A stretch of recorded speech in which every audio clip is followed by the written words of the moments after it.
dude. Good for him.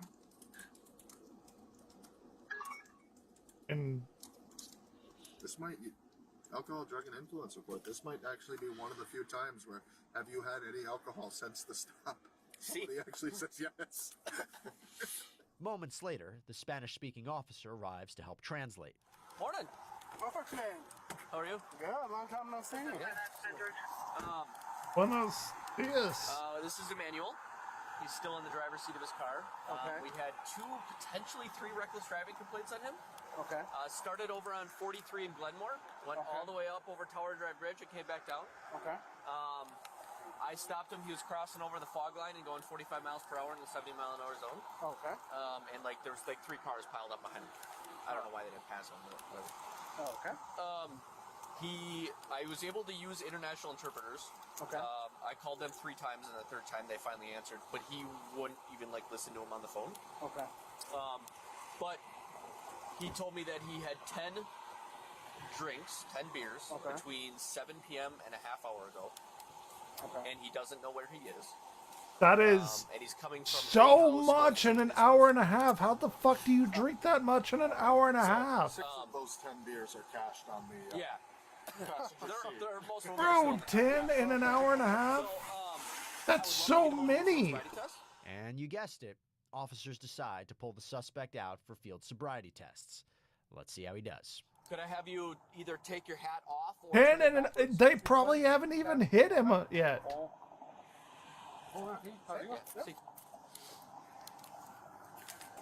Okay. That's so many. Can you see the tip of my finger? Puede ver el dedo. El dedo, sí. Sí. Follow my finger with your eyes only. Do not move your head. Do you understand? Sigue el dedo con sus ojos y sus ojos nada más. Okay. ¿Entendiste? Sí. Okay, de acuerdo. Son sus ojos y sus ojos nada más. That's so many.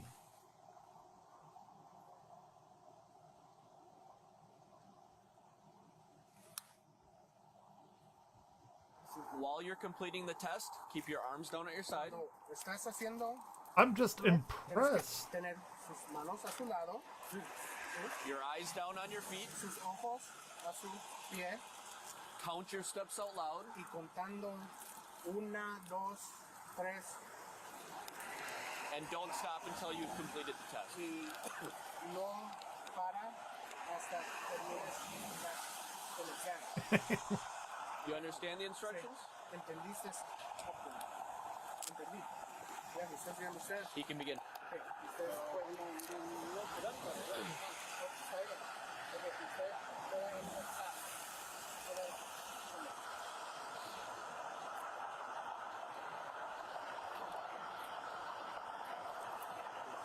And in an hour and a half, that's wild. That can't be true.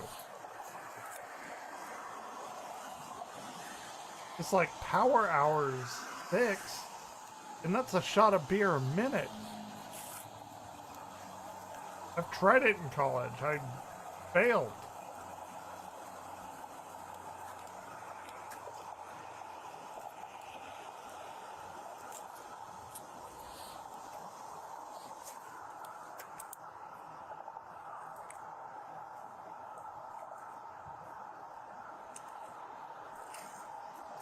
All done with the test?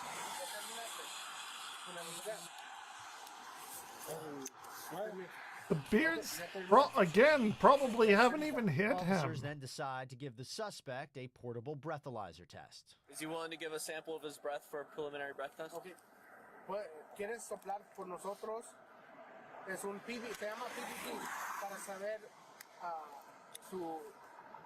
cuánto Nosotros, hay en su I sistema. should know. Okay. Take a deep breath and blow into the tube as hard as you can. Okay, tienes que soplarlo, okay? Dale duro. Blow, don't stop. Tienes que Blow. duro. Yeah. Good. Okay. Beer up. Is there somebody that can pick you up from the hospital tonight? ¿Alguien puede venir por usted? En The el hospital. Hospital? No. No, nadie puede venir por usted. Is there somebody that can pick you up to prevent you from going to jail? Nadie puede venir por usted para Si By the nadie puede hospital. venir por usted, Like, usted they're va a about ir to a get la real cárcel. fucked up real quick. ¿Y mi camión no está? No, in his car, he wants to know, so no people. We can leave his car here. Podemos dejar su camioneta aquí, pero alguien con licencia y que no está tomando, por favor. 146. Ok. ¿Sabes el límite ilegal para manejar? Es .08. Usted ahorita está a 1.46. Yep. .146. Porque está arriba del límite. So he's under arrest for OWI, operating while Ahorita intoxicated. está arrestado por manejando intoxicado. But What I is want the to release difference? him to a sober adult instead of taking him to jail, if that's possible. Okay. Police try to work with Emmanuel to keep him out of jail for the night, but that unfortunately doesn't work out for our suspect. Nadie tiene licencia. Nobody has a license. Yo conozco que no hay licencia. ¿Ah? Digo, de los que yo conozco aquí, de gente, no hay. Yeah, the people that he knows here don't have driver's licenses. Pues mejor. I mean, that's not really a concern of mine. Okay, pero si alguien puede venir, sin tiene licencia o no. El señor dijo que solo alguien que no está tomando tiene que venir por usted. Que no está intoxicado. No. ¿No? Todavía no tienen alguien que pueda venir por usted. Bueno, fue a fin de año, entonces. Okay. Todos están tomando. He said, the new year everybody's drinking. All right. Could you have him put his hands behind his Okay, back? si puedes poner sus manos atrás de usted. Ahorita podemos cerrar. ¿Okay?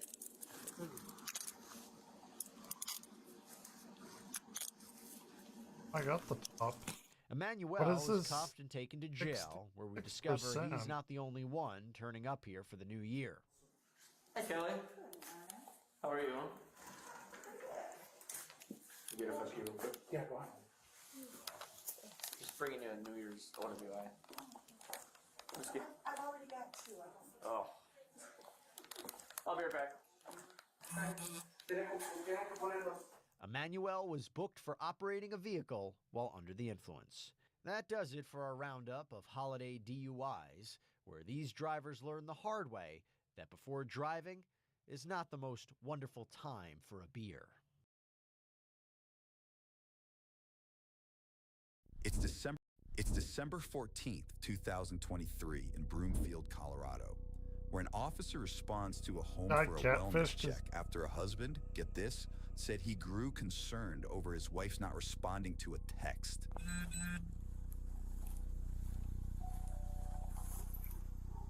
Hello. Oh, I was just, I'm their neighbor, and they called, and they're like, can you go see if she'll answer the Oh, yeah, he sent us as well, so. Yeah, I'm like, I live in the house section. Just next door?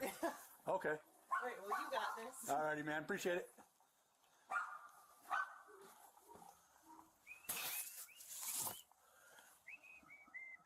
The officer finds a neighbor at the door, who investigators would later learn was called by the same man to check on his spouse.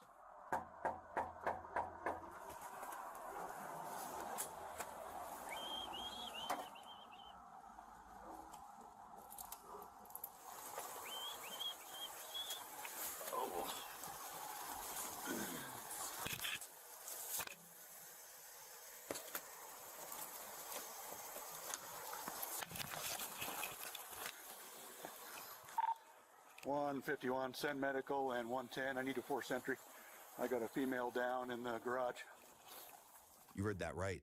The officer spots a woman unresponsive on the ground in the garage and takes action. Once inside, investigators find the caller's wife, Christelle Krug, beaten and stabbed to death. Damn. Next, we catch up with that concerned husband as he arrives at the scene.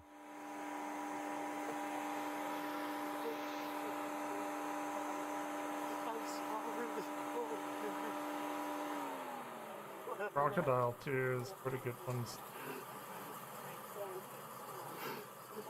And the Police interior of identify the this man seen open? here as 44-year-old Daniel Krug, the victim's spouse of over 20 years.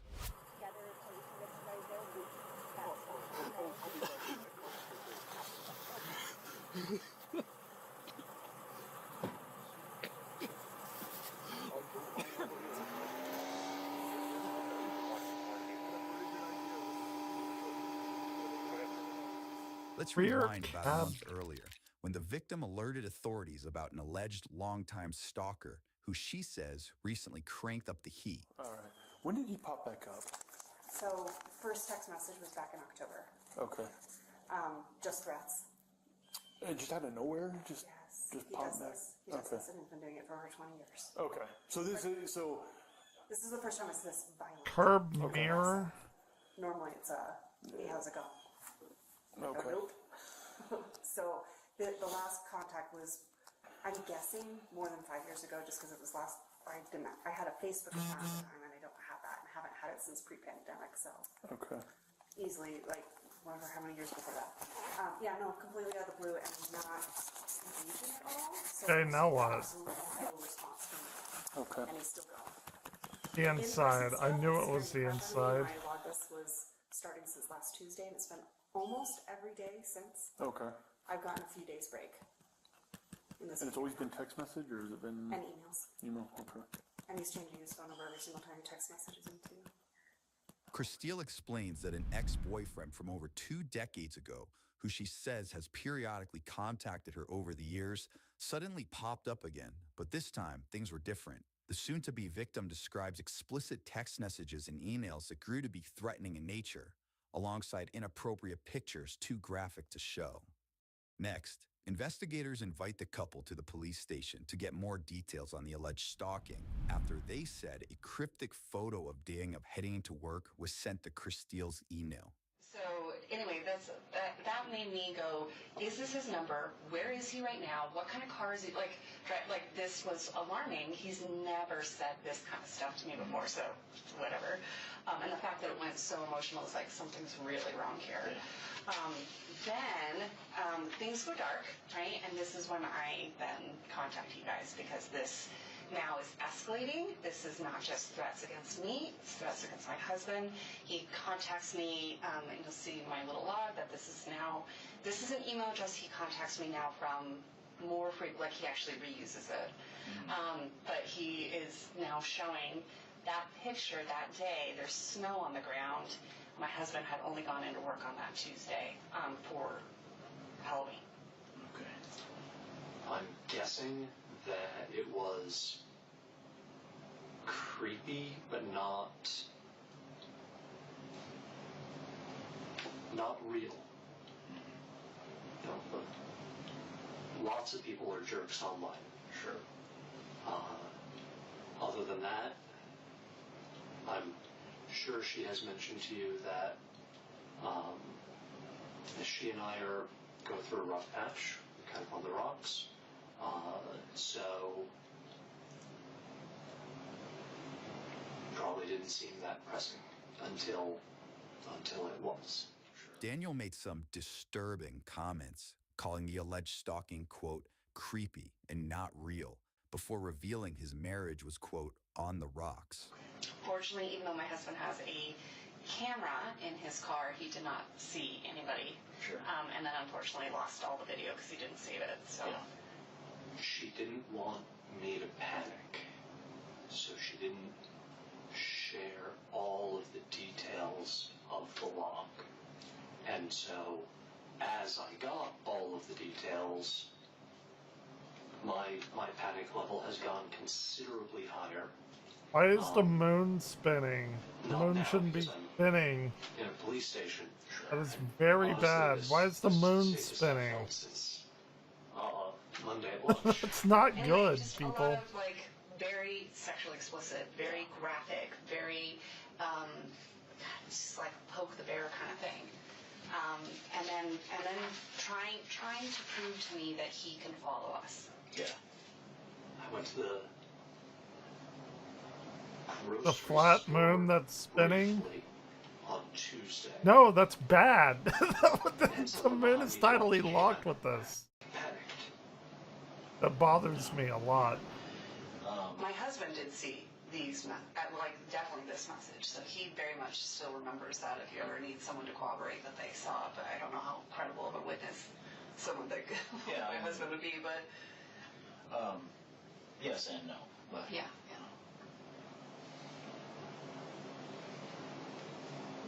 So what am I doing? I'm panicking.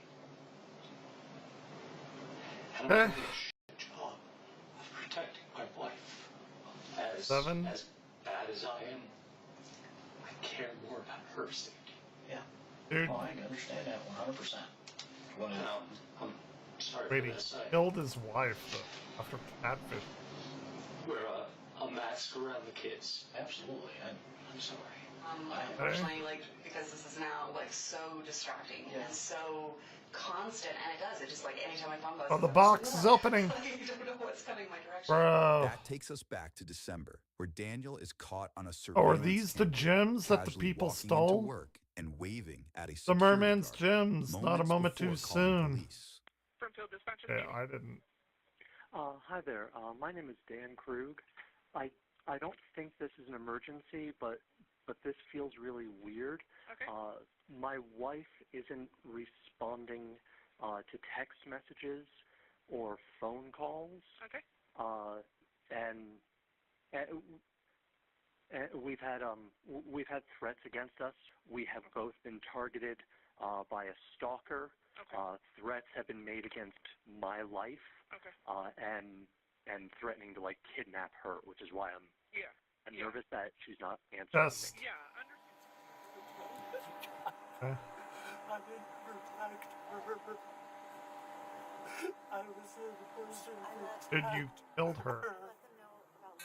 No, because of the title. She had it. I got just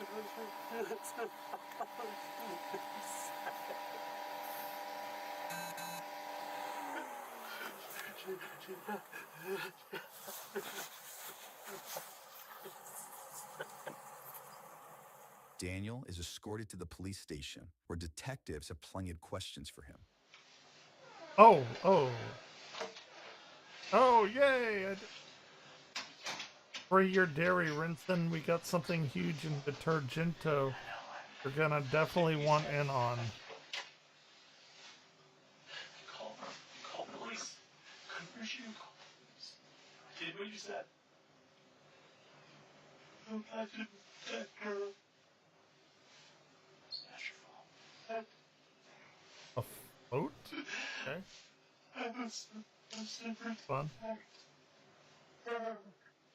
The stalker's coming from inside the house. Yeah, door. Going to the old mill. Or not. Go to the old mill anyway. Inside her. I was leaving. She told me I had to go because she had a meeting. She was rushing me, and I went. She sent tissue, but she texted me asking me to pick up. So I canceled or skipped my Damn. CFO meeting. Slowly getting away. So I could get and I looked for this. And you couldn't get a hold of her. She sent you that.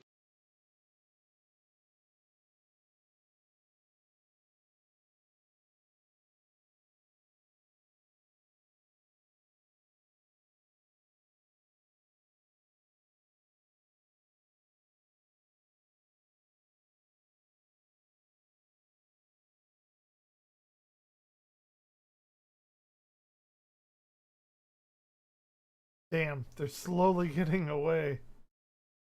Here it is. The Ferris. God is angry. We've made a false idol of this Brad Goodman. No, you must not blame yourself, Reverend. You must blame that little boy. He started it all. Get him! Eep.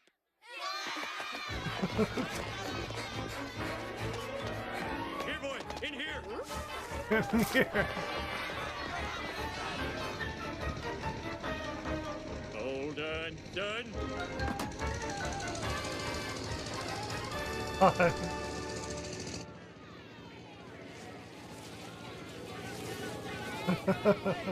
So long, suckers! Damn, they're very slowly Slowly getting getting away. away. They're heading for the old mill. No, we're not. No, we're not. Well, Let's go to the old mill anyway. Get some cider.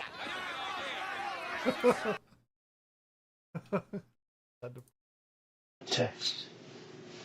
And that's as much contact as you had with her today. And I panicked when the check marks weren't there.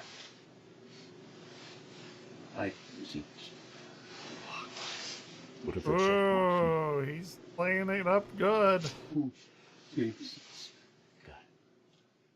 Daniel tells his initial story to investigators, saying his wife allegedly rushed him out the door before texting him about the kids shortly before the attack. Prosecutors would later allege that Ding sent himself the message from his wife's phone in a suspected alibi attempt. That's when he said he noticed she hadn't read the text and panicked before calling police and a neighbor. Well, you mentioned earlier that she didn't tell you about something kicks. Which one was that? Kickman. That's what we call the sucker. Doesn't deserve it. Cambridge came up with Kickman because, yeah, I remember having a conversation. He was going to kick his ass. Daniel now explains the family nicknamed the alleged stalker Kickman before one detective decides it's time to read him his rights. Let's see what he has to say.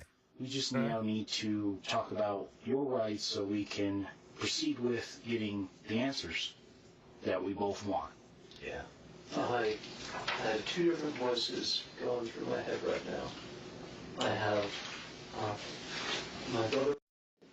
Yeah, I've mentioned him. Well, you're a murderer. The sheriff's allegedly. lieutenant. And I have his voice saying, talk to the police. And in typical cop fashion, he married a prosecutor. So I had Lynn's voice in my head going, get a lawyer.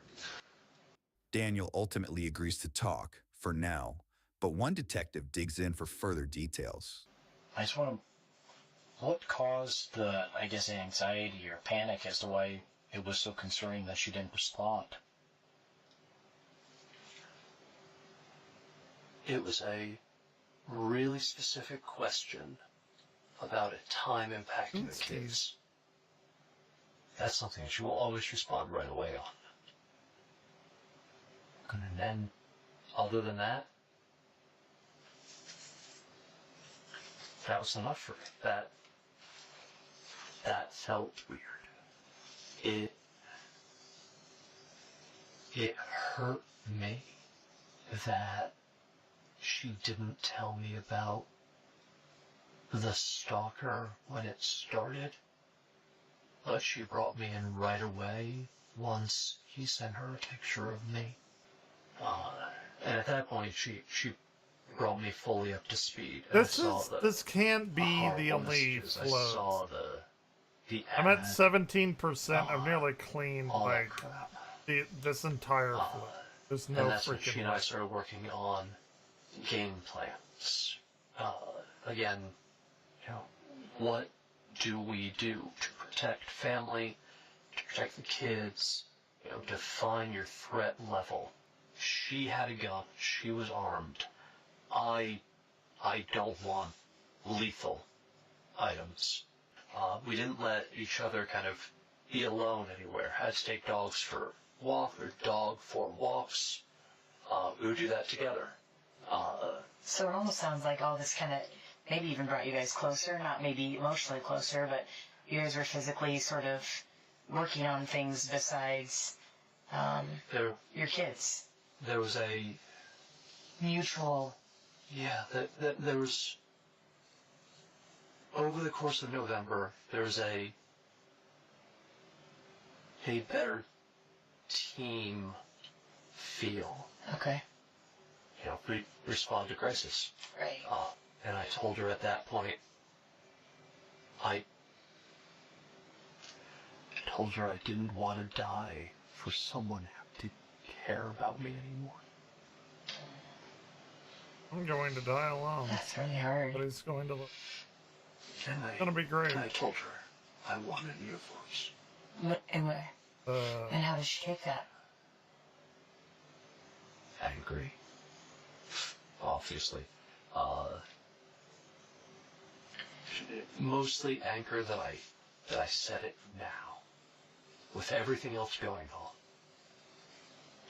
So she said she didn't want to talk about it until all of this was done. And then he got quiet, and we just kind of sat in that. I want a divorce. Okay. I have loved her for 20 years. A good actor. Give him that. I was hurting when I said that, and what I wanted was her to say she cared about me. But it looks like somebody just vomited. What's his name? The other detective said that the cameras were turned off.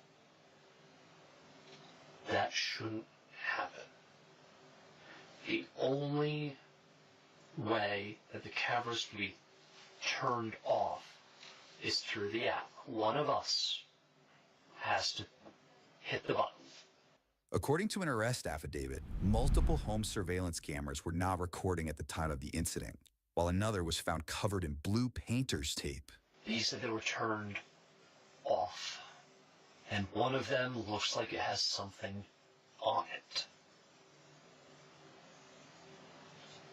So, in my brain, I'm thinking someone made a move against her. So in my brain, the story that I have is someone came to the door. Maybe she went outside to get a package, and they must have come in. And she's in higher. She's strong. She would have fought. And why do you say that? Have you guys fought before, or you just know that? Okay. I know her. Okay. She refuses to be a victim. I don't. Okay. So, I mean, who do you think killed her? I think it's Jacob. I think it's... Okay. I think it was you. Borowski is from the title. I'm sorry, if we somebody said that's... I'm sorry, well, that's what happened, and that's why we're taking this so seriously. Now, Daniel again points the finger at the alleged stalker when investigators reveal some conflicting information. What if I told you that we had already spoken with him? There's no way that he was in town today.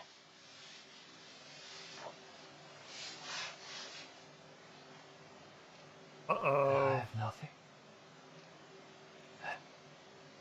And I'm terrified to bring my children home. The Gmail account, the Kickman account that you guys initially received with the photo of you in it, and the phone number, those originated through their IP addresses at your office. Doesn't make any sense. Well, he took the photo of me at my office. Right. But both of those accounts originated from IP addresses that was back to your office. I don't know what to do with that. Uh-oh. There are Wi-Fi access throughout the facility for employees, and there's public Wi-Fi access throughout the entire facility. And we literally post the passwords in every single meeting room. Okay.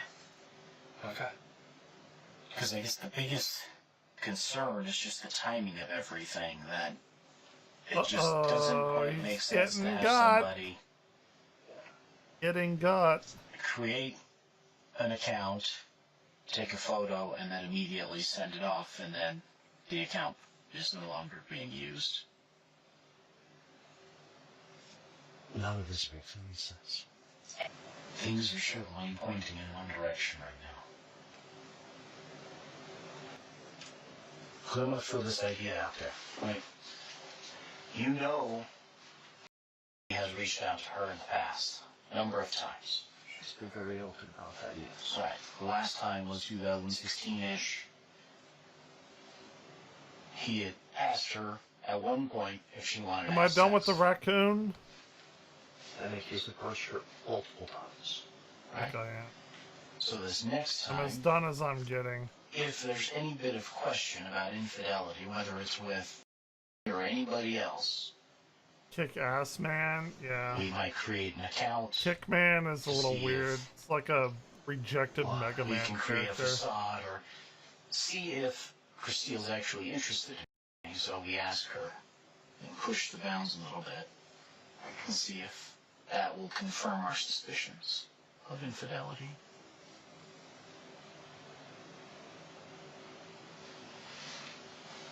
You don't get the response and the openness you once did for about 28 days. Yeah, from the October IP is 2nd to inside the October building. 31st. So you amp it up a little bit. Send a photo of yourself to her, an account you create. Then See what it responds. the version Maybe just started of out the way that it was the call recorded, is inside the building. and then maybe Nobody, it who turned calls into anyone? something different.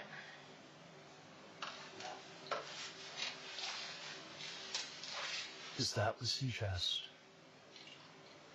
that I would put my children through this? Yeah, exactly. I think ultimately what happened today would bring you the closest to your children that you've probably ever been in your mind. There has to be Proton VPN. That was able to turn off the cameras, that was able to access password protected I system. used the free to turn Proton off VPN. cameras. They don't like me streaming on it. That was but able to use your IP when my address from stream your work fucks up to sometimes, create accounts to I send forget to turn it messages and off. photos to act as a stalking suspect. Well, tell me. Help me make sense of it. I don't know, I'm not the one who does this. I'm analytical at work, and I read and write fiction at home. I don't do crime drama. I don't know what this is. It's, if you're adamant that it's not Kickman. Kickman. Has to be. Mega Man will kill Kickman by Kickman is using 6.5 Punch Man's hour ability. from here. There's no way you could have made that drive. If you flew, we would have record of that. That doesn't show up on any sort of flight record through the FBI, DEA, Homeland Security, anything like that. And then, in fact, he I was feel like contacted there in is his a house, Kickman in Mega Man. severely intoxicated. Like it just seems Let's like join officers more than 8 hours away in Eagle Mountain, Utah, where they Let's do catch it. up with the man who Daniel claimed to be responsible for the crime. I'm going to ask you a couple of names to see if you recognize any names. I didn't know Salt have you Lake ever City heard was of that the close to name Denver. Crystal I know it's like Krug? 8 hours, Name but Grimsrod? still When you like knew her? relatively close. And do you know a Daniel Krug? No. No? How do you know Crystal?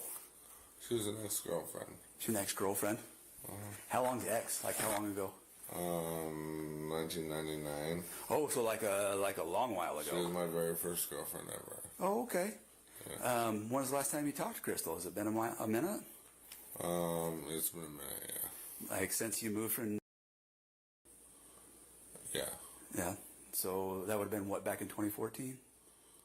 Yeah. Dude, this guy The has ex was no idea definitively what the ruled out fuck is after happening. investigators said he had a verified Like, alibi he's like, and no what the evidence to fuck? show he had traveled. I haven't dated this person in like 30 years. For the protection order.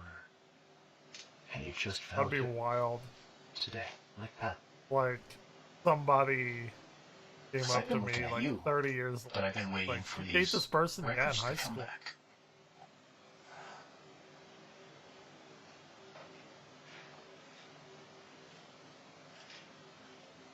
We've been chasing the wrong dog.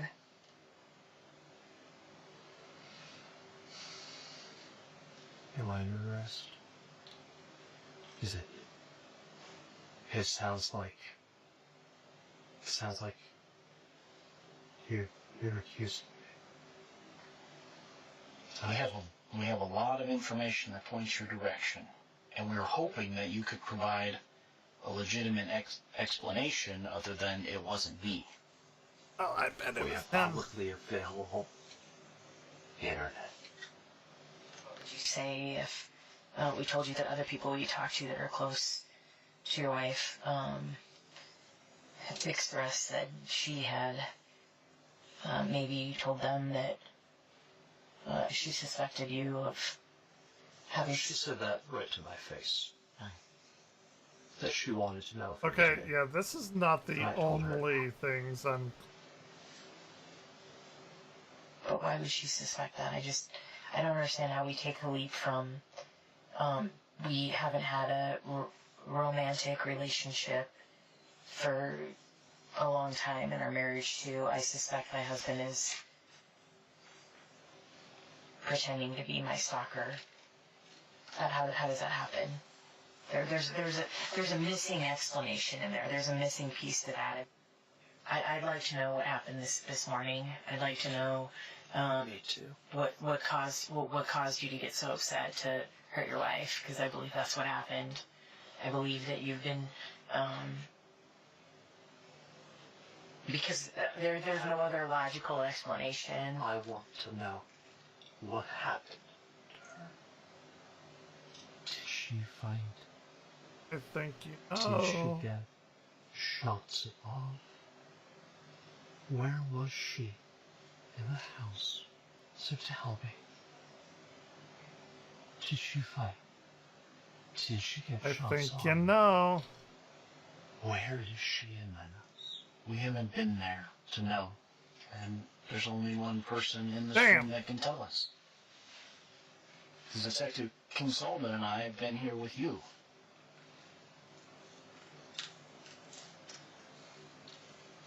I think you know the answer to all those questions. I think I he think does too. you got confirmation or found out that she had a boyfriend this morning, or something happened that pissed you off, and you did something that you regret now, because you can't go back. And you can't go back to, stalking her secretly, or pretending to be her stalker, or making plans, having cooperation with one another, although it's not romantic, having cooperation with one another, to fight together against Kickman. You have your theory. It is wrong. Please find the right. Is this the point where on whatever that checklist is, I say, I'll have it ready here? There it is. He looks like a dork. Daniel asks for an attorney and ends the interview, but it's not long until we hear from him again. I want you to find who did this. That looks like a dweeb. You don't believe I'm not saying I don't, but I'm just saying, like... Just don't stop looking elsewhere. Focus on me. Okay? I would never, like, kill... Are you married? With kids? Divorced? Right on yet. I don't care if you capture him. I just want the fucking bag. Oh, there's another float! Took my Who would have thought? mother for Christmas. Well, I think you... According to the Broomfield District Attorney, Daniel was accused of freeing Chris Steele's ex and carrying out an elaborate plan to cover up his crime. Dude, that's wild. A jury later convicted Daniel of first-degree murder, stalking, and criminal impersonation. He was sentenced to life in prison. Don't just assume it's me. Keep looking. Thank you. Oh, That'll happen. All he could say was his daughter's the one that stabbed him. Perfect. There's a Oh, the Act-Man Halo Studios is creatively big. See what he has to say. Fellas, I finally played Halo Campaign Evolved, including the 3 prequel Oh, missions, it's a fun and game. That actually made me physically uncomfortable. I'm getting. Oh my god, you're right. No fucking way. Why would you do that? You want to explain yourself? Like, I'm not joking. Takes more than fancy armor and a good PR campaign to impress me. I thought it was a fun game, honestly. You ever just have a random memory pop into your brain about something really embarrassing you did or said like 10 years ago?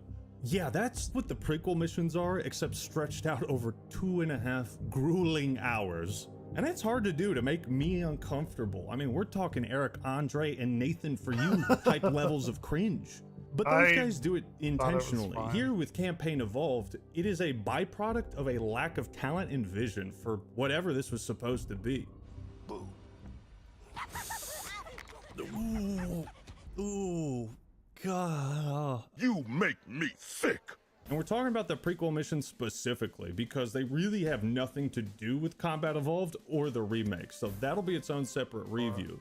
But it's like, Halo fans don't even try to defend this franchise anymore. They just look at you like this. I think it's time to move on. I don't want this video to be entirely negative, and if you're like me and you love Halo, after playing this, you'll probably need a palate cleanser. So I want to take this moment to just give a big shout out to a bunch of other Halo 1 mods that I think are absolutely worth your time. They're free if you got the MCC, and they are all just incredible versions of Combat Evolved. The ones that I have been replaying is Infinite Evolve, Campaign Revolved, the Havoc mod, and Ruby's Rebalance. I'd also say, of course, Cursed Halo, and then there's the Insanity campaign if you want to just go crazy.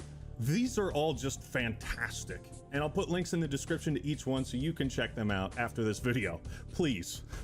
Operation Meteorite is completely disconnected from Halo 1 and has absolutely nothing to do with it. The overall plot itself also like tramples over established lore, as far as I know, and so it really is quite pointless at the end of it. And that was my first thought after beating it. I was like, what was the point? Wow, they cut multiplayer. I also for kind of that. thought about That's that. crazy, and it has nothing to do with Halo 1. Like, what the? Why did they make that? I thought the it was still existence of a these fun missions is baffling to me because Halo Studios apparently didn't have the time or resources to remake Halo 1's multiplayer despite, 5 years since Infinite.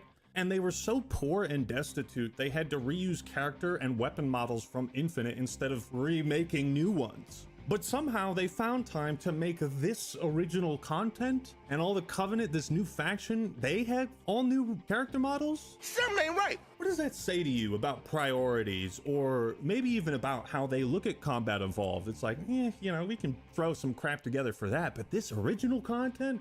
That's what the gamers really want in a Halo 1 remake. What are you doing? It feels like a fifth of an unfinished campaign. We already moving on from the Banished? Like, is that just done? I was kind of hoping we could get some resolution to that, or maybe the big cliffhanger at the end of Halo Infinite. Like, I'm getting ahead of myself. It's pretty obvious this is where the bulk of their resources and development time went in the remake, and there were I'm some here to show issues, you but why that was a massive mistake. You done fucked up now! So let's dive into the embarrassing Halo prequel missions. Now, I do have one recurring positive comment that I'm going to say here because I can't really say it too many other ways. The game looks nice. There are certainly a lot of polygons here, and I'm sure the fidelity and the pixels like that, the number has gone up. On a serious note, like, the artists have done a pretty good job on some of these new environments. It's a And I fine just game. wonder, like, damn, if only they spent the same amount of time making it fun as they did making it look pretty, this could have been pretty damn good if that were the case. This space needs to be fun before it's pretty.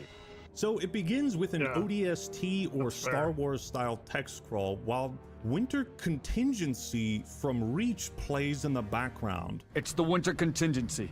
That's weird. Problems begin immediately. The Jackal and Grunt movements here are so awkward. Like, Campaign Evolved really has this uncanny valley effect on most of its cutscenes that it feels like it's AI generated, but it isn't.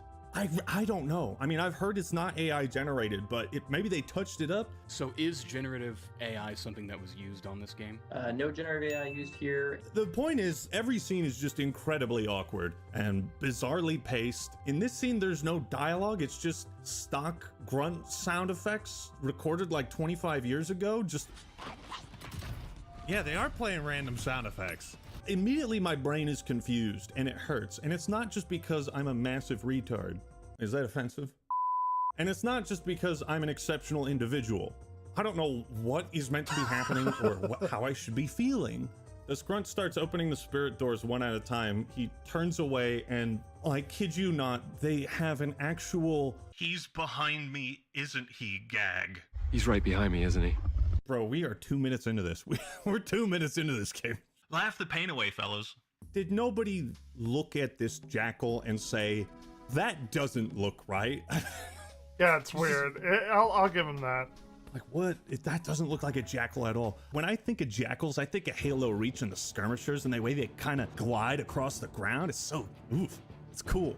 I want to play How in Reach high again. charity did Halo this get Reach is my approved? I mean, favorite. you can see me cringing Halo already game. at this failed attempt at like slapstick humor. Ooh. Ooh. Love me some Reach. Ooh. God. To not only steal a joke from 22 years ago and ruin it is just awe-inspiring. I mean, who do you think you are, fine. Halo Studios? Carlos Mencia? The awkward pauses, terrible animation, and inappropriate random sound effects just makes this one of the worst scenes in the entire franchise. But the good news is, I mean, nothing after this could possibly be worse, right? Sometimes foreshadowing is relatively obvious. So I mop up these guys and, am I supposed to do something? I don't know where to go. First room of the game, and it's a dead end. I spent the next 90 seconds confused and running in circles before eventually the cutscene decided to play. Yeah. What? I also felt that. That was weird. I'll give him that. Bugged already. Chief knocks on the spirit doors, yet another reference to a Halo 2 scene. And then Johnson comes out like listening to his MP3 player. It's shredding the song from 343 Guilty Spark. So within the first 3 minutes, we have like 5 references to 4 different Halo games. Can you at least wait a bit before the nostalgia bait? Then Johnson brings out his stanchion rifle. Oh, Sophie. And I gotta pause here because you see, Halo Studios is a master clickbaiter. In their trailers, they showed off the stanchion rifle, which has long been an iconic weapon in Halo lore, but never officially appeared in-game. You know, it's one thing for Halo 5 to fool us into thinking we're gonna get some kind of story and then we don't end up getting it. But it's another thing to just like put a weapon on screen and then in a community post say, no, you can't use that. What? Fuck you. This is their official reasoning for why players can't use the stanchion rifle. It's his personal weapon. I know what's going to happen, right? Is that at the end of the Halo 3 remake, you're gonna get the rifle. And That's not what's one going he to likes happen. to share. Halo Studios, I'm sorry, but can you not blame a fictional character for your own shortcomings? Like, just say you were lazy, or that you didn't have time to make it, or that you were on some different page between the game designers and the people who made the trailer. Your reasoning for not making the stanchion rifle is that Johnson's actually a selfish a-hole? He doesn't like sharing, guys, except that one time he gave us a tank. You know, that's pretty generous of him. Oh, I know what the ladies like. Nope. Johnson's a dickhead. Nope. No stanchion for you. Sorry. Give it to me! Give it to me! Give it to me! Just give it! I mean, if Johnson dies, he even drops the weapon, and you can't pick it up. Moving into the next room, and Halo 2's Impend starts playing, which just further confused me because I thought these were prequel missions to Halo 1. These sections are alright. I think the ship looks pretty nice. Lots of graphics here for sure. At one point I started whacking the bodies and it seems like they forgot to add melee sound effects. Did they? It sounds like they got rid of the melee sound effects, huh? I mean, the sound design is just a disaster. The first encounter with the hunters was anticlimactic and accompanied by more awkward dialogue.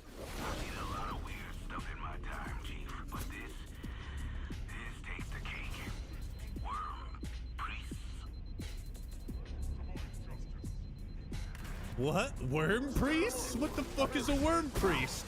What is a worm priest? I have never heard of such a thing. Wait, no. That's a reference to Dark Souls 3 Rosaria. Ah, I get it. I probably play too many video games, huh? So Johnson activates this lift and I decide to give him a little love tap. I go up the lift and once again come to a point where there's no clear path forward. I walk around for another minute and a half before my chat tells me Johnson's supposed to activate? Don't tell me I soft locked the game just because I whacked Johnson. No way. I soft locked the game by meleeing Johnson. Yeah, I just broke the whole game. I broke the level. I had to reset the checkpoint. And you know, it's like, it's not a big deal to have to restart the checkpoint sometimes, but it's just like, did you see how many credits they had for this game? There's like 800 game testers. Nobody tested this. Testers? This is what? What testers? What are you talking? Look at all. Look at all these. They are fixing that. Look at all these guys. They don't even work for the Halo Studios. But where are we exactly, and what are we doing here? Well, we're on a Covenant ship called the Triumph of Tolerance. We're here to grab some navigational data, which will lead us to the Covenant homeworld. Sounds simple enough. And I gotta say, the artist kind of killed it here. I think it looks fantastic. The art direction for these new designs works because it's something brand new. It's not like their take on the Forerunner aesthetic, which they totally got wrong. And this is the type of Covenant ship we've never seen before, like a luxury cruise kind of thing. Although it does kind of remind me of the Leviathan raid from Destiny 2, but I'm willing to let it slide maybe. But how do these prequel missions play? Let's talk gameplay and level design. Now, to be fair, I did stream this. You can check out the full stream in the description and witness my suffering. But at the end of it, I had been streaming for 7 hours. So I was partially exhausted just from that. I'm willing to give a slight benefit of the doubt, but I do still think the level design and encounters are extremely monotonous. It's basically one long shooting gallery where you walk into a room, there's sometimes Covenant in there, you shoot them, then a bunch of doors open and more Covenant come in. And rinse, repeat, that's basically it. Contacts on tracker. But I mean, Stealth Elites! Oh my god! Not the Stealth Elites! They did it again! Even on Heroic, it feels like a non-stop shooting gallery where you're just forced to spam precision weapons until everything's dead. I always hate it when Halo games devolve into that sort of like mindless type of gameplay. It's the exact type of mission structure Bungie set out not to make. You don't just get that sense of, oh, I'm going from room to room and just killing more guys. None of the gameplay has been contextualized. Bungie was always great about adding these little vignettes or unique moments in all their games, and the examples are countless. There's so many memorable encounters in this franchise that are designed around an idea or like a feeling they wanted the player to have. And the best I can remember is there's a moment where two elites kind of look like they're having a duel, but they obviously aren't really programmed to do anything but kind of awkwardly stand next to each other and move and sometimes swing. But it's just monotonous and boring the way it's presented. And that's so bizarre because the second level brings you to this outdoor hunting ground where the Sacristan Covenant hunt their enemies for sport. But that doesn't tie into the gameplay at all. Like, there's no new type of Covenant introduced that's like more agile or sneak it through the jungle or whatever. The environment doesn't really affect the gameplay at all. And that's a shame because it's a cool idea. So yeah, most of this I was just spamming the needle rifle from range. Sometimes you get rockets or fuel rod cannons, but it's tiring. Once again, these areas of the ship look so much more interesting than they are fun to play. And unlike campaign involved, like the AI mostly seems to work. In the actual remake part of this, like the AI just completely breaks down and freezes. Well, they're all broken. Moving on, we arrive at a room with test tubes, and inside are all the Halo 4 and 5 designs of Jackals and Elites. Craig also makes an appearance too. I get what they were going for. They were trying to signify that as a new company with new leadership, Halo Studios was turning a brand new leaf.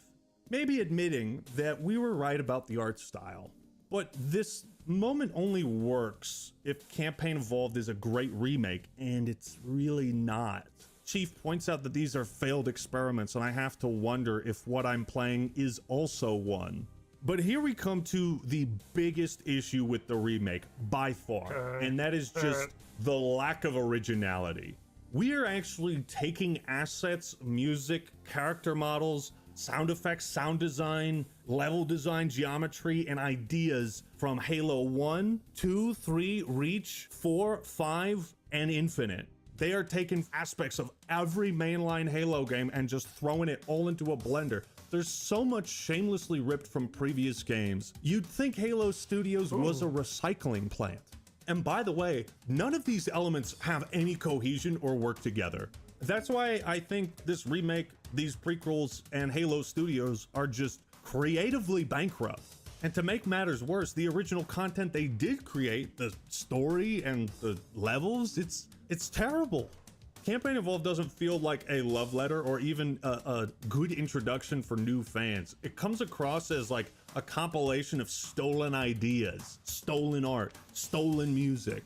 What is it you've actually remade here? This gondola ride is straight out of Halo 2's Quarantine Zone. It's a decent rendition, but they have these platforms on the sides, and if you jump to them, of course there's a kill timer there. I'm getting, oh my god, you're right, no fucking way, why would you do that? Why? Oh, now I'm trapped. Oh my god, fuck you.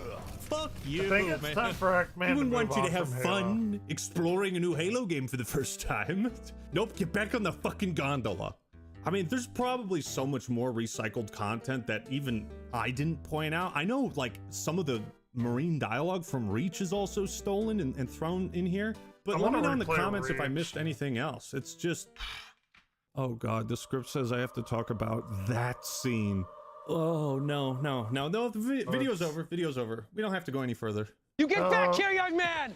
So the cutscene we're about to talk about is worse than anything in Halo 5, and quite honestly, it makes me want to watch the Halo TV show. You fucking with me, That's right? crazy. This is like I That's have to put a crazy. cringe warning up on screen for this, because it's really something else. It does. Why do the Covenant look like absolute buffoons here? Oh yeah, What is this is a elite bad doing? cutscene. Why I'll are they agree with standing that. in a hallway and not taking I'll cover? agree with that. Where are they even shooting at? Why are the projectiles so slow and sluggish? Why is the song for yeah. Truth's death playing? Why is the prophet weird. of brain damage slowly floating towards the Covenant troops who all stand there conveniently lined up? What are we doing? Now, most people thought this was cool the first time, me included. I get the backlash. I'm a very forgiving person though in gaming, so like I don't really care. But man, and I'm a big Halo fan. So let's hear what he has to say. Do I have to keep talking about this, really? So the prophet of brain damage floats towards the Covenant troops. Stop shooting at the hostile saxophone. invaders. I need to monologue and introduce each one of you. I've been watching a lot of Dragon Ball Z, and the fucking Ginyu Force is awesome. I want to do that too. Johnson and Chief pop out of cover I love for the Ginyu some Force. reason, pointing their guns at the prophet, but they don't shoot him. What's a prophet doing here? me. Yeah, shoot him.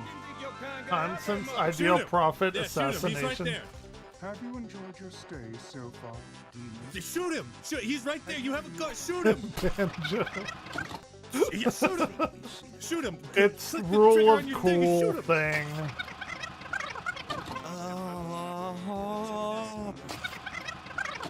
They still not shooting him. Shoot him! Sorry to interrupt, but we're on the clock. Oh my god. It's Okay, oh now you shoot him. Oh god. Rule of It's so cool dumb. You thing, could have fixed like- this scene by like having the mission be to capture the prophet alive. There'd be at least some reason to be like, you're coming with us, buddy. I mean, that way at least there's some reason not to just blow his brains out. It's like if you were in World War II and you were like 30 feet away from Mussolini and you're like, nah, let's not go after him. Let's find those papers where troop deployment is listed. It's like, no, get Mussolini. Oh. Get him. He's right there. That's Benito Mussolini. So the prophet of missing chromosomes. Is that offensive? So the prophet of stupid starts bragging about how strong each That's species even of the more Covenant offensive. is collectively. You have to feel the way I did. You must suffer with me. Because you must suffer, as I have suffered. our collective strength a reflection of each member's devotion? The tenacity. The cleverness of the Kigyar. My favorite part about this thing is like that our covenant is so strong and unified, we introduced a species that kills all the others. What? Nobody thought about this. Nobody said this is dumb, this sucks. No, cut, print, put it in. That's great, yeah. You couldn't make this scene any dumber if you tried. Maybe a fake mustache and some clown makeup, but I mean, besides that, this is like some of the worst scenes I've seen ever in a video game. We're talking like Ride to Hell Retribution type. What is going on? This scene is all meant to give the new brutes a cool introduction, but it comes across so corny. Outside of their new weak spot, brutes do not react at all to being shot at. He's right now, about the idea that, of the player being able to turn soldiers against each other is a good one. I mean, that's one of my favorite things about Halo 1 is just watching the two factions duke it out. But it's executed in the worst way possible. I mean, Halo Infinite and Halo Wars 2 spent like 2 games and an expansion building up the Banished as this like really imposing threat, not just because of their physical strength, but because of Atriox's cunning strategy. The brutes have never been dumbasses. Headstrong, yes, but stupid, no. So they just shit over everything they accomplished with the brutes and the Banished in their last 2 games. The problem with this studio is that like even their good ideas, they just leave it in the dust and start over every single game, man. So what does this mean for the lore? Are you trying to say that like a year or 2 before the events of Halo 2, the brutes were complete dumbasses, and in that time they just somehow transformed into competent soldiers? Like nothing about this works. Everything is wrong. Yeah. That is worse than anything in Halo 5, 100%. And if you told me 10 years ago that 10 years later I'd be playing a Halo game with a story worse than Halo 5, I would not have believed you. The next section of gameplay is just fighting through like 8 wide open rooms. Boring. The transition to the second level was so abrupt and bizarre, I thought I had been teleported to the planet's surface down below until chat told me, no, you're on the ship. Wait, this is still in the ship? What? Who would design a ship like this? It's like some kind of like super mega luxury space yacht? What? So next we're introduced to the ODST, one of the new characters, Williams, who has been just so well received. I mean, she's such an amazing addition to the cast, and takes more than fancy armor and a good PR campaign to impress me. I love that this is the second time 343, I mean Halo Studios, has written a female character who, upon her introduction, immediately berates the player.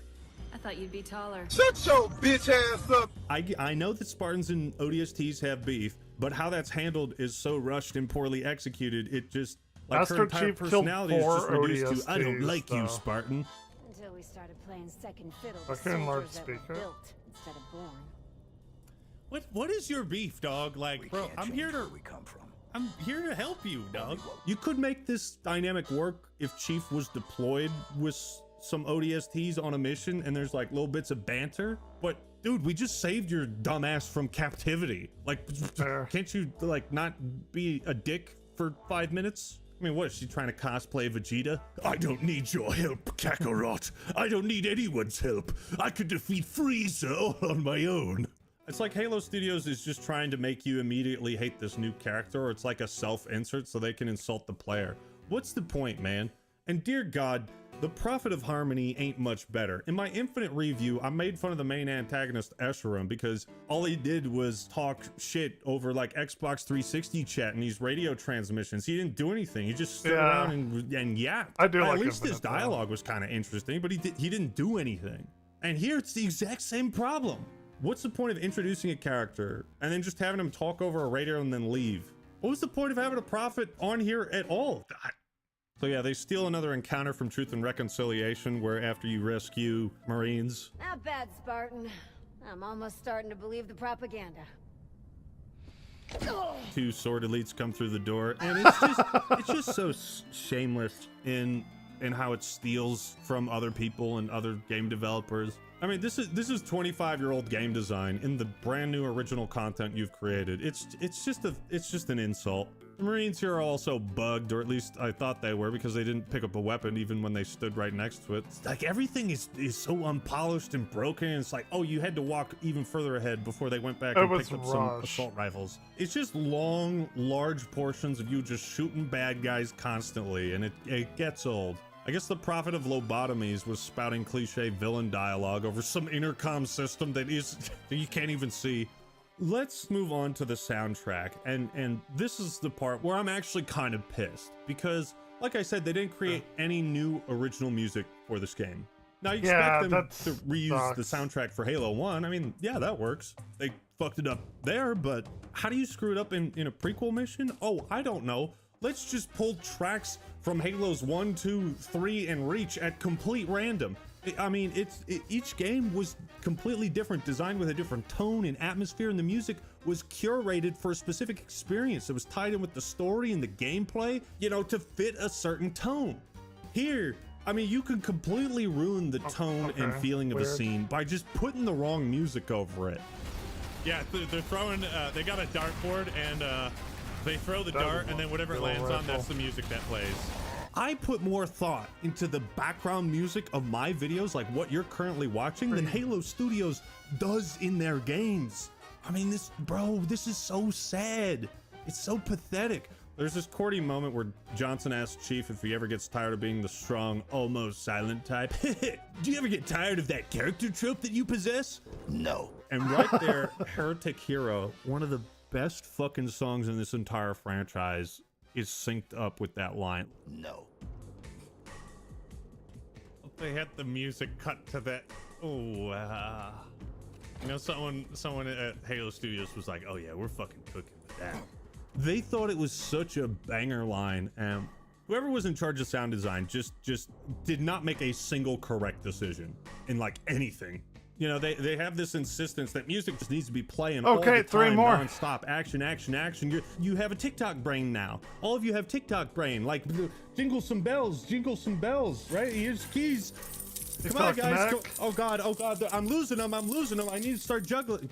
The way they utilize the music lacks any sort of weight, buildup, or consistency. You know, the remake as a whole does little more than cannibalize the work of previous games and the artists who made them.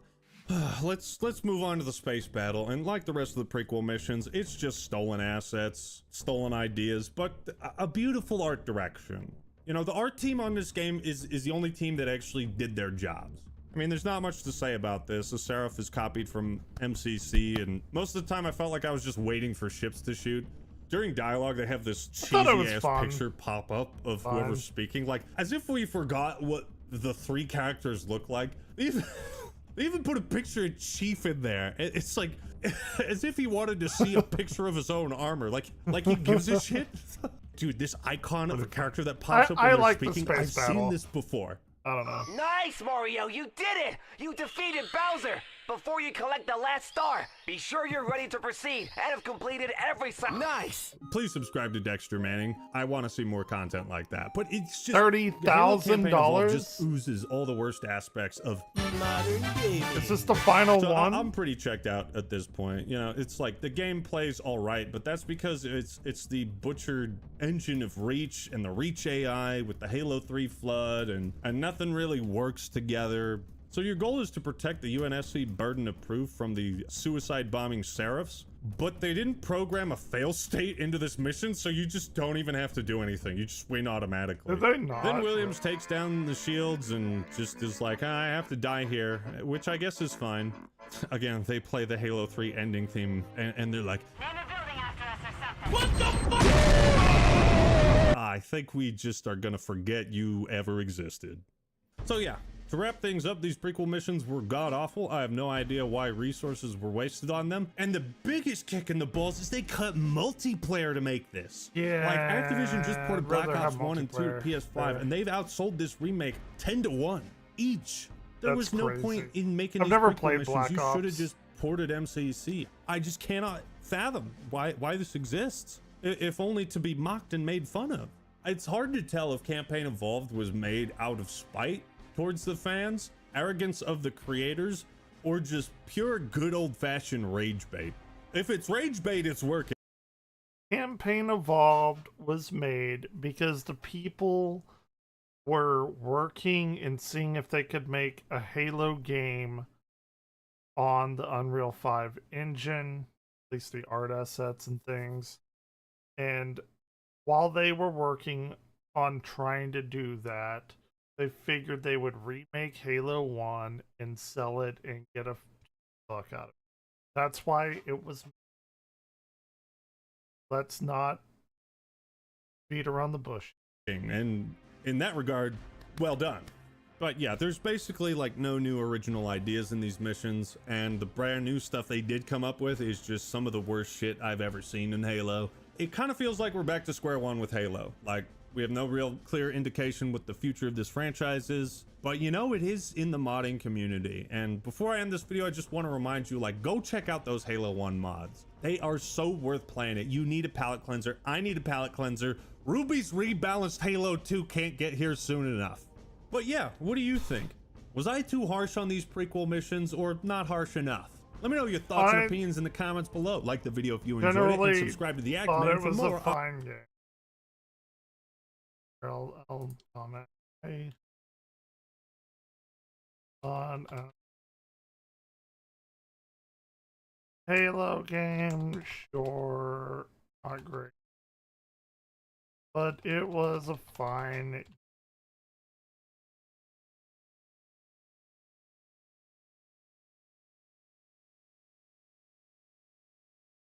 I don't know. That's what I think.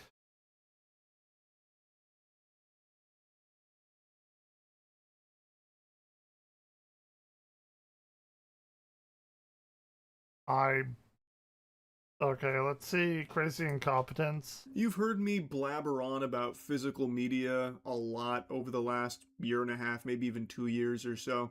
And more recently, everyone's been jibber-jabbering about physical media in light of Sony coming forward and publicly goat-seeing the entire gaming space, letting you know that physical media is for the birds, kick rocks, pussy, we're done with that garbage now, and then hitting a kickflip on the way out about all digital being the future. You will own nothing and be happy type shit, something Ubisoft openly talked about as well, about how gamers need to be more comfortable not owning their games. Just a bunch of hoopla and hoo-ha that's really popped off, mainly thanks to Sony puffing on their cigars and gloating about how they're banishing discs to the Shadow Realms. The plebeians will have to deal with this future. But the writing's been on the wall for a while. This isn't out of nowhere. It has been gearing towards this path for a while, and it's not something I've been enthusiastic about. So I've been going back to the old ways, the primal living, the way our forefathers used to play video games and engage with entertainment. Tangible, physical shit you could take a bite out of if you really wanted to. I'm talking ancestral origins, like going across the Oregon Trail with just your Game Boy in hand. So yeah, I've been building a very vast physical media collection, predominantly games right now, because a project that I'm working on with Nick, our engineer friend, is a black box gaming console for me where it can just play every single game all in one spot. Basically like a codename Kids Next Door gadget where I can pop in an Xbox disc or a Nintendo 64 cartridge and be able to just play it instantly, so I can utilize all of my physical games in one location, make it really convenient. So that's reaching its final stage here, and I can't wait for that. It's not something we're selling or anything, it's just for me because I've been building such a huge library, and I want to be able to stream all of these too, so it'll obviously like boot through emulators, which I think is the most important component to preservation at this point. But anyway, the point I'm making is I am a big physical media advocate, and today I got sent this headline here about the old digital future boogeyman rearing its only head up and the consequences of it. A PBS station has taken legal action after losing access to more than 50 terabytes of programming and archives spanning 70 years of television history. It claims its files became trapped after its cloud storage provider apparently went out of business. Now, Louis Rossman did some coverage of this, and it's a far more insightful deep dive into something that goes beyond just like digital future. That's crazy. Boo, bah humbug, digital only future. It actually showcases a very common incompetence in like these businesses, even ones like PBS, where people that are paid tons of money just don't even really seem to be doing their job or even know how to do their job, because this is so incredibly preventable what happened to this PBS station here. They just decided not to make any backups. Why? Yeah, I want to show you some pieces from the Louis Rossmann video. I recommend you check out the full thing. I'll, of course, link it in the description. But there are so many times where this could have just completely been sidestepped here. Like, yes, digital only super sucks. Like, I think it's very clear that I'm not a fan of the direction all this is going. But in this instance here, this goes beyond just like digital only bad. There's a local PBS affiliate in St. Louis that lost about 50 terabytes of stuff. It doesn't seem like they had a local backup. The reason I'm saying it doesn't seem like they had a local backup is because when their cloud provider for their data went defunct, instead of just walk over to their local backup, which is free, they went to court. And going to court requires a lawyer. It takes a lot of time. That is not something that you do if you have a couple of hard drives sitting by where you could just grab all your stuff. So they're claiming that they lost about 50 terabytes of stuff that goes back about 70 years in the community of all this different type of coverage, and they're saying that they don't have access to the data on the hardware of the servers. Exactly. It doesn't seem like they had a local backup, because if they did, they probably wouldn't be jumping through all of these legal hoops to get their paws back on the data that they've lost here in this fucking circus with their cloud storage provider. Which is baffling considering this is a PBS station. Now, of course, there is a lot of confusion that I've seen people thinking this is like, you know, big boy PBS. This is a single affiliate. This is a single station. But even still, they do have a lot of money and a lot of moving parts there. They are large. And even your average Greg Coleslaw is someone who is probably just backing up their shit anyway, because that's just a standard practice. So you would think for a business like this, a PBS station, that would be something that the IT department would make a priority to ensure that this kind of thing never happened. Because this is something you can always at least imagine happening. It's fucking cloud storage provider. Like, there's always the chance that things get rocky. There is a chance that shit like this happens. There's no reason why you should 100% believe that it's always going to be sunshine and rainbows and you always have access to that, so it all goes on one singular location. Why would you not have backups just for safety? Just for peace of mind, even. Like, that is an important redundancy that I think would be like a priority for any company, really, especially one of this size. Yet, it doesn't appear that was the case, which is so fucking wacky. This PBS affiliate was renting cloud storage from open source storage, but open source storage does not have their own servers, their own racks, their own hard drives. Open source storage was renting space from Iron Mountain, which is a data center.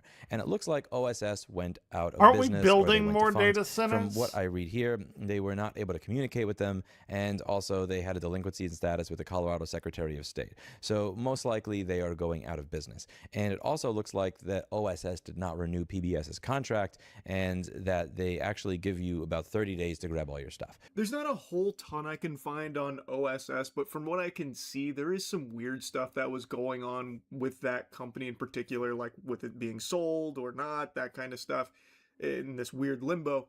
And it's something that I feel should have been painfully obvious to the IT guy at PBS that they were paying six figures to, that maybe being ghosted should be a strong sign that it's time they download their own data and have this backup just in case things go tits up.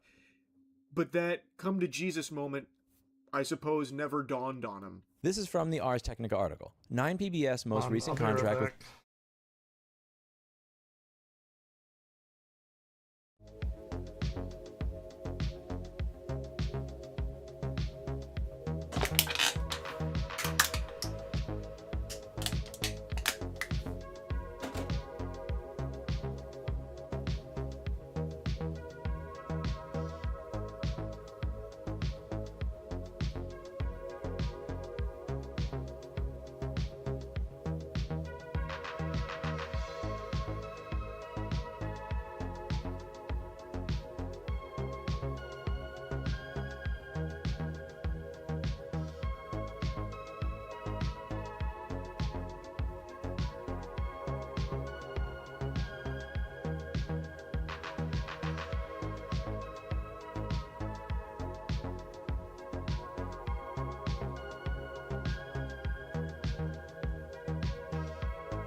Alrighty.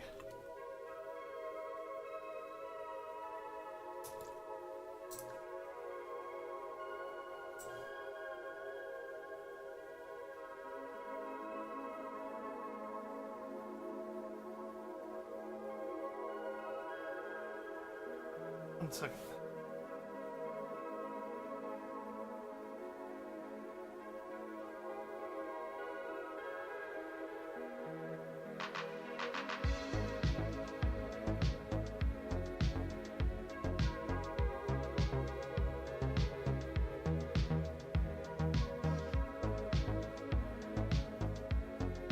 All right.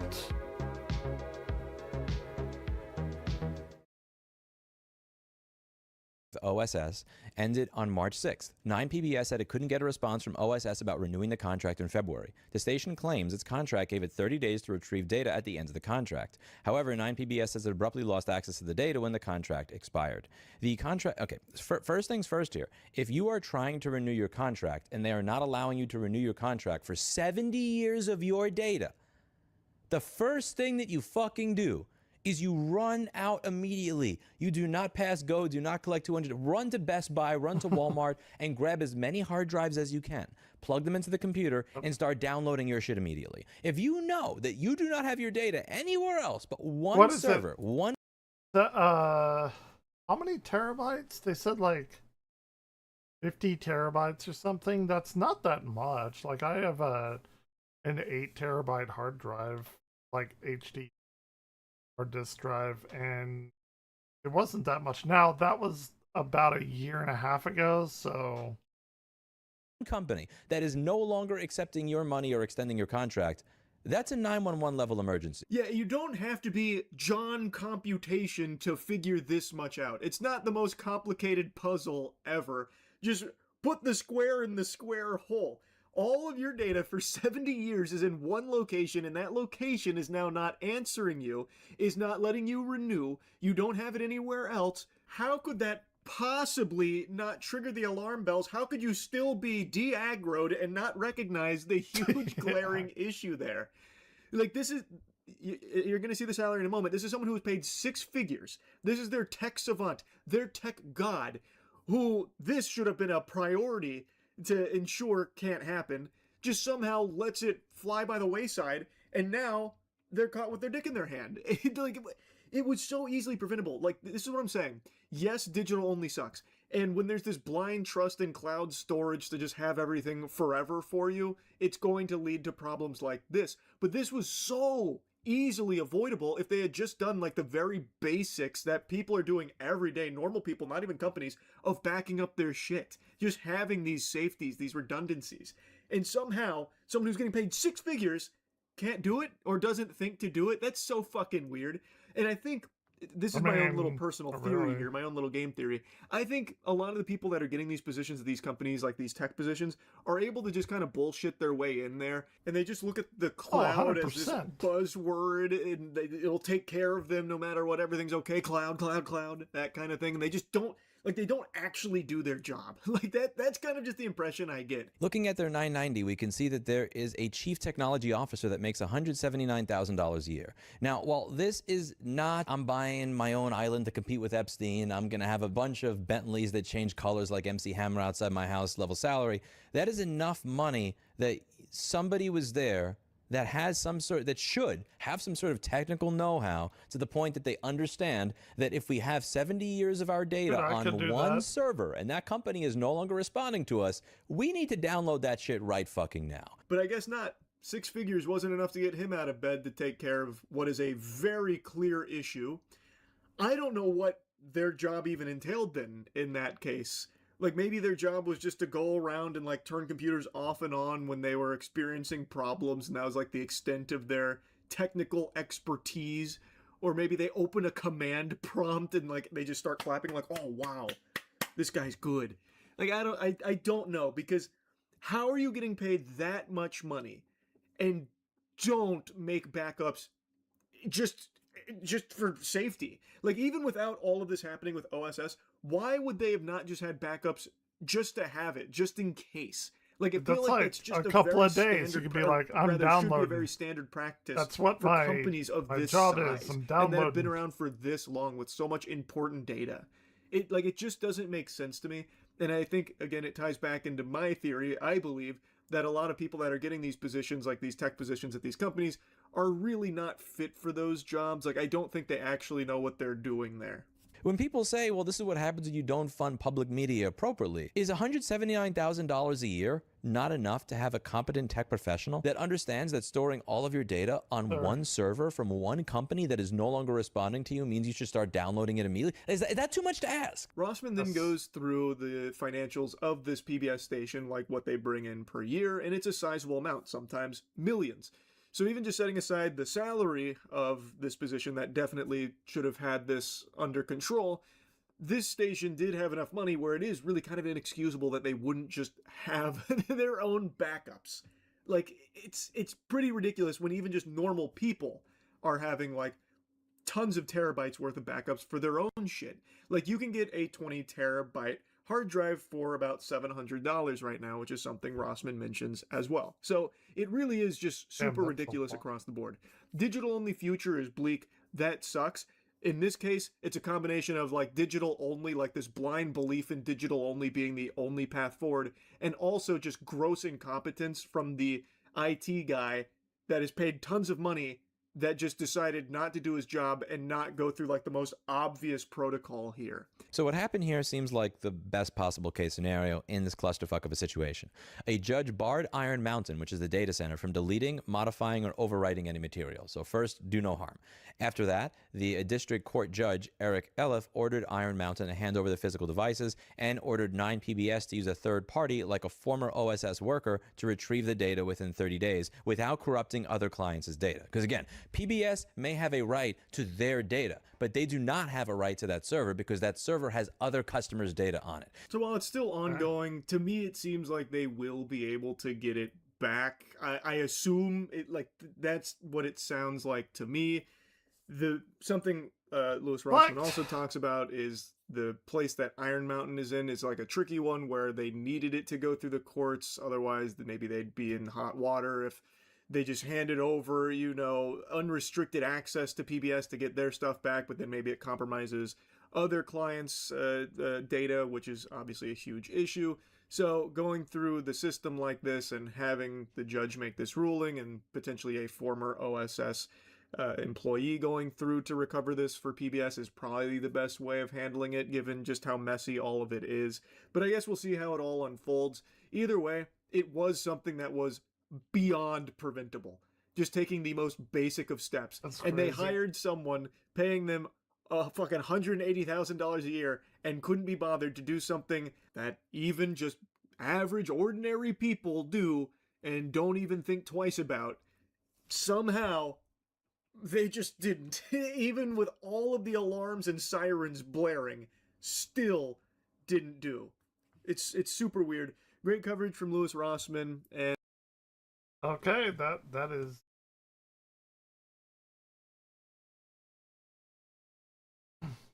what else do we have? No Man's Sky 10 years later. Very good. That one.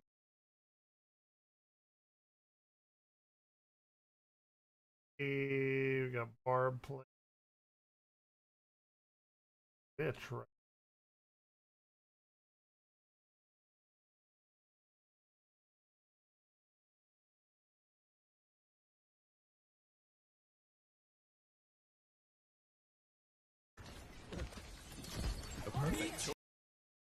Following that person, but okay.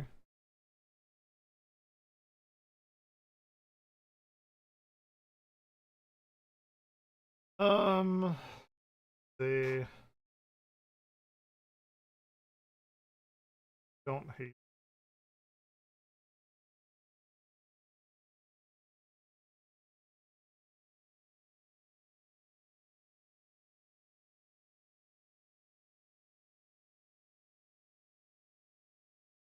What dying from rabies feels like.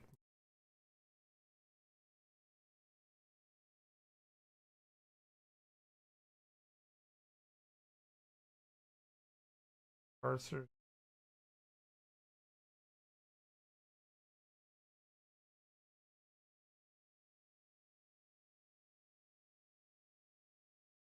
Streaming old video game? Would have watched that.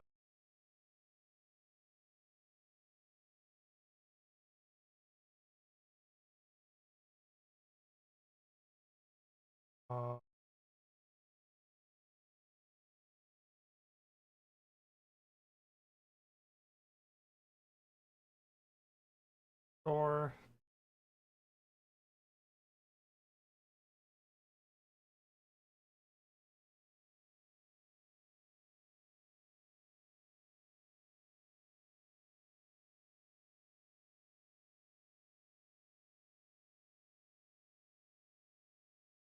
Tom thinks he knows more about childhood vaccines.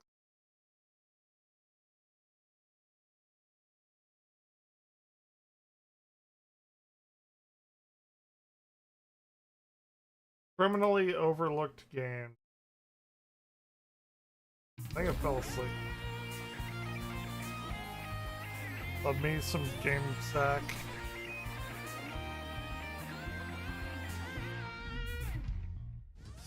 Hello and welcome to GameSack.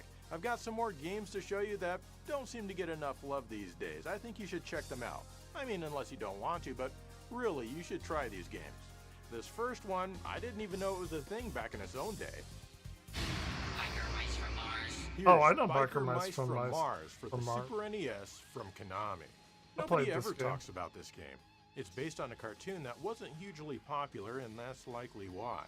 After we got Teenage Mutant Ninja Turtles, we had to have cartoon after cartoon featuring anthropomorphic animals. Street Sharks, baby. Samurai I remember Pizza Street Cats, Sharks. Avenger Penguins, Mighty Ducks, Kung Fu Dino Posse, Street Sharks, and of course, Street Sharks! Biker Mice from Mars. I had never even heard of the show and didn't even know Oh, I the game did. existed until, I watched it. Maybe 10 years ago? This is an isometric racing Crazy. game, and when it comes to such titles, most people go on and on about rock and roll racing I from think Joe's a Interplay. little It gets older all than me. the love. Well, I'm here to tell you that Biker Mice from Mars is better in, well, basically every way. You choose from one of 6 different characters, and then it's off to the races. It features tank controls like other Probably similar as games, and this old might as take Player upwards of Slayer. 3 to 4 seconds to get used to. Player Slayer is The like L a and the R little shoulder older buttons than me, I scoot you think. to the left and to the right, similar to how these same buttons work in F-Zero. But it's always your biker's left or right, so if you're heading downwards to the left, you're probably going to press the wrong button accidentally. You'll need to use this exciting feature in some levels to keep from being blown off of the track, which is similar to one stage in F-Zero. Actually, a couple of different stages, because there's the wind stage and also the magnetic, and never mind. These buttons can also help you power slide around corners. After you complete a lap, you're armed with a weapon, and at first you only have 3 shots. Each character has their own unique weapon. These definitely come in handy. You also get a roulette of items that cycle to give you something special. This can be anything from a nitro speed boost, temporary invincibility, extra cash, or something to interfere with your enemies, like an earthquake. Each and every one of these are very useful, and you'll want to make sure to use it before the lap ends so you can get another roulette item when you begin the next lap. Between rounds, you can enter a shop to upgrade your bike with the money that you win. Shop Do I will have give like you a more ladder shots to out fire here or on each something? lap for your character's default weapon. Armor Kitty. will make it take longer before your bike blows up. When this happens, it can really slow you down and put you way behind, but you're never out of the race. Tire and engine are pretty don't. self-explanatory. Basically, you want everything, but if I had to, I'd concentrate on the engine and the tires just to stay ahead. The game can be tough sometimes, but fortunately, you get a password after every 5 races. Graphically, everything looks fantastic. It's well drawn and makes excellent use of bold and sometimes very bright colors. The stage graphics eventually do start to repeat, of course, though they're rearranged into different track layouts. It looks a lot better than Rock and Roll Racing, and it moves at 60 frames per second compared to a wimpy 20 frames per second in Rock and Roll Racing. The sound and music here are both outstanding, one of the unsung heroes when it comes to sound quality on this console. Everything Never is thought very I'd bright and hear like a extremely biker mice from Mars like phrase.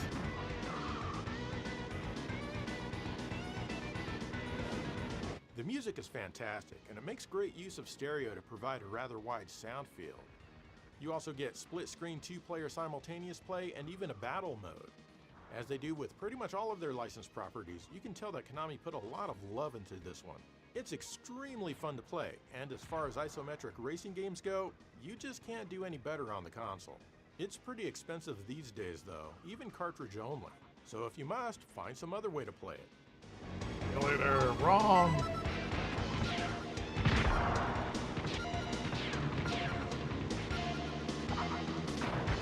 I mean, never play with ROMs and emulators, it's illegal. I certainly never did.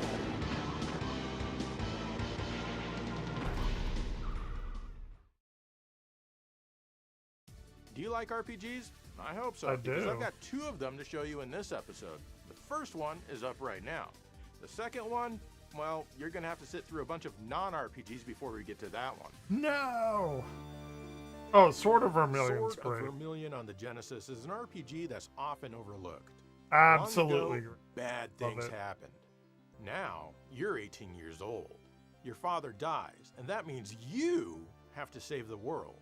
I mean, you didn't think that you were going to play as one of the idiots who just walks back and forth in town, did you? Your name is Joe Red, which is very similar to my name for some reason. Probably because you can name your dude. This game has most of the JRPG tropes that you'd expect from the time, but overall, it is a bit of an odd duck. The towns, shops, and all of that are as you'd expect. You get your typical overhead view, though you do walk perhaps a bit slow. It's slightly annoying that you have to open a menu and select talk instead of just bumping into an NPC and pressing a button. The shop menus and all that are typical and perfectly fine. But once you venture outside of town, you now have a window that shows the world in a first-person perspective. It's Movement crazy. here could certainly have better animation, but this game only uses 5 megs of memory. Or maybe this is just how I never owned this game. I used to rent it all the time. You also have an overhead view to the right, otherwise it'd be super easy to get lost. Controlling your movement in this mode is very easy and intuitive. The battles I was are random, like and you switch to a screen where 5, it kind of 6, tries to 7. be an action game. Basically, you just need to walk towards the enemies and attack them with your sword. This makes the battles much faster than a typical turn-based RPG. The dungeons are handled the same way as the outdoors with the first-person perspective. Sometimes you fight a boss, and this is done with a strange side view mode. It plays just as awkward as it looks. I don't know though, I think it looks kinda cool, at least for its time for an early Genesis game. You certainly will have to grind sometimes, both for experience and for money. I always do this just to make sure I can get through the next dungeon without much of an issue before I get there, so I don't have to attempt it again if I die. Does anyone else play RPGs the same way, or is that just me? If you didn't know, this game was made by Sega's AM2 team. These are the very same homeboys who made the arcade versions of Space Harrier, Afterburner, Outrun, and of course Dynamite Ducks. Despite how odd this is, it's a worthwhile trip if you enjoy RPGs. This was only the second RPG on the console from Sega after Phantasy Star 2. It rarely gets mentioned because it's not Phantasy Star, but I found it addictive. The graphics are a mixed bag. I do wish that there were more variety and that the first-person animation was less jumpy, but on the whole it's still pleasant to look at. The sound effects are fine. I love the dying sounds of the enemies. The music is fantastic, and like Biker Mice from Mars, it makes great use of stereo to have a wide sound field. Joe does love stereo quite a bit. It was composed by the same guy who created the music for Outrun, and of course Ghost House on the Master System. If you like RPGs, I encourage you to give this one a go. It's a good one. I would It's love okay. to see this one remade someday. I mean, remade well, that is.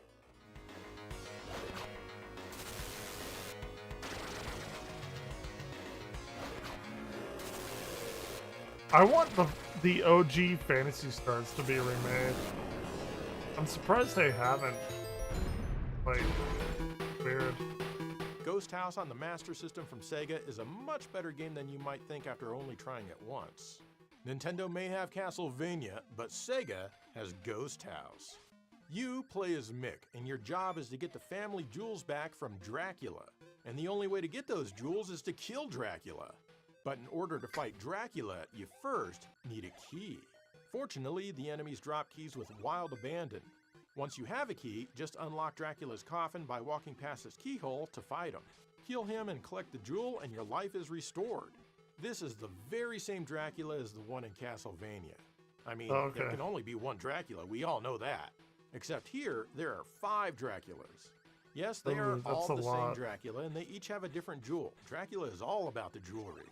Defeat all 5 Draculas in a given level, and then search for the special door.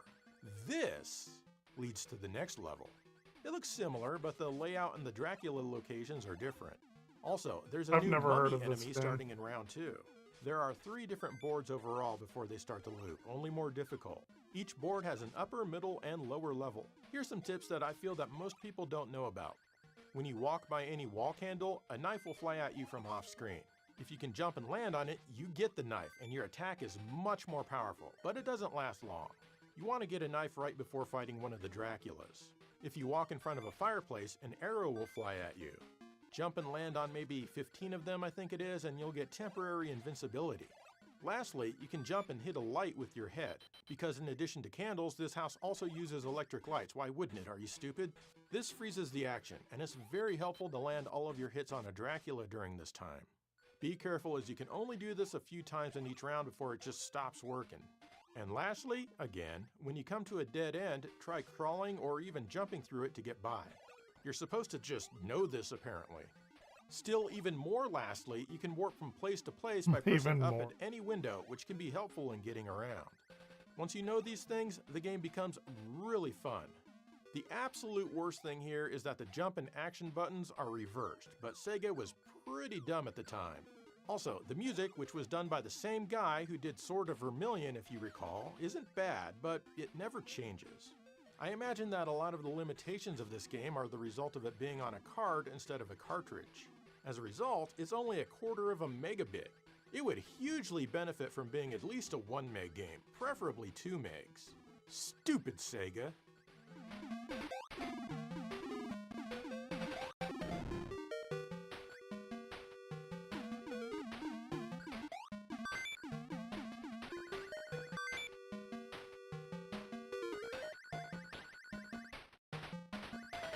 Only halfway done? It's like we should be nearly all the way done.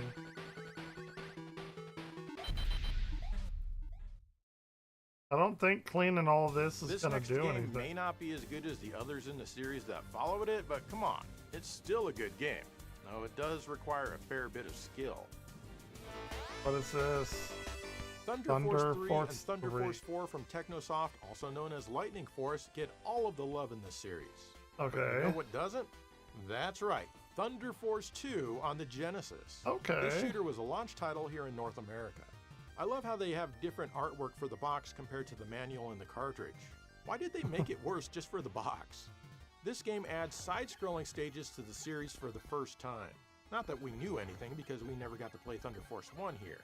So now every stage alternates between the overhead stuff like the original game and this fancy new side-scrolling stuff that the kids who like that Gradius game are all excited about.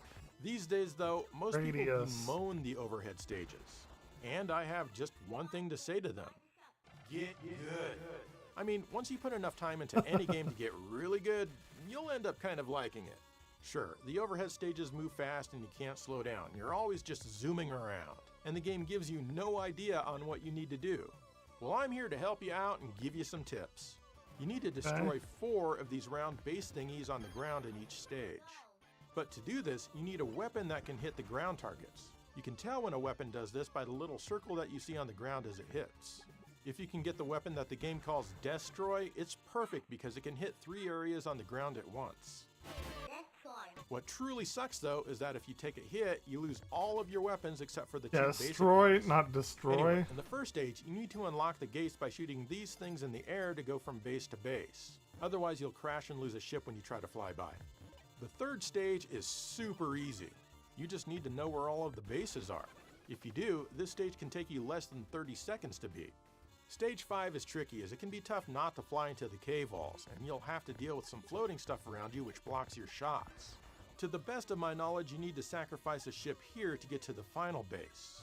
There may be another path around that I don't remember, but honestly it's worth it just to sacrifice a ship. Stage 7 is a huge pain, mainly because I can't remember it. 3 of the bases are easy to find, but that 4th one is fairly elusive, and they take longer to die in this level. I wasn't able to make it to the 9th and final stage today, but it's a huge spaceship with crazy gravity, and you need to work your way around it and then down the center to defeat it. The side view stages are cool. Let's see if my They each have a sister has mid-boss, any and some kind weapons are of unique to these areas. The boss of stage 2 kind of sounds like a Pac-Man game. How could you not love that? The action is intense in this one, and it really taught me how to play shooters because you're constantly dodging stuff from everywhere. I used to be able to beat it all the time, but I am out of practice with this one. The graphics are good for a launch game, and the music is outstanding.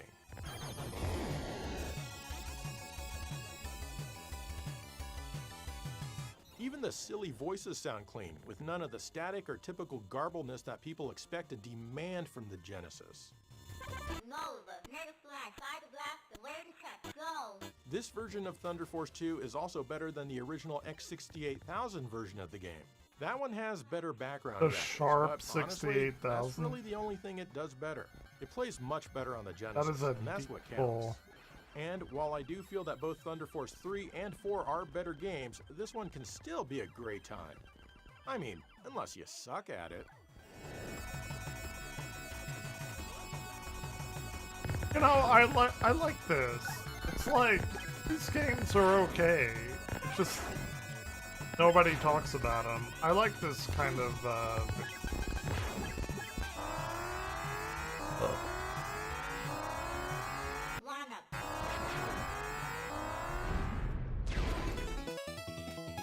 This is Matto King Granzort on the Super Graphics.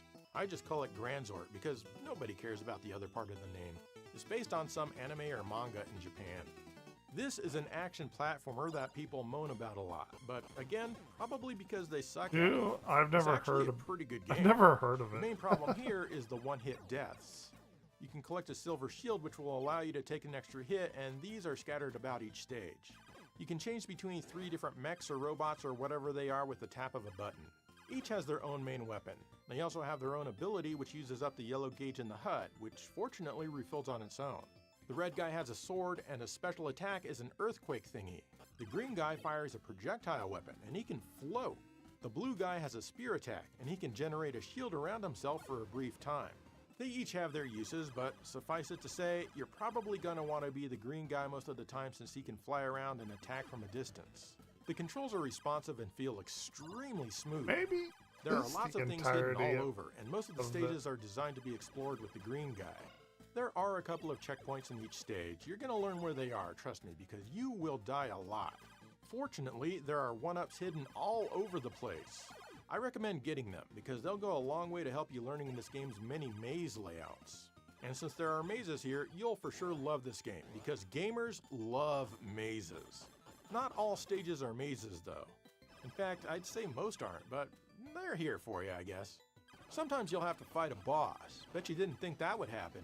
Some of them take time to learn, but once you do, they become easy. For example, this stupid snake kept killing me, but then I discovered I could just bounce on him. Easy as pie, and pie is very, very easy and also quite delicious. One minor complaint I have is that when you have a shield, you're gray, so you don't know which character you are as you're switching between them. You're just supposed to be a fan of the show or the comic book or whatever it is and just know these shapes. It's certainly not game-breaking, just a hair annoying. The graphics are generally pretty good. Here come the Certainly floats! not mind-boggling. Wait, why are the floats here? Unlimited power of the super graphics allows this game to have 2 background layers for parallax scrolling, which lets you know that video games are no longer Wait, why are just the for floats kids. here? It also allows for more sprites without flicker, and sometimes these sprites love to surround you. The music is fine, nothing to complain about, but it's certainly not a classic soundtrack. This game certainly isn't perfect, and it could use some polish, but it's still a good time. In fact, I will go on record and say that, unlike most other consoles, the Super Graphics has no truly bad games.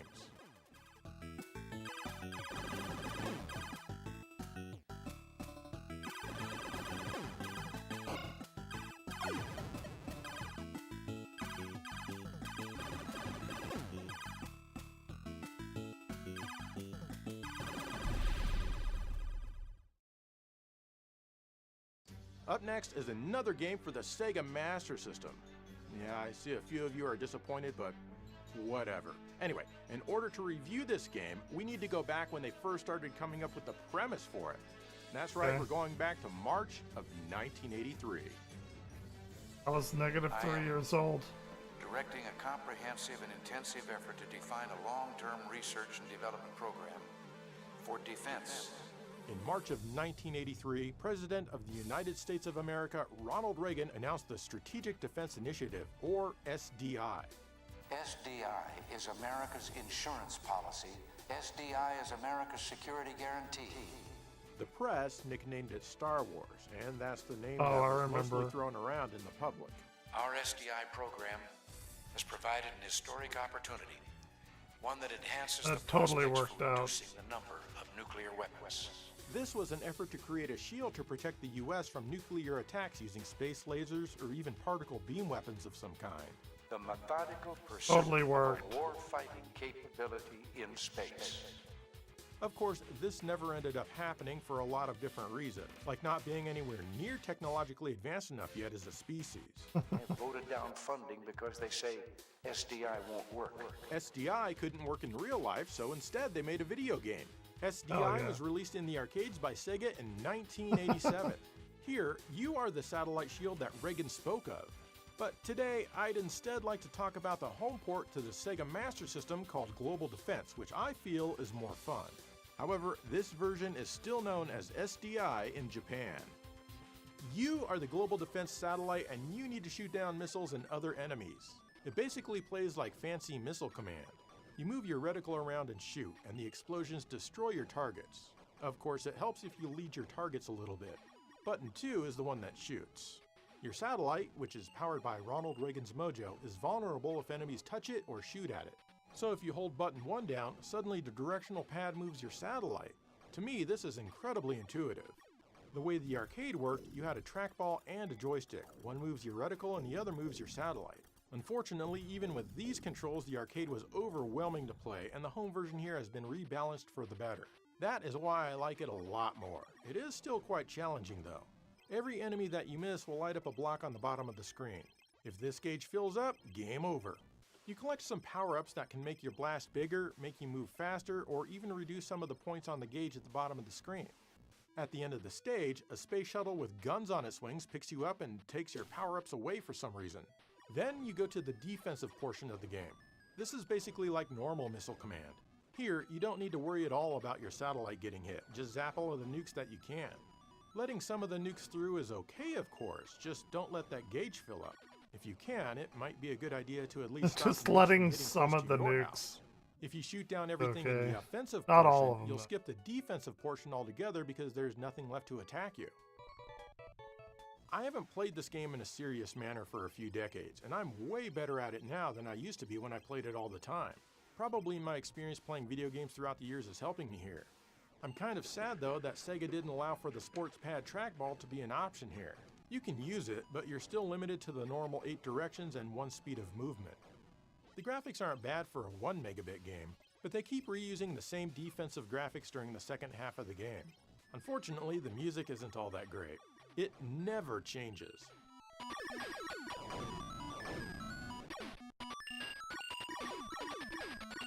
The game supports FM sound, and it does sound a little bit better that way, I suppose, but it still doesn't sound very good. Making a really good argument to play What's this. weird is that there's different music that plays in the game's demo. What the hell, Sega? Why isn't this in the game proper?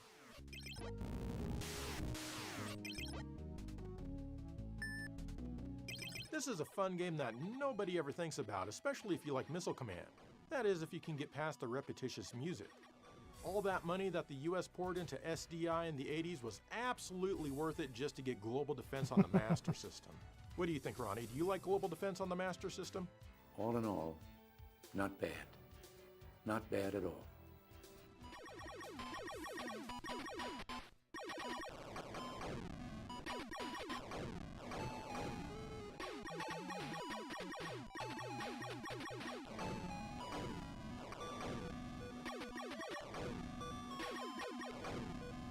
Where's that other RPG?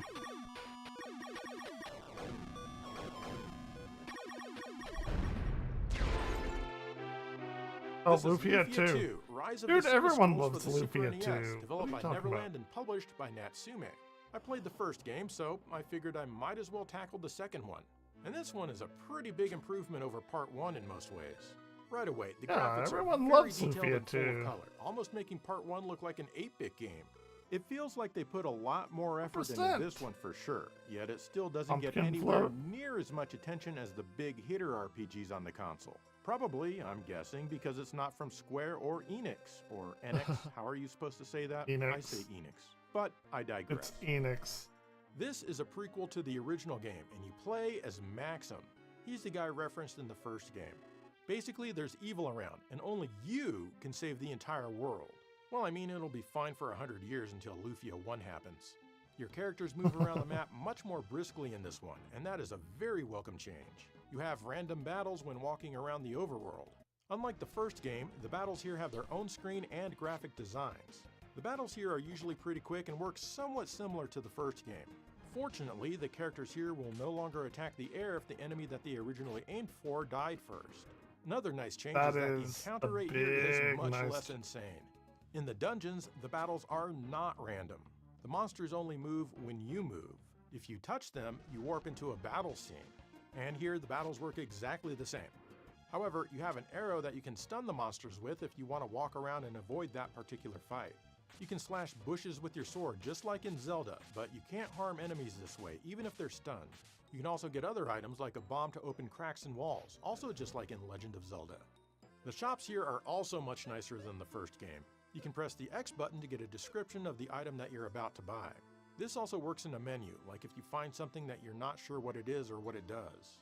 Some of the equipment here has IP on it, and you can use this for a stronger attack in battles or even to heal you. It all depends on that particular piece of battle gear. You drain the IP meter when you do this, but it refills when you get attacked. I usually don't worry about this, as I don't find it a tremendously compelling feature. Eventually, the girl who likes you joins your party, just like in the first game. What's more are the capsule creatures that you can find. They help you in battle, and you don't control them at all. They just do as they do. Man, I haven't Sometimes played they may Lufia even eat 2 one in of like your items. 25, I didn't find 30 these years. guys very interesting either, but better than nothing in battle, I suppose. Of Blast course, from the you will past need for to grind me. a lot. Not as much as the first game though, but still a lot.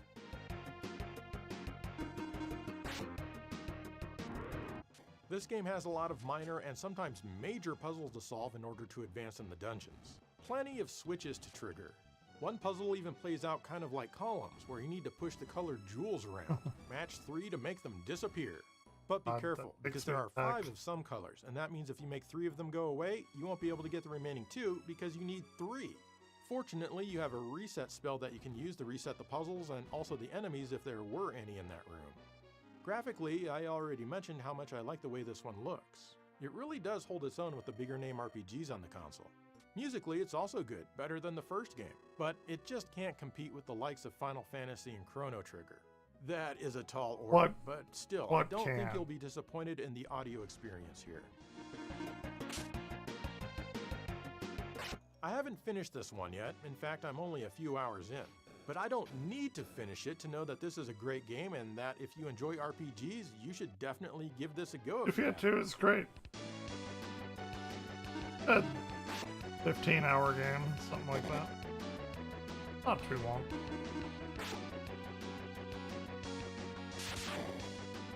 I mean, it's no Power Wash Simulator 2, but what game is?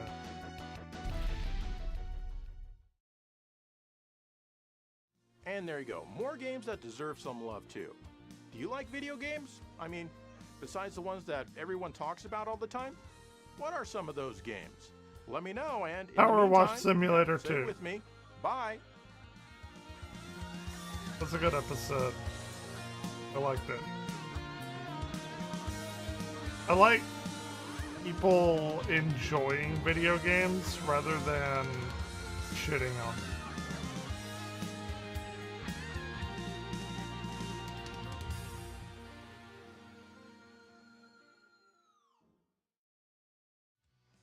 Oh, nice. No. Bad Dudes from Data East. I've heard about this one. Let's play.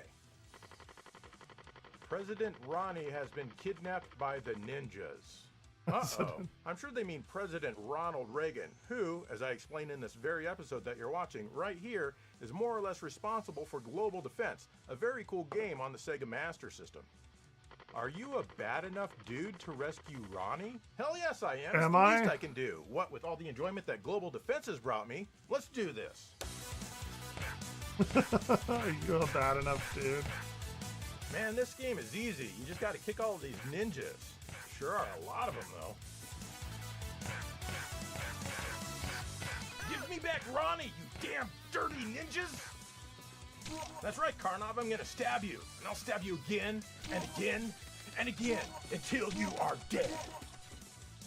Okay, stage 2. How the hell did I get on top of this truck? I'm just suddenly here? Okay. Oh crap, I just died, and I only have 3 lives! Man, this stage is slow. It's the boss! Ah crap, I died again! I was only allotted a 25-cent budget to rescue the President of the United States, and this is my last life!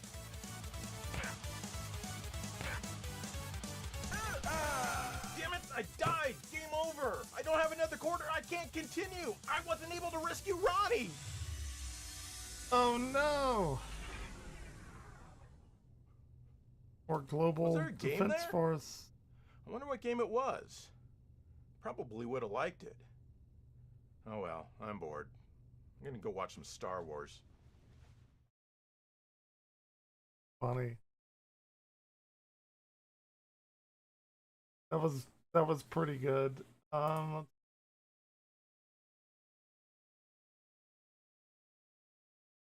Sora? You leave. Hearts keeps getting worse for PlayStation. Welcome back to Slop Live. Really. Today's Slopic, more bad news for Sony. It's now been over a month since Sony announced they were going digital only and no longer Almost making 2 discs months. in 2028. As mentioned in previous videos, their social media was getting flooded with comments saying things like no disc, no buy, and a majority of their posts were getting more comments than likes, and this is still happening on some of their posts, though not as often as at the beginning. Anyway, in the latest news, it seems Stop Killing Games has officially joined the $457 million lawsuit accusing Sony of abusing its control over the PlayStation Store, calling it a Sony tax. And the funny thing is this was actually launched back in 2024, before they even announced they were going We're digital nearly done. only. I do I like think how this the is the YouTube final video level. is just straight up called "It's Time to Sue Sony. Join us." The court estimates damages of 435 million euros, also saying PlayStation games on the PlayStation Store cost an average of 47% more than the equivalent physical copies. And supposedly, since Sony has decided to stop producing discs altogether, the campaigners are arguing that it strengthens their case. Now, this lawsuit is only happening in the Netherlands, but they are getting a lot more flack from other countries. Last month, an official complaint was filed in Mexico against Sony for alleged anti-competitive practices related to video game sales, saying if discs disappear, anyone who owns a PlayStation will no longer be able to choose where to buy their games and will be forced to purchase them exclusively through Sony's store. The complaint asks regulators to determine whether or not Sony is basically creating a monopoly, potentially harming both consumers and competing businesses. Well, and there they is also are. a $2.6 billion class action lawsuit in the UK against them as well. And I can only imagine a lot more lawsuits will follow, assuming Sony moves forward and puts this into place in 2028. I guess lucky for me, Fall Guys doesn't have a physical disc. Yep.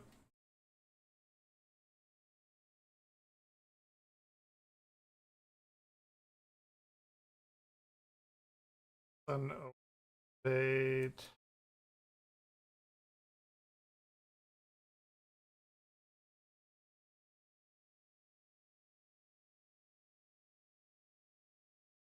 Of a great movie review.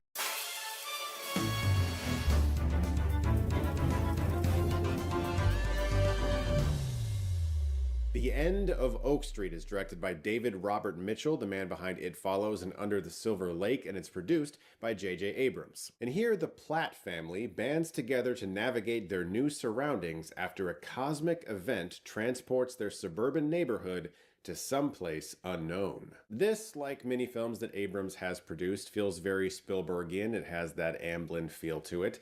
We've got a small town neighborhood, a bunch of happy people in the 1980s who are just happy, and there's no problems. And there's some sort of strange event, science fiction related, that creates a lot of great action sequences and suspense. And in this case, it's dinosaurs randomly showing up in their neighborhood without any explanation. What this movie did for me was very specific. It did something for me that I've actually never had a film do for me before. And I have a feeling it may have even been a selling point when they were trying to pitch the film. And that is that this movie actually fulfilled the promise of another movie. When the Jurassic World franchise eventually leaned towards the dinosaurs are going to go off the island. In fact, at the end of Fallen Kingdom, spoilers if you've never seen Fallen Kingdom, that is what occurs. And I was like, Dominion, that movie, that is going to be insane. Dinosaurs just everywhere in our neighborhoods all around Earth. Like, how are they going? What are they going to do? It's going to be, there's so many options. And then they didn't really do any of the things that I thought they could do. And this movie really did what I wanted. I wanted to see suburban neighborhoods overrun with dinosaurs. We got a little bit of that at the end of The Lost World. But this idea of they're all over the place and you're just like a family that one day was hanging out in the backyard and all of a sudden there's dinosaurs running through your front yard. It's an analog horror. That's exactly what I wanted out of those future Jurassic World installments. This feeling of the world has completely changed. What those movies eventually did was it kind of flashed forward to a point where it was semi-accepted and we were getting used to it, and there's dinosaurs dying in the street in Rebirth, and how do we transport them? And they basically just cut out all of the really fun, exciting stuff and flash forward to the boring parts. I don't know why those decisions were made. It makes no sense to me. So the end of Oak Street, I could totally see David Robert Mitchell or J.J. Abrams walking into an office and being like, we're going to fulfill the broken promises of the Jurassic World franchise and give people a standalone original dinosaur movie that maybe gives them some of what they were hoping for. And that's what this movie did for me. I had a blast from start to finish, and I have to say Anne Hathaway in particular was really, really great here. She is having an amazing year with Devil Wears Prada 2 and The Odyssey, and she still has another thing coming out. And I haven't even seen Mother Mary. She's really, really on fire right now, just making really great movies, and she's fantastic here. My favorite part of the movie by far. Another approach to the film that I really appreciated is that this movie actually, even more so than the Jurassic movies, goes into the idea that the dinosaurs are animals and that we see them defecating and we understand that it's not just a joke, and we see them, you know, they are shown to be truly animals that also hunt and kill. And there's so many great sequences of near escapes and death and a few shocking moments that I truly did not expect, and a fantastic banger of a score from Michael Giacchino, as usual, who was the composer for the Jurassic World movie, so this is rather interesting. There were a few storylines, though, that felt like they were in service of the whole Amblin Spielbergian feel of things. Like, you have kids on bikes and their adventures and all those types of things, and one of the kids has a bully, and that bully is chasing him around and picking on him a lot, and they have to do something with that storyline eventually, and when they do, the movie almost has to acknowledge the futility of it now because of what's really going on. This thing that this guy was angry about no longer matters. And because the movie itself acknowledges the futility of the storyline, it almost feels like, why is it even here in the first place? There's also a few choices made once we get more into the cosmic event and the things that are occurring and how it could be changed or manipulated that do make you scratch your head and wonder who just got screwed really bad and who didn't. And there's questions that come about. I can't get into some of the details because I want you to see the movie and not have anything ruined. But at the end of the day, this film did exactly what I wanted it to do very, very well. Have a compelling family, good performances, have great dinosaurs, really good scary action sequences, and it also looks magnificent. This movie surprisingly was shot digitally, but it really does look filmic. I was extremely impressed with all of the work they did to create that response in me, because usually That's I cool. can look at something and be like, yeah, I know, that's definitely film. But with this, I can say that we are definitely getting to a point, and Project Hail Mary too, which had like a film out, but it was shot Project digitally. Hail Marys. We're at a point now where, you can actually look at digital photography and not quite tell anymore because of the things we're able to do, and it's very impressive and exciting. The film also has a dog named Starbuck, who definitely gets a great moment. It's kind of like a moment the dog has in Love and Monsters, another pretty good movie with Dylan O'Brien. Both of them are these moments where you're like, I am rooting and I'm cheering, but how exactly did that happen? But who cares? I'll also say that I was kind of blown away this movie got the PG-13 because I was watching it assuming it was rated R. It's fairly gory. There's a lot of deaths and dismemberment, and there's one sequence with like this eel-like dinosaur, I'm not sure what exactly it's called, where it's stabbed like 30 times or something, and it's very bloody, and I'm really surprised that it didn't get the R. And it's like another dinosaur movie that could potentially be a gateway movie for younger kids to experience some horror, just like Jurassic Park. Check it out in theaters for a number of reasons, because a filmmaker like David Robert Mitchell, who has made very interesting indie-related things in the past, is making just a... In October 2025, this episode of Conan is the first time we see Conan finally break. We have a special surprise guest here. Hello. Okay. How are you? I'm Bill Burr. And I feel wonderful about being Conan O'Brien's friend. It wouldn't take long for things to unravel, because just days earlier, Bill Burr had infamously headlined the opening night of the Riyadh Comedy Festival, the most hated comedy event in history. Conan had refused, so what unfolds is when a comedian who sold out is then forced to sit opposite the one who didn't. Which is why when he walks out, Conan opens the show with this. It's going okay for me. How's it going with you? Oh, it's been a great week. It's been fantastic. Yeah. I think the general consensus is how dare you go to that place and make those oppressed people laugh, you piece of shit. I can't believe you went to that place I can't find on a map. Now, let's paint a picture here. It's one thing to wear clothes made by sweatshop labor. It's quite another to go to the factory and make them laugh. It already feels like this isn't going to work out for Bill. No one associates Saudi Arabia with sweatshops. Oil, exploitation, and corruption, sure, but Bill's framing is just off. Comedians have always been society's truth tellers, the people allowed to mock kings, governments, and billionaires. But what happens when the kings start signing their checks? Well, that's what we're about to see. Conan asks what he's obliged to ask for his audience, and everyone else at home. He's sarcastic, but dry and serious. So you're here to apologize? No, not at all. It was one of the most amazing experiences I've had as a comedian. It was incredible. And what was the best part is my whole life is I've been paranoid about the news. Like I watch the news and I always go like, this doesn't feels like they're, they're moving stuff around, they're shifting it. So to actually kind of be in the middle of one of those stories and actually confirm it and watching them lying their ass off saying there was no women there, which was a lie. With Bill boldly claiming that he's immune to any criticism, Conan has two obvious options in front of him, and either one would have worked. The first option comes from the version of him who defied an NBC executive, a personal friend of O.J. Simpson, who ordered Conan to stop booking Norm Macdonald because Norm kept going on Weekend Update and calling O.J. a murderer. That version of Conan might ask one more question, something like who wrote the check or what did you sign?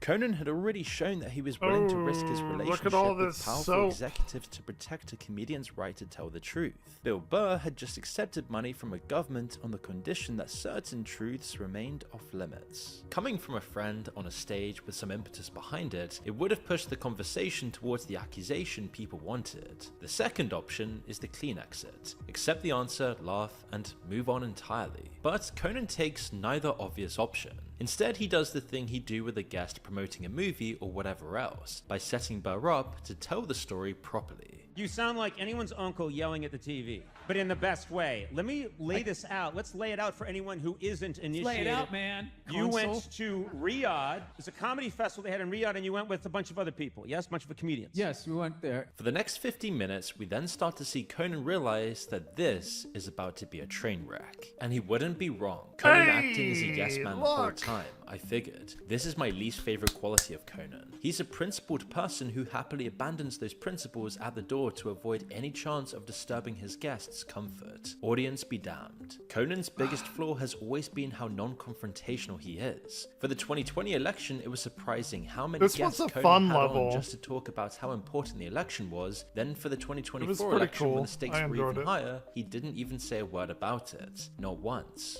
That was the whole point of the appearance. Bill was flailing in the water and Conan threw him a life preserver. Unfortunately, Conan is trading a lot of goodwill being an apologist for the Saudi business. For one of the first times, Conan's audience was turning on him. The show received 9,000 likes against 11,000 dislikes. But what many missed was how this episode broke Conan directly, which would later result in a serious conversation about everything wrong in the comedy sphere.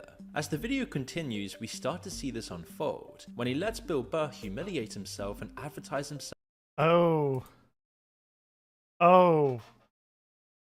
The moon spinning was an issue, and now we stopped it. Like it's supposed to be. Oh, that's cool. As an idiot. Now look closely at how. Okay. Oh look, and we got the kitties with us, and Karen and I are heading home. Thanks, Destiny fulfilled. Feet cleaning. Greetings from Honolulu. Power wash the musical. We saved the world from the moon spinning. How Conan reacts to this joke, and I use that word loosely. 100%. We beat Power Wash Simulator I had the same 2. idea that part of the world is everybody else. I thought I was going to go there. There was going to be a bunch of people dressed like Yasser Arafat, I enjoyed it. shooting machine guns in the air, going, "Back to America! There's one! Cut his head off!" All of these that didn't go and never will go. All they're ever going to see is, you know, the machine guns, and you know, if that's how you want to live, that's how you want to live. I really don't give a Conan. He's trying to be reasonable, but his face tells you he's really not impressed at all. He's showing a level of cringe you undeniably feel, but are trying desperately to hide so you don't embarrass your mate in front of everyone. It's pretty telling that there's absolutely no laughter coming from Conan. Bill usually has Conan in stitches. Here, Conan looks like he's just dead inside. It's very telling that Conan is dead staring at him the entire time, and Bill can't even look in Coco's direction. It's also exactly this kind of joke which shows why lots of people think Bill Burr's comedy has become repetitive and dated. Bill's stereotypes about the Middle East are about 20 years too late. Nobody expects Riyadh to be like a war zone.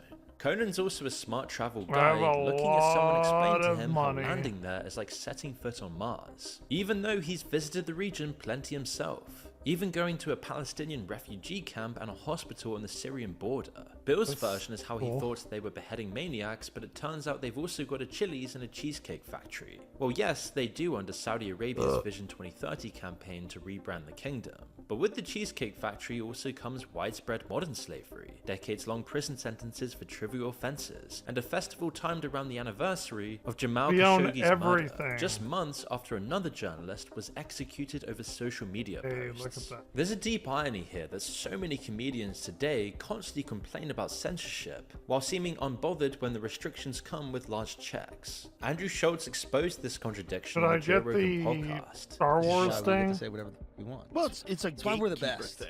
Us and Saudi Arabia. It's just us and Saudi Arabia, by the way. We're the best ones, by the way. And people made all this big deal about like, oh, they made you sign a list of things you can't say. You know I'm gonna get it. Do you really think the king cares about the clowns coming to the festival? Like, $10. You think he really gives a about that shit? No. Like, well, he would care if it was humiliating. It's some middle guy who's like, I don't.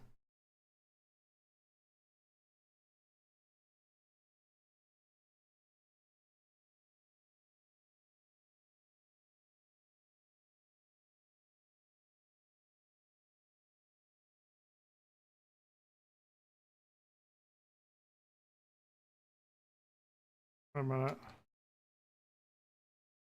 Fuck.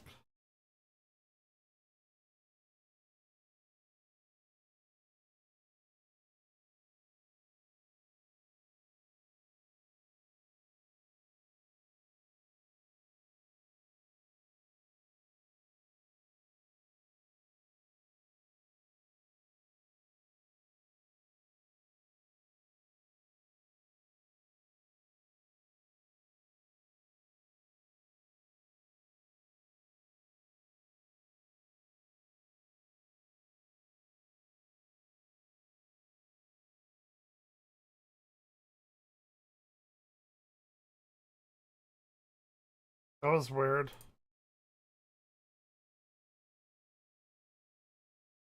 Okay. And you can imagine both were probably offered very large sums of money to turn up. For the troops? Is it for the troops? Not for the troops. It's for the Saudis. For the Saudi princes? Yeah. Of people. I don't really have strong feelings about the Saudi Arabia Comedy Festival. I do get the fact that they perpetrated 9/11. I'm not doing it. That is good. I admire that. Then they doubled the bag, and I was like... Sorry, just go on Google, Big. Who really did 9/11? I'm not doing it. Just be like, okay, fine, never mind. Yeah. They doubled the bag, the princes? It was a significant bag. What? Yeah, but I'd already said no. But Bill Burr's thing here, and in his career generally, is to offer a pragmatic gotta way give props forward by to him, insulting you know? everyone in the name of common sense. And to their credit, they said, all right, what do we got to do? And they basically whittled it all the way down to you couldn't talk about any religion. Theirs, yours, anybody else's, and you couldn't make fun of the royals. That was it. Now, I know a lot of people that, well, that's f***ed up, man. It's like, well, they just progressed the ball like 10 yards. However, it's simply not working like he wants to these days, and it's starting to do irreversible damage to his brand. His next justification is a textbook case of whataboutery, a rhetorical technique used to deflect criticism by bringing up a related grievance. You know what was funny? One time I did Abu Dhabi, and one person texted me, oh, you're going over there to get that blood money, right? And I go, hey, you know, just for the record, I'm also doing London, England on that tour, you know, which is arguably the bloodiest fucking money out there. Abu Dhabi has a very recent history of human rights abuses and slavery, but more to the point, Bill Burr would be the first to attack someone for this empty historical comparison.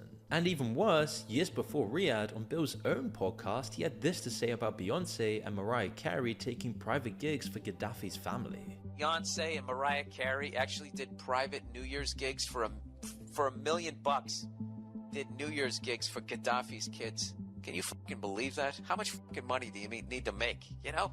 You're gonna take a gig where you're gonna go dance like a goddamn fucking that does clown bring my for Bill a mass Burr murderer's love kids. down. Then you take that a little fucking bit. I blood didn't money know that and what he's done. You couldn't remember that he claimed he was behind the Pan Am bombings that killed fellow Americans. What the fuck is wrong with you? By the time Burr reaches his conclusion, Conan quietly shows how Burr's case is terrible and signs it all off. I think the important thing is when all the people that are angry with you hear what you had to say tonight, they're just going to calm down. Absolutely. Yeah. Well, I'm not really. I heard you out, and I stand corrected. No, you're gonna see a lot of that online. A lot of I stand corrected. Well, I never want to see you. You've presented your argument, and I don't buy it. That's Conan saying it how it is. But by this point into the episode, his fans had already turned off. I love Conan, but this one I'm definitely not going to this watch. is something I'm just going to mark that different episode as here. played and wait for the next one. I'm just I want to do Star Wars. Now, Conan's been on the receiving end of network politics, cancellation, and lawsuits, and none of it came from his own audience. But this time, it actually did. Lars He's been sucked Homestead? into the politics he loves to avoid. Weeks later at the Oxford Union, he then laid out his own comedy philosophy that tells us why he didn't get too involved with Burr or even speak about anything with Rob Reiner. But you have to wonder if all of this stuff was on his mind. And court justice in history were the only ones who could speak truth to the king. So in the current zeitgeist, do you think it is a moral duty for voices like yours to try to engage more with social and political issues? Well, this is a tricky one because it's very easy for people to say you need to use your art form, whatever it is, to fight the power. And I have very strong political feelings and views, but my comedy is something that I don't have that kind of control over. Getting tied up in the culture war is a risky outlet for a comedian, even if it is tempting for the clout and inevitable views. But it's not Conan's style. He applies this to anything political whenever he can.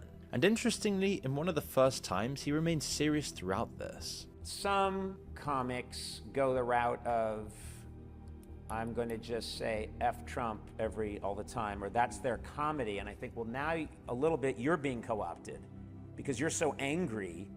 You've been lulled, it's like a siren leading you into the rocks. You've been lulled into just saying F Trump, F Trump, F Trump, screw this guy. I think you've now put down your best weapon, which is being funny, and you've exchanged it for anger. You just have to find a way to channel that anger. That's interesting. That's an interesting perspective. Good art will always be a great weapon.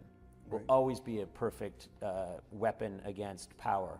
But if you're just screaming and you're just angry, you've lost your best tool in the toolbox. Conan also gives us an idea of how he might feel internally about the Saudi situation, because his face that day shows that there's an internal monologue going on that doesn't match up with the friendly laughter. I like humility, which is hard to find, sadly, and harder to find every day in America anyway. I think we seem to worship at the altar of bravado and certainty. And I like people who are uncertain and make room for nuance and make room for gray areas and are willing to change their minds. Those are the qualities that I really love. Bill was anything but uncertain in the episode that broke Conan. In fact, it seems like Conan is describing exactly Bill's profile, which is probably what triggered his flat expressions. The backlash to this whole fiasco has intensified since and just isn't going away, making everyone wonder whether comedy is dying like every other form of media that we love. We've seen Joe Rogan's own podcast get compromised, now comedians, and next, just any other entertainer you can think of. But at least there was some comedy online. That audience was deader than a Saudi journalist. If I was there, I'd be heading for the exit. Towards the end, Bill Burr then tells Conan he'd sit at home for a bit if this hurt his career. I've been to LAX enough in my life. You know, I'll fucking sit home for a little bit. In 2024, he then headlined Little Caesars Arena in Detroit on a 16-city tour. His 2026 dates are mostly casino showrooms and wineries, holding about 5,000.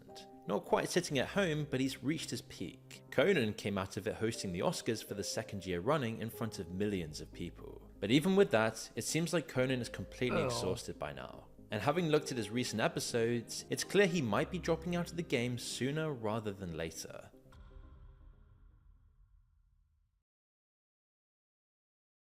Hey, Grandma. Hold on. I'll be...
What is this?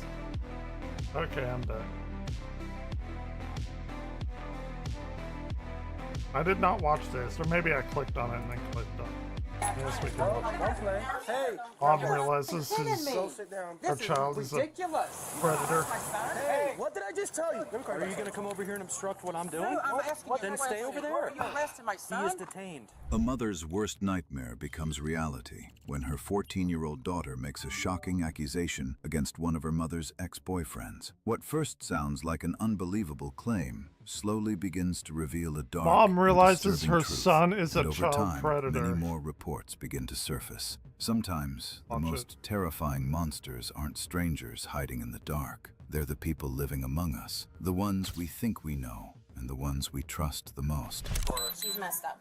Okay.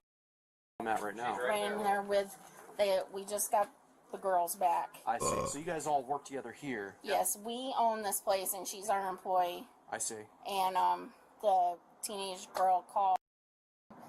This little girl and the girl it happened to. This you can get him or I'm gonna get him. We'll take care of it. So, we just need to get all the facts before we head over there. Apparently it happened last night. She just told me exactly what happened. Do you want to sit down and tell me before I go talk to her? Because we're only allowed so many interviews with children. This is what just came straight from her. I have text messages. Her phone was dead when her phone this morning. So who is over there? That would be my little one here. That's my ex. So. Your ex. Is he your husband, ex-husband? No, not ex-husband, just ex-boyfriend. We had a child together. Families are still real close. This is shocking for everybody. All right. How long have you all been separated? At least 4 years. Gotcha. So Okay. this is every weekend, you know what I mean? My kids go over there all the time. Sure.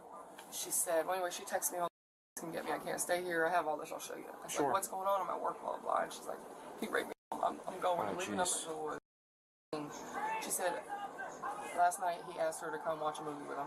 Okay. Went in the room, and he stuck his hand in her pants and then got on top of her and physically raped her, and then wouldn't let her leave the room for a while until everybody else was asleep, I guess. And I gotta ask you this: did he ejaculate or anything like that? no, I didn't get that far. She just got here. Because if that's the case, we need to get She her. has the panties and stuff that she wore. She said she felt gross, and she has those clothes. They haven't been touched. Excellent. Okay. Okay. I mean, that's not I'm so excellent. sorry. You guys. Okay.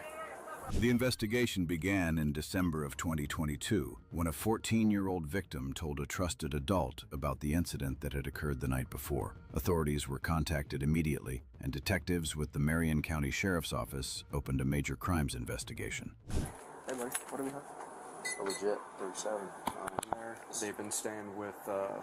Just for night. They do this every weekend on Fridays. Yeah. Grandma comes and picks them up. It's her. And they go out there, and Sundays get them back. So she texted you last night and No, says. she texted me. I will show you right here, guys. When her phone's been dead, she said, this happened last night. She texted this morning. She tried to call me. Please come get me. It's an emergency. I cannot stay here no more. Please come get me. Please. I said, I'm at work. I tried calling her, couldn't hear. I said, what's going on? What's going on? Please. I can't till I get off work. I can't. She tried calling me. It's not working. I said, tell me what's wrong. Don't call the house phone, his house phone. I said, if you don't tell me what's going on, I am. Please, he raped me. Like, please, can't be here. Please, please, please. I said, I'm sending the cops. Don't. And then we just got to, Grandma's coming to get you. Not great. I said, my anxiety's bad. And I said, really, thank you. That's the family calling me, because they didn't realize they were gone for just now 2 hours. They're just realizing these girls are gone. You know, I'm part of the family. Please let me know. Hold on. She's going to walk to the road. I said, you walk to the road now. Look for Grandma. Let me have her start on that. Yeah, girl in there. You have a pen for her? She's she's a wreck right now, guys. But that's. Hey, Bert. Oh, yeah. Bert. Here for a second. Here, just have a seat for a second, okay? Here, talk to me real fast. Yeah. So from all we know, go out there. That's so. Do we know how he was raping her? He said she told me that she was watching a movie, or he invited her to watch a movie. From what she told me, it sounded like there was some kind of penetration. She said that she was raped. Like finger penetration. That. I asked if there was ejaculation or anything like that. She's like, I didn't ask that much, but she has the clothes in a bag, I guess, still from last night. As soon as you came up, that's where I was at. Therefore, we're gonna be 10-12 with and signal 24.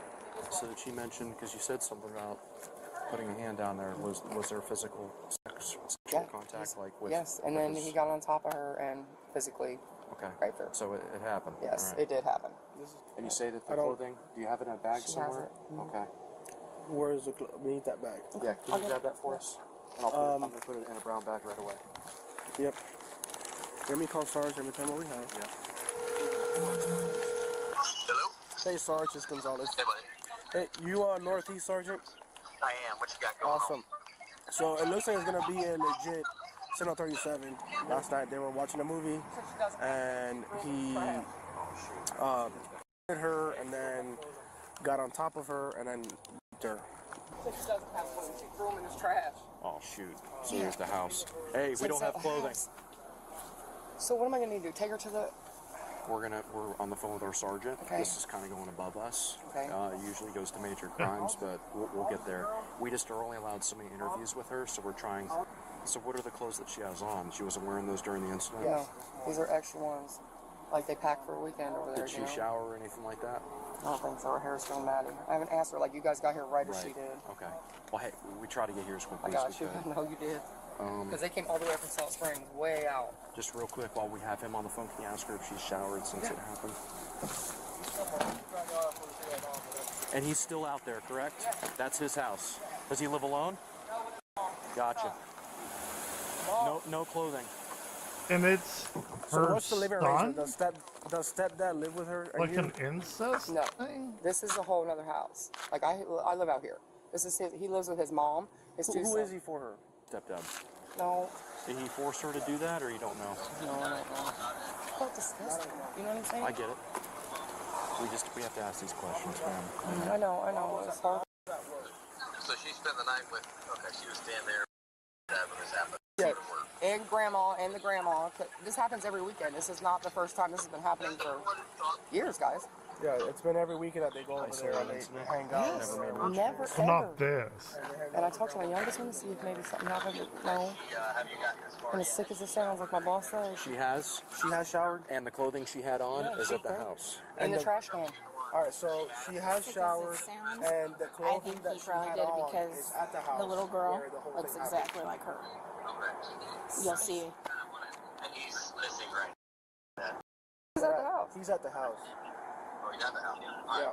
He doesn't know anything, you guys. Like, I didn't call to start a war. Yeah, I because called Detective Rodriguez. He told me I exactly didn't what call to to do. start a war. So he Detective called Rodriguez. Yes. Okay. He told me get the Don't think for grandma, 1 minute I didn't want to go out have the there. kids come out to the 100%. road, and they hid in the bushes. Who's there right now at the house? The grandma, him. Can we have grandma collect the clothes?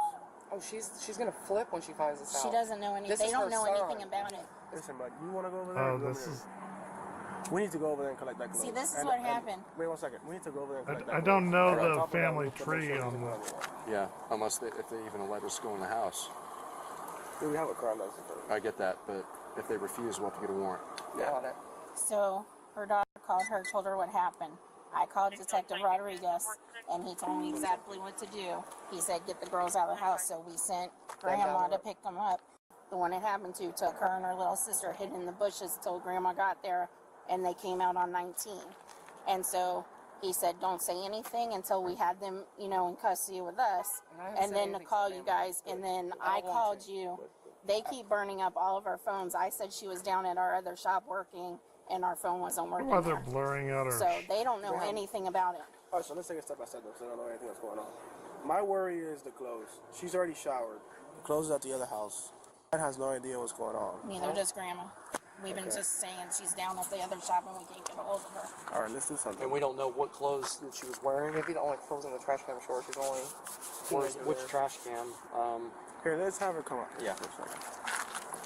Is Major Crimes coming out or anything? He's not coming back. Okay. Yeah, before we head out there, I'd like to know Yeah, that. let's I waited too because we didn't want anything more to happen to her. Of course. No, she's safe here. Can you step up for a second, please? Just real quick, thank you. During interviews, the victim described what had happened inside the suspect's bedroom and told investigators that he had blocked the door, preventing them from leaving. It's legit. She is. That's why she went last time, so it is legit. Hello. Can I get some vitals from you? Blood pressure. Check mine while you're at it too. What is that? That's a bow, bro. That's a little bow tie thing. Yeah. That was like so dirty out here. So I'm going to have... You might want to talk to that one. Yeah, that's a bow. That's a bow. It's not being dirty. It's a bow. Oh my God. It's a bow. Like the Texas ones, you know what I'm talking No, about? I hope so. Yeah, so I'm hoping too. I asked her questions. I said, has Daddy ever touched you on the butt or any of your private parts? She said, Yeah, because that kind of had me a little Yeah, when I concerned. saw it, I was like, oh man. Because I saw it when you saw it, and you sent me a question, I was like, just so you know, a couple months ago, the other sister, the one with the white shirt on? yeah, she told her mom that it happened to her. Well, after she we asked her, but she's not speaking, and she said she wouldn't talk to you guys either. So She told you guys a couple months ago that this happened? she told me, but mom was That's like, not good. Didn't call us or anything? she didn't, believe it, kind of thing. So, I mean, all of us, I've known Lee, from the kids, a few years. I mean, you never know when something's going to happen, but he never seemed like he'd be that kind of, he's always been loving dad, I've learned since I've lived out here for 5 years, there's a lot of creepy people out in these woods. Yes, ma'am. There are some good people out here, too. Yes, I agree. But I'd agree with your assessment. I think they must get pushed out of the cities into here, or I don't know. Were you over there last night? No? Alright. Was the little girl at the house yesterday? That's the daughter. She didn't say anything? No, we talked to her. Alright, we'll do something real quick. And who called 911? Was you, right? My boss. Your boss called 911? The issue that we have is the clothing. First off, she showered. And the second issue we have is the clothing that she had on. She had thrown in a Dollar General bag and thrown it in the dumpster, or thrown it in the trash. And she claims that the family there had taken it to the dump. So I'm literally waiting here to hear back from you, because I was going to go with one of our RPs to this dumpster to try to see if I can find it. No, unfortunately not. It's a Marion County landfill, and they claim it's not one of the ones that's compacted. It's, I guess, one that's open. She claims, the victim claims it was a Dollar General bag. She said that her red shorts and pink shirt was in it, and she said she wasn't made to do it. She just did it because she felt dirty, that kind of thing. And some, actual sexual penetration. Fair enough, right? We haven't directly asked her yet any of those things because we didn't want to waste an interview. You want to come and see it? If you want to. If you don't want to, it doesn't matter. It's up to you. As detectives continued their investigation, another victim came forward. She told investigators that they too had been inappropriately touched by him on multiple occasions. The victim said that when they tried to escape, he refused to let them leave and even made threats to continue harming them. Hey, Gonzalez, you got victim 43? Yes. I'll let you talk to Jose. 8743. She stands victim 43. I filled her in. Hey. Says that about a month or so ago, the same thing happened to her, but she doesn't want to talk to us about it. Clear in 04190. Okay, I would put that in there and maybe. Probably. That's fine. But is that did that conversation about it happening 397 from the 047 or from Mom is saying that this happens every weekend. They go to her boyfriend's house every weekend. The kids do. That always looks to be, a good dad. And then that today she gets a text message from her daughter, like saying, "Pick us up or pick me up." And then the said, "I can't. I'm at work. Is everything okay?" She's like, "Please, pick me up. She wouldn't tell her what's going on. Mom tried calling her. She couldn't answer the phone. Finally, she tells her, and whatever the guy's name is, what's his name again? Howard, and it's not just fingers or anything, it's fingers and his too. She said that he locked her in a room, so we got signal 50 on top of it. So on top of it, now, here. She just told Mom. Apparently she just told Mom that she was also kidnapped. That he locked her in a room and wouldn't let her leave. I don't know if she ran away. At their house. At his house. So she said that, I guess she was held up in the room overnight. How did she get out? Do you know?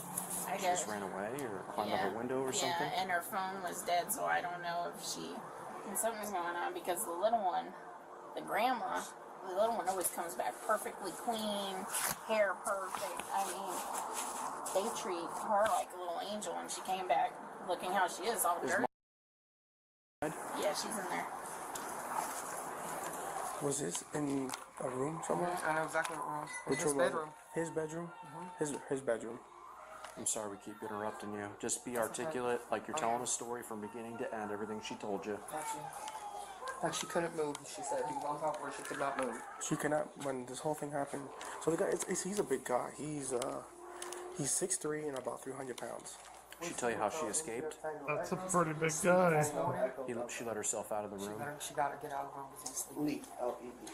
I just been talking to Addie out there. I think something did happen to Addie. She told me, I go, you can just call me. I go, or you can talk to one of the officers. They're there to help you. You need to help your sister if it's true. And she goes, I just don't want to talk about it to anybody. That's how she is. I know. So that's telling me the way she worded it that, yeah, it probably did happen. So I'm going to stay 10-12 with them here. Something at least. This is Grandma that picked her up. Hey, How are you? good. You did the right thing. Thank you for bringing him over here. Yeah, well, I mean, I left them. And then I got stuck. Alright, so this is for both of y'all, okay? Our detective is asking if you will be okay to be interviewed. Mom says it's okay. You can be interviewed. We're just going to ask you questions. Just be honest with them, okay? You okay with that? Alright. Cardigan, she says she's sent forward to be interviewed. Okay, what about the exam? And then the other question is, would you be okay getting the rape kit exam? Yes, absolutely. We already said we're going to do that. Yes. Okay. Yeah, they're both on board with it. Okay, because I mean, the girl also has to be okay with it. We can't force her to do anything, so I just wanted to make sure the girl's also okay with it. She said she's okay with it, yes. Okay, so then what I'll do is I'm going to call Kimberly's, and then once that's set up, I'll text you the address. Just confirming all the evidence is either going to be in that trash bag or at the suspect's house, correct? There's nothing at mom. If I'll go there now. He says he'll be 51 there. I don't know, like, who's the mom in this, I can't like, borrow from her? the title. She needs to. Okay. Titles. Are you done with this? No, I'm working on it. Working on it. Almost. Can we get someone to go to your house to get your dog some extra clothes? I'll have my mom go get it. Perfect. Yeah. Right. While you finish that. However, you know, the whole thing, underwears and everything. Maybe not misleading Did she him. say anything about her doing a kit? Because time is of the essence. Yeah, she's good. She's calling Kimberly right now. Is she come? So we're gonna transport her. We're gonna have transport her there. Okay. And I'll just follow them there. Okay.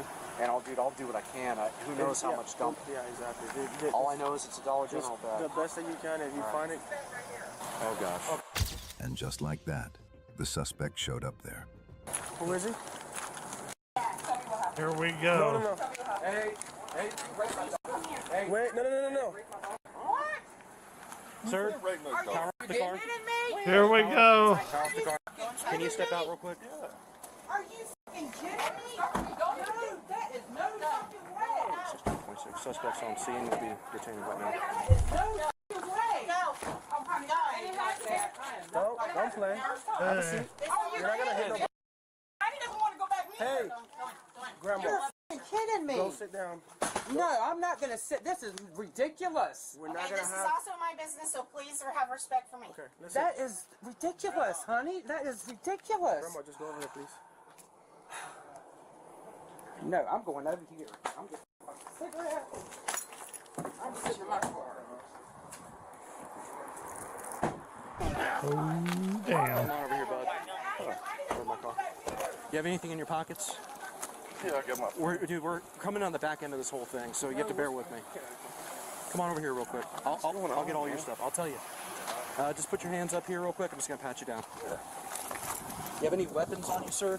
I'll explain everything happening to you in just a minute. You're not under arrest. You're just being detained. No, I just don't understand, man. All right, leave that in there for now. Do you have an ID in here? Raped. All right, just pull it out for me. You're being cooperative. So somebody. there's no reason to be rough. Yeah, I'm so worried about them.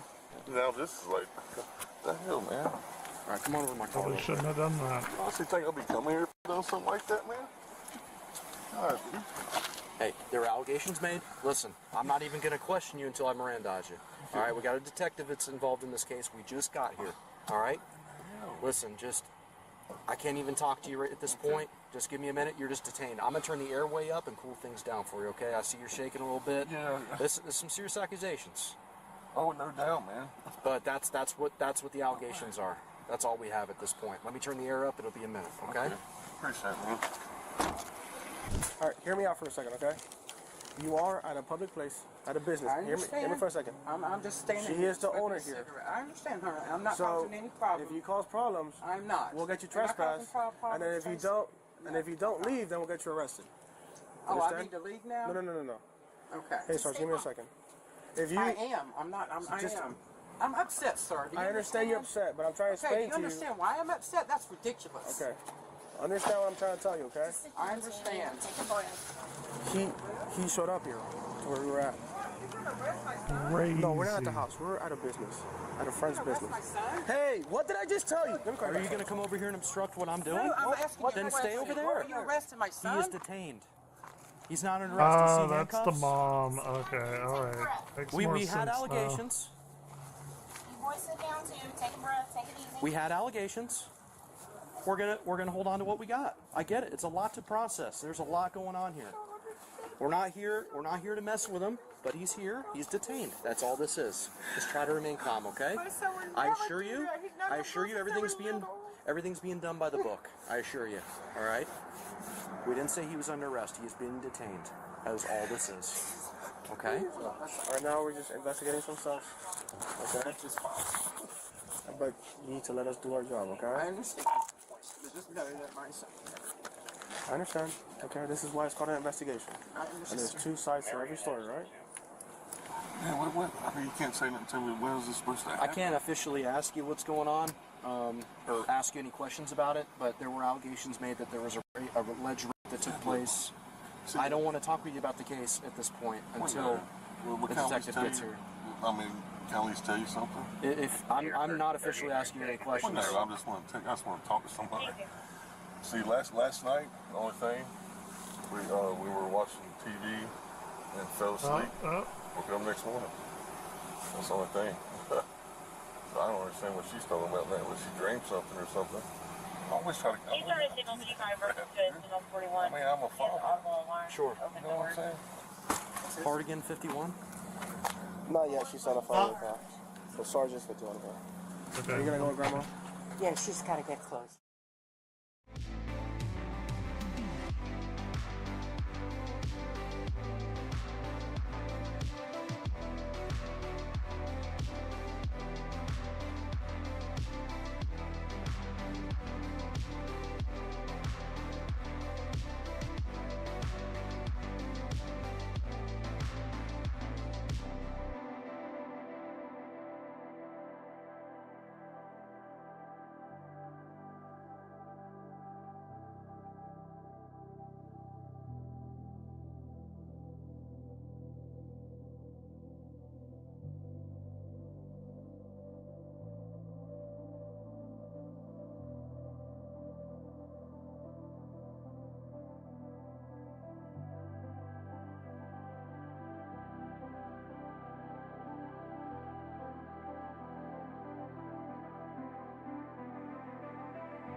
Alright, let's finish this off.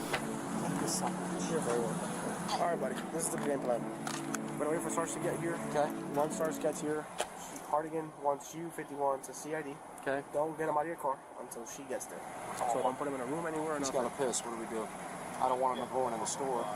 Dude, honestly, we can open up that door. I can park right behind him. Yeah. I don't want him out of my sight. I don't know. And then, so hear me out for a second before we go.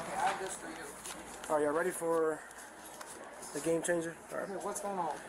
So we're gonna have you guys en route to an address, and you're gonna meet the detective there. Hey, Sarge. Where's the guy at? He's in the back of my car. Okay, so I talked to Hardigan. Whether you sit here or whether you sit at Central, it's still going to be a few hours before she can even get to him because they have a 3:30 appointment with them. Okay. And they're not there yet. It's going to end up having to be at Central eventually. Okay. So whether you go back to the North District office, maybe a little closer to Central instead of sitting out here. Right. You maybe sit there where there's other people that can maybe watch while you go inside It's and a do things. T16, I believe. Find nobody at Central at all, but she's eventually going to meet you at Central. So I'm taking her there to do the examination. Okay, then from there. And after that, she'll let you Yeah, know. T16. Okay, what's going on with this? Do we know yet? Like, I'm gonna have chaos with this family? No, they're all leaving already. And he's gonna be taken to the sheriff's office to get interviewed. After she's done with you guys, the detective's done with you guys, she'll drive over there to our main building and interview him. Okay. Sounds good. So they'll be all. Everybody should be out of here now. Okay. Okay. You want to get this guy out of my car, and then I'll go get the. He's being cooperative? Yes. So if he's being cooperative, let's make that swap real quick. And then actually, you need to go to the store. Go to the store first. We'll hang out here. Hey, fellas. Hey, so I just got the phone with Detective Hardigan. She's advised me no one's to go into the home. It's come on, I gotta go use the bathroom. It's gonna be a crime scene. Huh? Get my snake then. What, they done the test? And the test No, came out positive? they haven't done the test yet, but this is to be a crime scene until, Oh, come on. Can I go we can use the search the bathroom house. first? I'm about to pee in my pants. All I do is go use the bathroom and come right back out, I promise. So unless the detective tells us, we don't know what we have yet. So All I need to do is go use the bathroom. She's told me to lock it down as a crime scene. You can walk in there with me if you want to. I just have to go in there. we have to wait until the detective does her interview, and then I did text her. Okay, and we'll wait for her to get back with us. Do you know if the little girl threw out some clothes today? Allegedly? All I know is we looked for her, and he followed her foot tracks, and if she went to our dump, she was going the wrong way. Okay. Because her footprints go to the left, not the right. Gotcha. They were on foot, and we were in car. We were desperately trying to find these girls because we didn't know what was going on. And we saw, I saw the footprints leading from there, and I started following them. And then they went that way onto the main road, even though the way to go to the dump is to the right. Would you throw out the kitchen trash? Yeah, kitchen, yeah. And Do you remember seeing a Dollar General bag in there this morning? I know it's something you probably don't even think of. A Dollar General bag with shit in it. Yeah, I mean, like that's clothes? it. No. Damn, I hate that Whenever fucking we took the trash out, there was only that one bag that she got from the backyard. text message Yeah, 'cause sound. he collected poop one day and just sit it in the backyard, so I made him put it in the bag. Yeah. But that's the only one that was in there, right? Well, there was one open with like random pieces of paper. Oh, I know. That was the But one you I didn't had remember sitting seeing in any the clothes box. in there? Like, no, sir. Everything was all packed up from last night. The only thing that was sitting out there was a couple of recyclables. I had a box sitting there, and I had a yellow. I even got after him because he tried to put another trash bag in my trash can. I said, no, wait until you do that tomorrow. did you ever see her last night? Yeah, I was in What the was she room. wearing? Do you recall? That's why I want to look at my camera. Yeah. I can look that information up because I have a camera that does take pictures and Yeah. videos. As I'd like to get some kind of corroborating statements to see, you know, if they're accurate. Trust me, that's what I want to do. But yeah, she's still in testing. Like, none of that's not going to be resolved for a couple hours. And for what I understand, Oh, really? detective's out with her right now. Do you have access to your cameras on your phone? Yeah. Oh, really? Okay. Well, that'll help. Yep, that's why we thought they would be a good addition. That's why I knew exactly when they took off. Was it like early this morning? Do you recall? 12:21 exactly. Oh, at like noontime. And the weird thing is, this morning, the first thing she asked was me to charge her phone, and she was completely fine, normal. Like, in fact, I was working on a video on my computer, right? And she was wanting to know what I was working on, but I said it's a surprise because it's going to show everyone what I was working on. And she's like, she's allergic to surprises. Yeah. Hate that noise. She seemed completely fine and nothing was wrong. Like, nothing happened. Thank you. Well, you'll have your day in court. Talk to the judge and put out your case.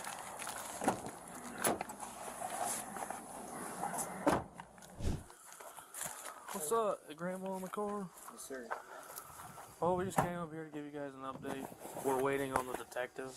She's writing up a search warrant for the house. I know that you said that we could go in there and all that if we wanted to, but they want the search warrant and all that. So she's going to come out here? Yeah. Oh. Billy, how are you? Pretty good, you? So Grandma and the two kids are here? Okay. Kind of done Everybody with else? Lars Everybody, Homestead. has she been cooperative? Yeah. Grandma's over here? Perfect. After hearing about the arrest, a third victim came forward. During interviews with detectives, the child described numerous incidents of abuse and told investigators the behavior had started when they were just 4 years old. Detectives expanded their investigation, documenting years of alleged abuse. The case was eventually presented before a Marion County jury. Over several days, prosecutors laid out the evidence gathered by investigators and testimony from multiple victims. After reviewing the case, jurors returned their verdict. Howard Lee Whitehead was found guilty on all counts. Judge Timothy There it McCourt is. sentenced Whitehead to 11 consecutive life sentences. Damn. That I'm was completely like comfortable talking to you insane. about your wife and your son, but for your Bro, like, it doesn't even build up to that. Social media predator handcuffed. Moments before Tinder date turns into massacre.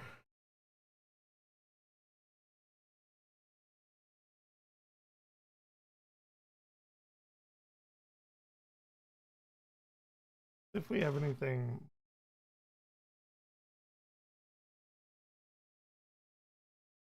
Okay, let's see what earliest. Before you started working Which here, I'm I absolutely remember excited coming for. all the time with that redhead. I was a different person back then. How about now?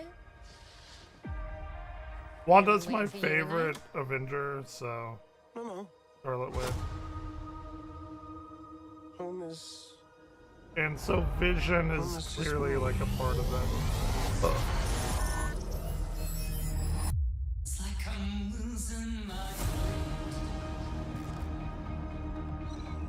this is the end of epic trilogy.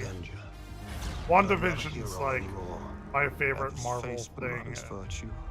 All I have is his name. Welcome home, Vision. This house is getting crowded, Vision. I'm glad that Ultron's back. Sir, I cannot overstate the dangers of keeping him around. Yes, but he is Dad? Papa? Peepaw? I'm a stranger to I this. love Ultron actually. Not Like family. I've gotten Wasn't to. real. You sure about I that? think like Avengers 2 of the Father, a machine called like Vision. Infinity Ward's something. I love Avengers. It's a boy. How is this possible? I did not used to like it, but like it's so rewatchable. Free us all and save your son. And Wanda will be back. We know she's not. To understand my purpose. With a genocidal maniac inside your head. Elizabeth Olsen's too good. Nothing bonds a family together quite like Mortal Jeopardy. Welcome back, everyone. It's Charlie. Marvel released their Vision Quest trailer. Finally, there's a whole bunch of Easter eggs, references. They talked a lot about the series really at the excited about D23 it. panel, so we will break it all down. We finally get to find out what happened to White Vision after the events of WandaVision, and James Spader is back as Ultron in the MCU. Love seeing James Spader come back as a version of Ultron. They've used him during the previous What If series, but the idea is that Ross Marquand was doing the voice, not James Spader. So it's been a good long while since James Spader has actually come back to do anything Marvel. And the joke that Vision, or White Vision, is telling him human forms only inside his head because he's hurting the budget, because it's really expensive to actually do them in their full AI, like full Marvel forms. They had a very meta joke about that during She-Hulk, like it's expensive to do Hulk special effects, go back to your human form so that we don't have to tax all the visual effects artists on this. This is also one of the reasons for the vibe of the series, where they visualize White Vision's head with all the AIs that Iron Man created inside his head, and they all sort of talk it out as he's working through all of his memories, trying to figure out who he really is, because he is the original version of Vision who just got all of Vision's memories unlocked inside of him. But at least when the series begins, he has no association with those memories. They're like him watching somebody else's movies as they visualize it in him in an old-timey movie theater watching actual movies. Like he's inside his head, inside a metaphorical movie theater, watching his memories as if they are the old Marvel movies. He's watching the old Marvel movies every single night. There's a lot of other stuff that they dropped during this too, like we see Scarlet Witch during the actual trailer inside his head. We see a version of adult Tommy, aka Speed, Wiccan's brother. There are a number of other big characters that also come back for this, and some actors that they had to change because some of the ones that played the original versions of characters weren't available. So we'll just point them out as we go through the actual footage. We'll just start at the beginning of the trailer and go through shot by shot, talking about Easter eggs and WTF moments, and how this is all building up towards the return of Scarlet Witch Elizabeth Olsen in the MCU. I'm Elizabeth Olsen. Some of you may know me as Mom.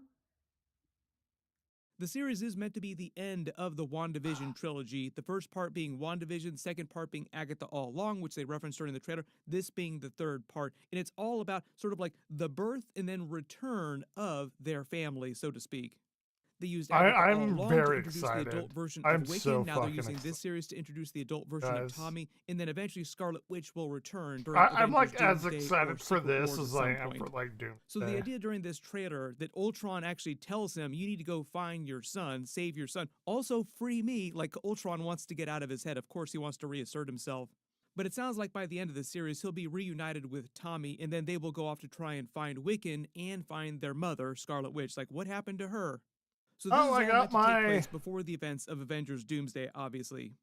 Then at the very beginning of the trailer, they answer a very big question that people have had since the end of WandaVision several years ago. Where has White Vision been this whole time? He just flew off to who knows where to stew in all of his original memories and figure himself out. But now, at the beginning of the trailer, he's at an inn working at a bar, and the woman says, you used to come in here with that redhead, and on the bar he sees Wanda and his name Vision carved into it with a heart, meaning that he used to come here with Scarlet Witch. So I think this is meant to be in I got my Scotland, X and it's a account reference back. to Avengers They Infinity thought I War was like when an they were hanging out AI or together something. when he was still in human form. So the woman who owns the bar is remembering him when he was in his human form with Wanda. It kind of seems like this is a motel, and he just used to come here to get it on, like have sex with Wanda. Like they just got it on and hung out at the bar. It totally makes sense that White Vision would retreat to his hookup place with Wanda to just stew in his memories. This is like the place where he used to get it on with the person that he loved. So for the last couple of years, he's been working at the bar here and just sleeping, so to speak, like sleep mode, hibernate mode inside the closet. That's the other joke, too. When she asks him about a home where he hangs his hat, so to speak, he goes into a closet and he just lives inside his head, and he creates a home inside his head to visualize his memories that way. He is wearing a sticker on the outside of his shirt. I can't quite read it. Some of the text is a little too blurry. Also, like the Deadpool. text that tells you the name of the actual inn is a little too blurry, too. It's the old something. He makes the joke that he was a different person back then because technically he was, but technically he was not. Like, he's the same original version of Vision, but the way they messed with his mind and he got his memories back, he doesn't really feel connected to those memories. So his personality is meant to be very different from the original Vision, even though he has the original memories. When she asks him if anyone is waiting for him tonight, yes, technically it's all the AI consciousnesses from Iron Man's creations, his different robots that he's stored inside his brain. So the way they explain this series is that Vision went around the last several Marvel movies, this is a bit of a retcon, collecting the AIs of all these different things and putting them inside of his brain. So he has all the AI consciousnesses of all the things that Iron Man created just living inside his head. The reason why I say this is a retcon is because Terry Matalas, who did the series, he also did Picard Season 3. He's done a bunch of other stuff like 12 Monkeys, so that's why you see a lot of familiar people from 12 Monkeys and from Picard Season 3 during this actual trailer. Season 1 and 2, he actually maybe said not. he introduced that idea that Vision went around the previous Marvel movies. We didn't see him doing it, but he just collected these different AI consciousnesses and stored pieces of them inside of his own mind. You Which just is didn't also see to it. explain why Ultron is still inside there too. A piece of his code survived after Avengers Age of Ultron inside of him. So this is meant to be the original version of Ultron during Age of Ultron, like the last love time that we James saw him. Spader's He's coming been back. inside Vision's mind this whole time. When he says home is just me, that's metaphorical and literal just because of the way his actual body, his mind, his systems work. He visualizes this all in the form of the actual house inside his brain that he creates. Which I is meant beat to Power evoke Wash vibes Simulator of 2, the now we're Hex doing the and Star Wars WandaVision and their expansion. house during that.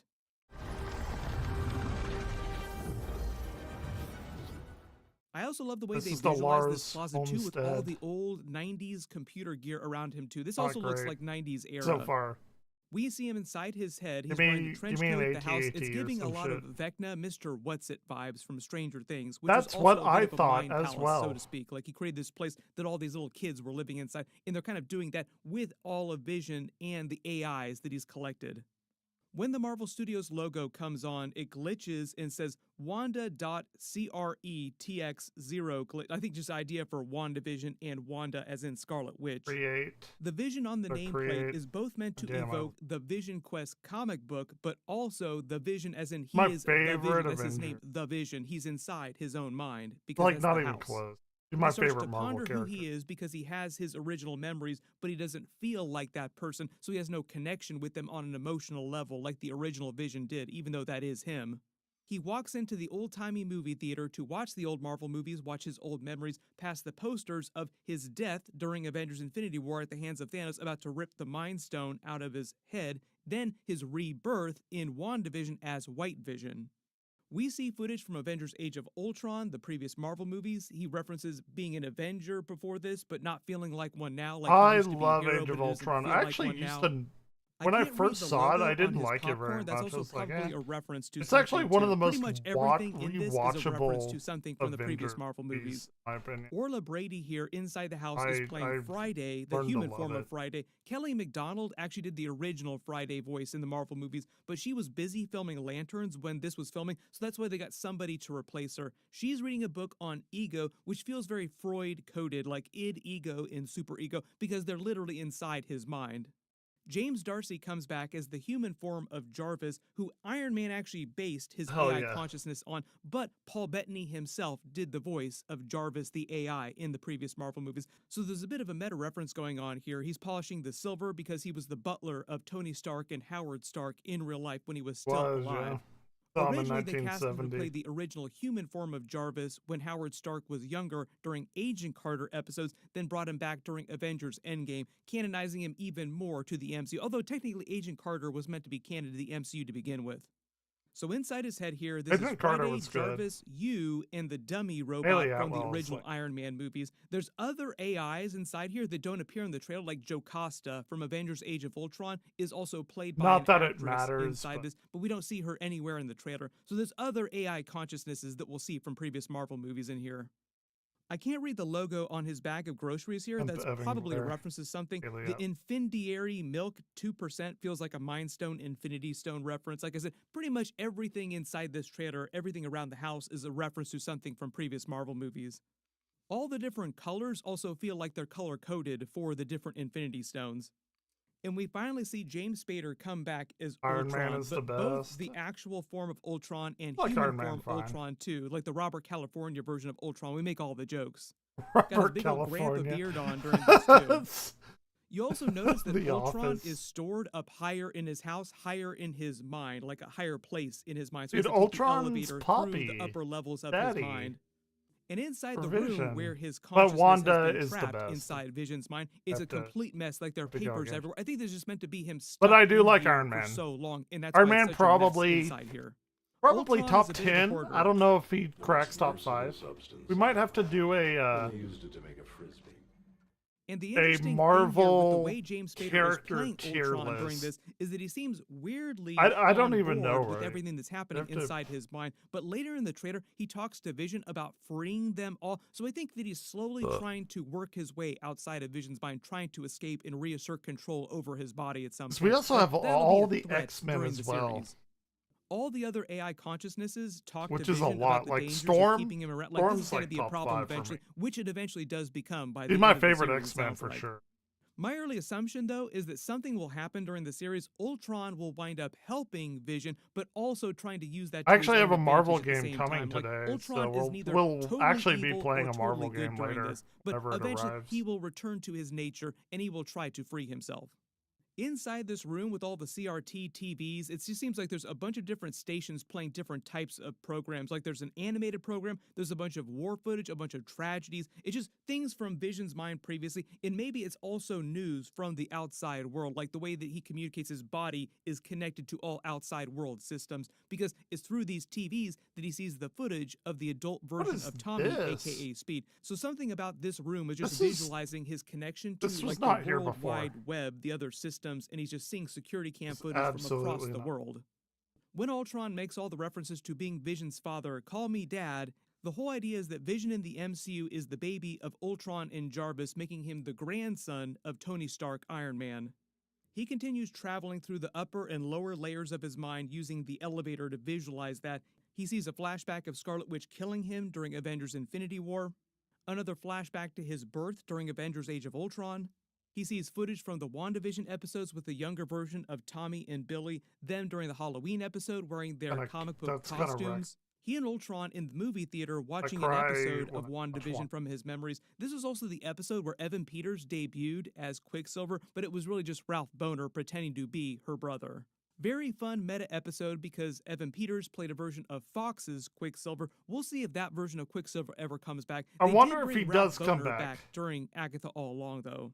And the Yeah. interesting thing here is that Ultron tries to convince him that the family inside the Hex was real, even though technically Scarlet Witch just Spider-Man magicked was up so the good, the babies new inside Spider-Man. herself Oh using my her God. own power. That's the whole idea with her powers, is they're based on the Infinity Stones. She's able to create stuff inside the Hex whole cloth. Like she I think made No the Way babies Home real. still The my children, Billy and favorite, Tommy, but are that may real be now my second. because of her power. Then Spider-Man Not totally 2. sure why Hard. everything outside of his house mind Spider-Man here movie. is glitching. Like maybe something is happening and he's getting a signal and he's seeing adult version of Tommy, aka Speed, on some security cam footage somewhere around the world.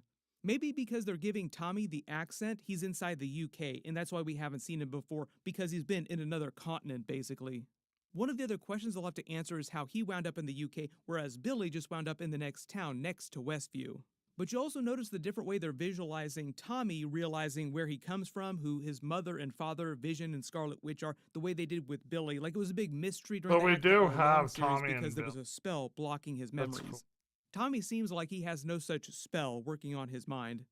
We get some footage of him powering back up while he's also in human form, then floating in the air, then him traveling around. This is probably I'm him trying really to find excited Tommy. for this. Adult Tommy is being played by Rardi Malika. I believe I'm mispronouncing his name, but he previously starred with Joe Locke, who plays Wiccan in Clarkson, so they've done stuff together outside of Marvel, but I don't know if Billy is meant to appear at the end of this in some sort of cameo scene. We will see. That was the whole idea at the end of Agatha All Along, is that he was actually trying to find Tommy, so maybe he does show up to pay off that scene from the end of Agatha Agatha All Along was good, but it's not totally clear what's happening here with his mind space. I think Hex Vision glitching Quest out. will Like, be it just seems like better. somebody is trying to hack him or attack his systems, and that's part of the danger. My early assumption is that might have something to do with Todd Stashwick's Paladin character, who we see later in the trailer. We'll get to him in a second. Oh my god! Yeah, it's You're such a nerd. it's pretty deep. It's pretty deep. Yeah. It's not totally clear what's happening here with the red skies and all the birds around the house here. Just something bad is happening inside this place. But then they transition to another Scarlet Witch scene. So this is meant to be Scarlet Witch. She's watching television, the space is red, and he's being levitated with her power. So this is meant to be her in the straitjacket from the end of Captain America Winter Soldier in the post-credit scene when she's being experimented on with the Mind Stone with her brother, Quicksilver. We also saw another version of this from different perspectives during the WandaVision series and her own memories of it when she actually got her powers. The Mind Stone unlocked her powers, basically. We get a montage of a bunch of really crazy stuff with people seemingly attacking him. He pulls the firewall to keep people out of his mind, like protect his mind on a security level. But also I used soap earlier with like the actual alarm bells. My early assumption here is it's just people that are trying to capture him and use him for their own ends because he is so OP. His body is one of the most advanced weapons on the planet, and he is made of vibranium, so he is literally worth billions of dollars. Ultron tells him to free all of them, like he's trying to get out of the mine, but also telling him to go save his son, Tommy. This girl is Lisa Molinari, played by Lauren Moraes. She's a girl that Tommy met in Juvenile Hall. She found a magical coat which belonged to a Peruvian god, Tibero, and granted her 2 extra pairs of arms. She initially became the hero, Coat of Arms, and assembled her own version of the Young Avengers. She and Tommy shared a mutual attraction to each other when they met each other again outside of Juvie, but she ended up becoming a mercenary to join the Young Masters of Evil. So we'll see how they use her during the series here. She does have some measure of powers, but it was the coat in the comics. I don't know how they're going to change that for the series. The man right after this is Paladin, played by Todd Stashwick. He's a Daredevil villain, actually. He's a mercenary who I believe is trying to capture White Vision, but it's not clear who hired him to do that. But we do see them go back to Madripoor, so it might have something to do with the power broker, Sharon Carter, or it might have something to do with, like, literally anybody from the Marvel Universe could show up on Madripoor. It's just that when you go back to Madripoor, you think so much of Sharon Carter, Power Broker, because that was such a big deal during the Falcon and Winter Soldier series. But in the context I used of to the watch her MCU, on a show called is sort of this black on space that anybody who wants to do anything that is All right. illegal is totally free to do. So literally any Marvel villain from anywhere they could just pull out of their hat inside Madripoor. And it kind of seems like he's reunited with Tommy on Madripoor, so maybe that's where Tommy has been. Tommy talks to him about Ultron being inside his mind, and it seems like they visualize Ultron as driving his body using the giant ship's wheel, like he's taking control of White Vision. Yeah, Ultron's got to be we like get a new the big captain at the bad. ship. Got to Not bring totally clear Ultron what's back. happening here, but it seems like Ultron tries to grab him and pull him aside here. Then I believe this scene of the people firing on him inside this building is in real life. Like, this is actually happening in real life, and he's just in human form while this Ultron is happening. is so fucking Probably another random mercenary who was hired And to he never, like, capture and really take him in to ever- whoever's hiring all these different people. And we also see White Vision get a more comic book accurate green and yellow suit from the comics. Now, it's not that's exactly like cool. the comics, but it's closer to comic book That's green. pretty dope. And we get a really quick scene of him talking to Ultron on the phone, but behind him you see a whole bunch more of the other AIs. I think some additional ones that we didn't see previously in the trailer. There are a couple other people that are returning for this too. Raza is coming back from the original Iron Man movie. Maybe he has something to do with going after White Vision or something behind the antagonists in the movie. Damn, Emily Hampshire's OG playing Iron Edith, Man so the villain? Edith glasses are back, Crazy. and Tiana Miller is playing Jocasta. So like I said, human form of Jocasta during this. There was also a really big Easter egg at the D23 Vision Quest booth for this series for a character that we don't see during the trailer, and I think it's for the Jim Hammond Human Torch, the original Android version of Human Torch, created by Phineas T. that would be Horton, dope. who was an android, so it makes sense that they would include him in this actual series. There was a big Ooh, Easter that'd egg for be him during cool. Captain America, the First Avenger, paying off a super deep-cut Easter egg from one of the first Marvel movies. But it is not totally clear what role he plays in this actual series because there's so many AI consciousnesses living inside Vision's head. What if I told you that in just a few short years, your automobile won't even have to touch the ground at all? But as far as this connecting to Avengers Doomsday and Secret Wars, I don't know what they're doing with White Vision or Billy or Tommy or even Scarlet Witch during Avengers Doomsday. I think that they're all meant to be back by the event of Avengers Secret Wars, and I do think that Scarlet Witch will be critical to what happens in Secret Wars, but I don't know how big the other I hope characters are going to be so. during Yes, that. It'll bring be back- weird if Vision does not show up in one of these big Avengers Bring movies, back but I do understand if they don't Elizabeth include every Olsen. single character in all the Marvel movies. For the most part, I think this is just meant to conclude the WandaVision trilogy of the family Marvel, reuniting the with each OG other at the end Marvel of this, mom. with the exception of Scarlet Witch. Like, at the end of this, they'll still be looking for Scarlet Witch, and she won't show up until the next big Avengers Doomsday or Avengers Secret Wars movie. We all know Everybody she's post not. all your reactions in the comments below, and let me know if you spotted any Easter eggs or references in the footage that I didn't talk about in the video. I did a little bit better job this time because I wasn't wearing the Cyclops visor, so I was able to actually see the footage. Marvel released footage for a bunch of other things at their D23 panel, like the X-Men 2028 movie, Avengers Doomsday. I'm working on videos for all that stuff. Some of it I've already done videos for, so every... The new Doomsday is... I'm like super excited. Killer mom has no idea police are about to arrest her for murder. You said you're getting ready to stream for 30 hours? What do you mean? I get on the live stream and I talk to people and I run like activities, games, and Through Twitch or whatever? they send me diamonds and money and we've been racking up. In the back of this police cruiser Somebody sits sends Twitch me money. streamer Actually, that's Sarah not true. Zytona. I gotta Under pay her out from alias, Twitch. Luna Blaze. From She has my spent the past very month small mindlessly subscriber streaming count, hundreds of but hours, thank racking you, up subs. thousands of dollars, all while her own son lost his life only a few feet For away. supporting me. You're the real OGs. Vomit. I did get a payout from Twitch, like, And the deeper 3 days detectives ago. dig into this obsessed streamer's life, the more Couple horrifying $100. this case will become. Because what seems like a simple mistake will instead reveal one of the most evil parents they have ever seen. Isn't it your responsibility to make sure he's taken care of? I don't think we've ever seen a case this horrendous. You guys aren't gonna let me afford us, right? It was on March 16th, 2023, in Clinton Township, Michigan. 29-year-old Sierra Zytona had just wrapped up her 30-hour live stream and got up to check on her 3 kids.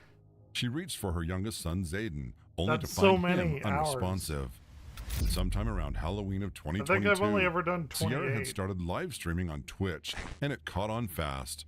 What began as a hobby turned into an obsession, with sessions stretching for a full day or more and pulling in real money, as much as $2,000 in a single day. So to say she was addicted to it would be an understatement. Frantically, she grabbed her phone and dialed 911. Within minutes, the Clinton Township Police responded to the residents, along with emergency medical services. But nothing prepares them for what they're about to walk into.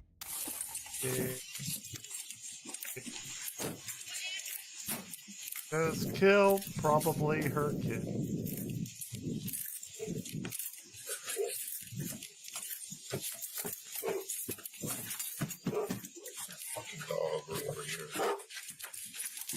Fire department, bring the baby out here!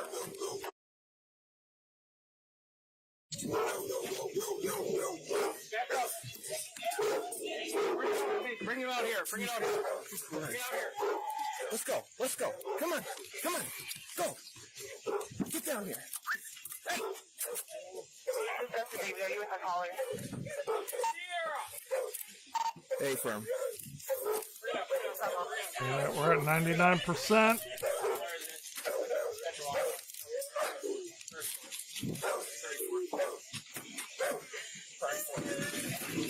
Jesus.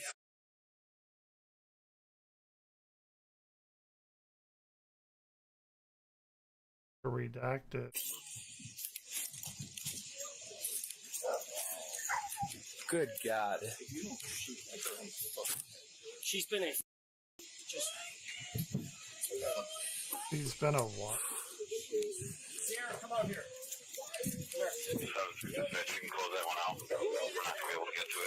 As soon as first responders step inside, they're hit by a smell that tells them something is terribly wrong. Then they find Zayden. He is in critical condition, and looking at him, it's obvious this didn't happen overnight. He had clearly been left alone, without being given any attention or care for a significant period of time. I'm not gonna disagree with that. Hey, stay right there. Sit down. I had to Sit down. on him because Sit if down. he hears me say anything, Sit down. he'll freak Sit. out. Sit. And Sit. they've seen Sit. it choke when Sit. they've Sit. seen Sit. it. Sit. Sit. They've seen it all in this house. Who? That's pretty fucked up thing to say, but I'm not gonna argue that. She's nice and brown. Out of here. He breaks it. Here. Out of here. I already said that too. away from his and save him, and half the time he's like, But this monster. Did you see Sierra? Yes, Succubi are pretty hot. Look. That's your fault. I know. Oh yeah. I can't work. You guys been here before? All the time. Is it just the 3 kids? We never seen kids. We just dealt with her. It turns out this isn't the first time police have been called to this house. Officers recognized the address right away because of previous disturbances involving the family. But right now, there's no time to dig into their history. They're too busy trying to process what's in front of them. Just hold up, man. I'm just hold on till the boss gets here. Let's just process. Sit tight. Just to get him. He's that's far back there, pretty far. Just wait till the boss. If you guys are he's pretty far gone. Just give it to the boss. You good if I put the dogs in the room? Yeah. As long as there's nobody in there. For 1 second. Mitch, let's go. Bring it up. Last time you saw this child was yesterday. He was really thin. Make sure there's nobody in there. Get the dogs in there and then get her back out.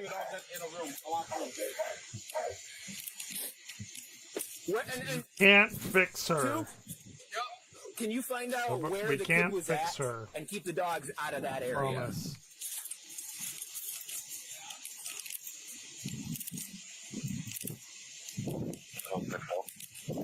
Yeah. Not in the cards. God. Vomit. So we get here. She's screaming, dude. It's like her house. There's 2 there. This it looks like it's for weeks. Oh. Yeah. Tiny little child. She's inconsolable. He's got her in the back of my car right now. The female? The female, yeah. She's got 2 other kids here. FD had them over here. But dude, mess in there. I gotta assume this is gonna be the end of this one. By now, officers are absolutely certain Zayden didn't Damn, die I've recently been on and rather had been 99% gone for some forever. time. Come on. That leaves them with one question they can't ignore. How could no one notice someone had been dead inside the home for that long? Dude, that's... To find out, deputies turn to the one person who should have the answers, Zayden's mother, Sierra. But speaking with her proves to be much more difficult than they expected. Let's just come back over here, okay? Watch, they're not even gonna show up because they know what. How do you pronounce your name again? Sierra? That's your... Yesterday? Bottle, and I was like, when I freaked out onto him and told him I was gonna call the police, he freaked out. He said, no, How do you not know somebody's dead in your house? Much less your child. And I've been grinding and grinding. I finally got a which he's controlling it. He's using it right now. Where's the child? Where's the dad? Where's dad at? He's avoiding coming back because I think he What's his name? I think he knew this morning when he left that Zayden was gone. When's the last time that you knew of that Zayden was alive? Yesterday. Yesterday when? Yesterday morning. How do you know? Before I went to stream, I made sure he was eating. Sierra tells officers she checked on Zayden before she went back to streaming and that he was eating fine. But that story doesn't match what they're looking at right now. And if you love watching terrible parents like Sierra realize they aren't winning like an Oscar, watching that, subscribe. It's literally all we do here. What's his name? Jonathan G. She's always Content. He's got the full warehouse to prove. We'll grab it for in a little bit, okay? He's gonna Okay, it's not like we don't believe you, okay? You just gotta give us some time, okay? Nothing's gonna bring him back. Had to have known even when I called That him. is sad. Nothing will actually bring him back. While officers are trying to get a straight answer out of Sierra, Zayden's father, 29-year-old Jonathan Cheek, arrives at the scene. Looking at Sierra's reaction, deputies are naturally expecting a grief-stricken father. Instead, they're met with something entirely unexpected. Hey, hold on. Who are you? Oh, the father? Okay. Okay, do you live here too? Yes, I do. Okay. Real quick, you got your ID on you? Did he call you or something? Yeah. When's the last time you seen, is that your son? Yeah. When's the last time you seen him? This morning? Okay. How was he this morning? Fine? Okay. What time did you see him this morning, roughly? About 12 a.m.? p.m.? p.m.? Okay, what was he doing at that time? Sleeping? And, well, where? What room specifically was he sleeping in? The first lesson right here. Sierra. That's Sierra right here? Jonathan's indifference to Dude. the entire situation is almost So impossible much. to ignore. Apparently, the news of losing his own kin isn't enough to crack his composure. Pair that with Sierra's weird obsession with live streaming, and it's painfully obvious why the other two victims can't stay in that house another minute. Deputies call in authorities and place both parents under arrest. Real quick, can I just have you put your hands behind your back, okay? Interlace your fingers. No. Anything in your pockets that you know about? Nothing that's going to cut us, poke us? Okay. No drugs or anything in your pockets? You said no? No. I got it.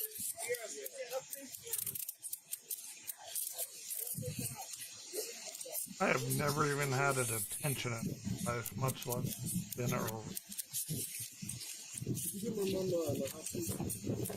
Where is it? I'll give it to her in a bit. Let's go this way. Miss, what's your name again? Zia, can you stand up for me? Turn and face your house. Put your hands behind your back. Sarah, you're a pretty fucking terrible mom. Letting your kid die. That's wild.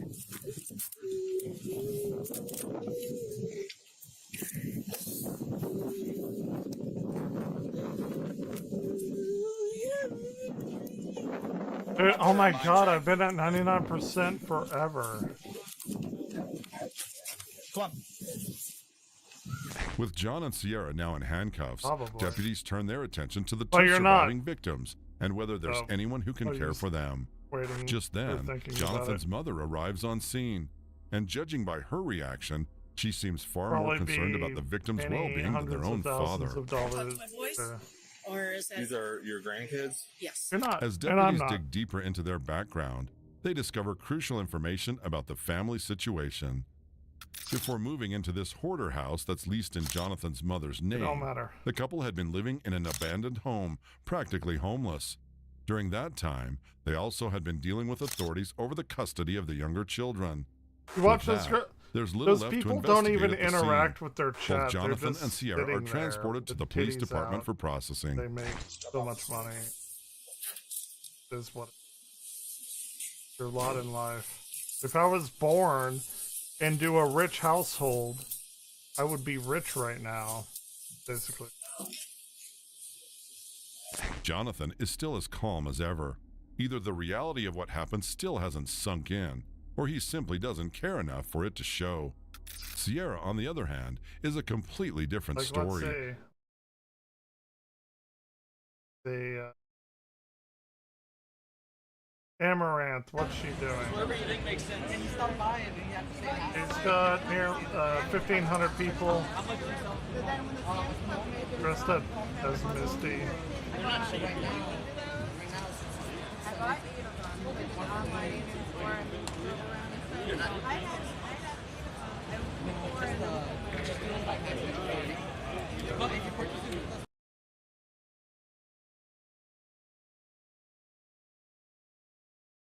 Not even doing anything.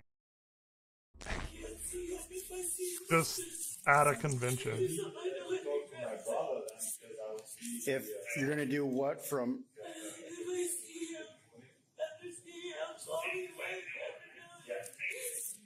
See who, ma'am?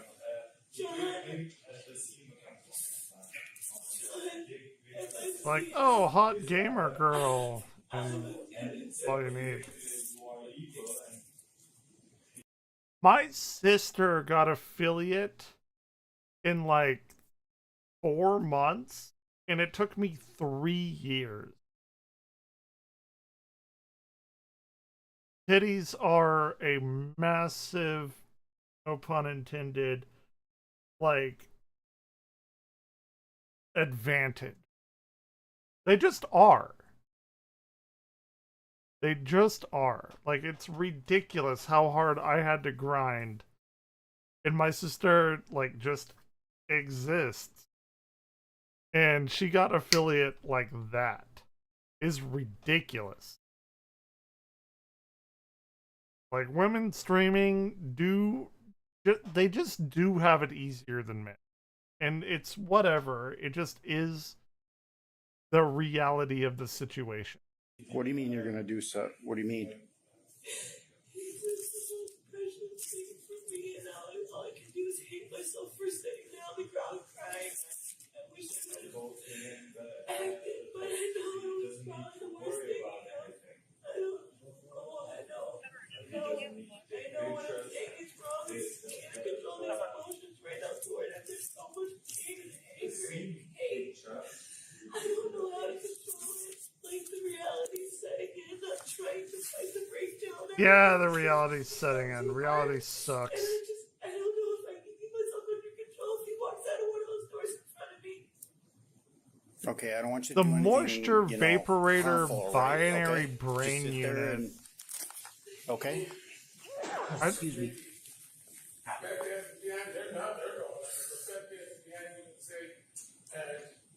A Walmart, you know, the bigger stores like Best Buy.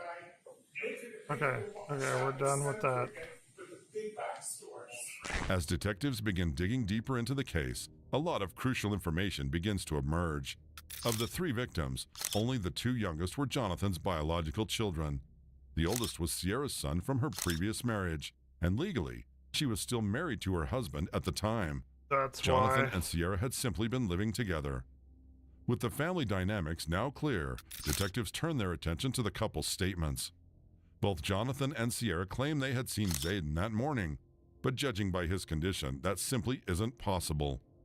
Determined to find out what really happened, detectives separate the couple and bring Jonathan and Sierra into different interrogation rooms. Over the next few hours, detectives will uncover just how far some parents can go to avoid taking responsibility. Well, why don't you just start out with today and what brought you here today? Oh my god. This is like worse than the last my parents' house trying to fix so the brakes on our car because they're squeaking bad. We were trying to do that last week, and then I broke off a lug nut. We didn't have the right tool, so I was supposed to go to work today for my first day orientation. I overslept because I'm not a morning person. Where at? Where'd you get a job? Ledak. What's that? It's I'm a porter for cars, the new Dodge Rams and everything. Okay. So I take it from the dealership, and I stay inside the factory area, but I would drive them from, say, one factory floor to go get to another attachment, and then drive different trucks somewhere else. So you were supposed to start that today? Yeah. Okay. And I just overslept this morning. I gotcha. And then prior to this job, you said you were just going to start today. What were you doing before that? Before that, it was all the way back before New Year's. I was working at a cemetery. Damn, they that little seasonal spot. work. I didn't know. And then they told me last minute, no heads up, so I can at least start looking for a job. Every temp agency that I called said they ain't got nothing before or after the holidays. Okay. So all of January, February, I was facing eviction. I was supposed to get evicted last month, beginning of this month, but I managed to pay it. Oh, I see it. That I'm living at yet. That we were at today? Okay. And then how long did you guys live there? Oh, look how dirty it But is I've lived under there all longer this. than that. Okay. I just took over ownership of it. I gotcha. Did he ask for seconds today, or did he want another bottle or something else to eat? He just had that one. He just had that one, and then just went right to sleep. Okay. And then would you say that's a typical morning for him? Okay. And do you know like what he ate like the day before? Yeah, last night he had 2 bottles. So I put saltines crackers in there for him. He ate those just last night because they were empty this morning. So I refilled those because he likes crackers. If I had Ritz, I'd be using Ritz, but... So for like a solid food? Solid food, and then we go for vegetables, mashed potatoes, green beans, Okay. normals. And then mac and cheese. So you said yesterday he had 2 bottles. After I got home from doing all my running for work, trying to find jobs and everything. Okay. What about like the day Dude, before? oh my So god, this today's is so Thursday, tedious. We talked about Wednesday, he had 2 bottles. Like, what about the day before? Well, before that, he Crazy. had like, almost 6 meals. Okay. And you said 6 like that day, so now we're on like Tuesday. his eating schedule throws me off even myself to where I don't want to eat until I know he eats. Okay. So normally I eat before I even go to bed. And when you say he has Okay, 6 one meals, more. what do you think that Spare is? room, Like, alcove, is that large a pipe. bottle with like stuff mixed up in it, or is that like crackers, or is it? This is God damn! Finally, we can get away from this. Okay. Then when we go with solid foods, that's breakfast. Okay. The drink is 1 bottle and solid food. And then This sucked. I did not like this. This was not worth In terms of his communication the money, skills, but how we have verbal is more. We have more. Not that verbal. Okay. Like if Okay, he would tell continue. you he was hungry, how would he? Moss Isley Cantina. This will be okay. He would scream, and then if you mainly is all about his Okay, emotional. yeah. He just shows facial. Guy is a piece of shit. Okay. Watch something.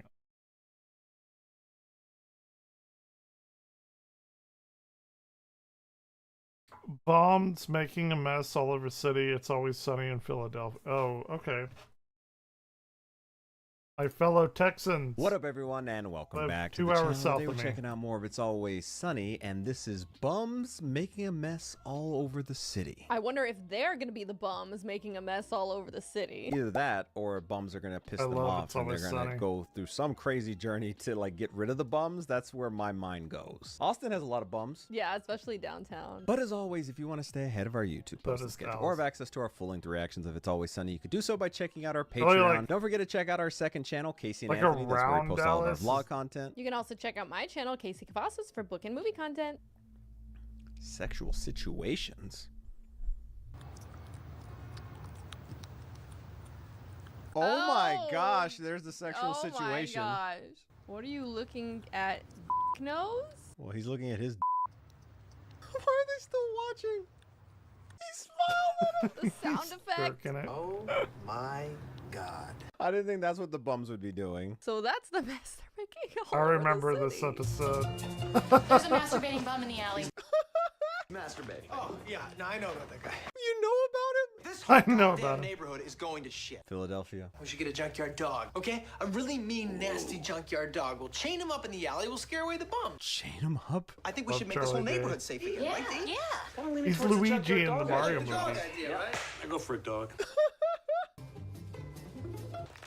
Do you have a question? Will you be providing the weapons? I don't think you know what Neighborhood Watch is. Emphasis on the watch. We go buy the weapons. We tell you how much we spent. You reimburse us. Oh my gosh. They're just coming in and making a fool of themselves. We don't carry weapons. We're just a neighborhood watch. The streets are flooded with the ejaculate of the homeless.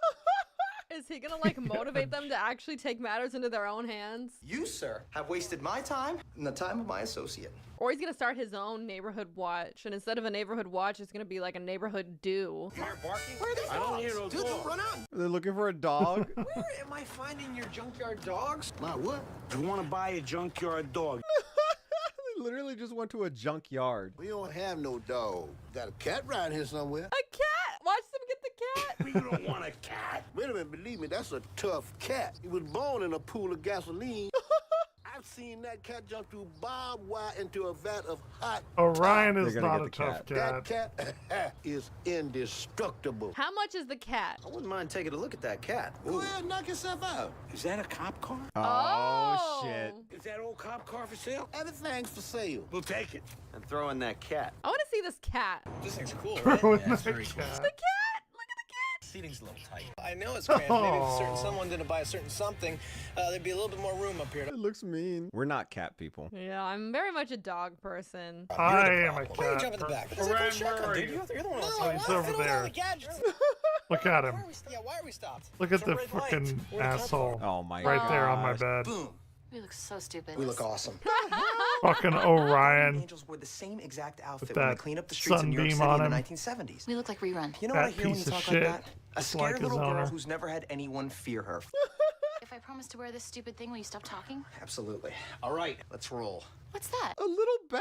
You're gonna hit that bum? No, I'm not gonna hit anybody. That's the best part. It's for fear. Intimidation, D. All you gotta do is look the part. Now, what do you think about these suspenders? Oh, that's really gonna make people freak out. All right, you ready? Hit him in the dick. You're gonna walk right up to him. You're gonna kindly ask him to leave. Why does he always do it in this one spot? I can hear it. Come on. He's smiling at me. All right, give me the bat. You know what, asshole? Hit him. Oh, my gosh! You like that, bitch, huh? Oh! Your little pinup Dang! for you to talk. You're She had some anger. She's definitely the neighborhood do. Come on, get out of here! You what, crazy bitch? Want to see you or your dirty balls in my alley again? Whoa! Well, that worked. Whoa! Yeah. The rush of that. It's better than any drug. Yeah, you took my back. I kicked that guy's ass. I know you did. I would have helped you. She's gonna get addicted to this too. That was I would've awesome. helped. Okay, that was, but next time just don't take my bat.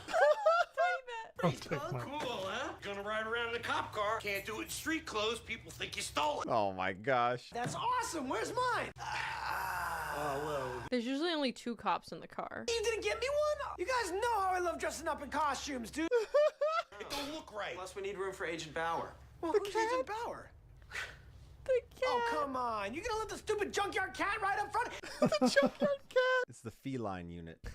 He has a name, Agent Jack Bauer. Jack Bauer. I think he was like a cop or something in the show 24.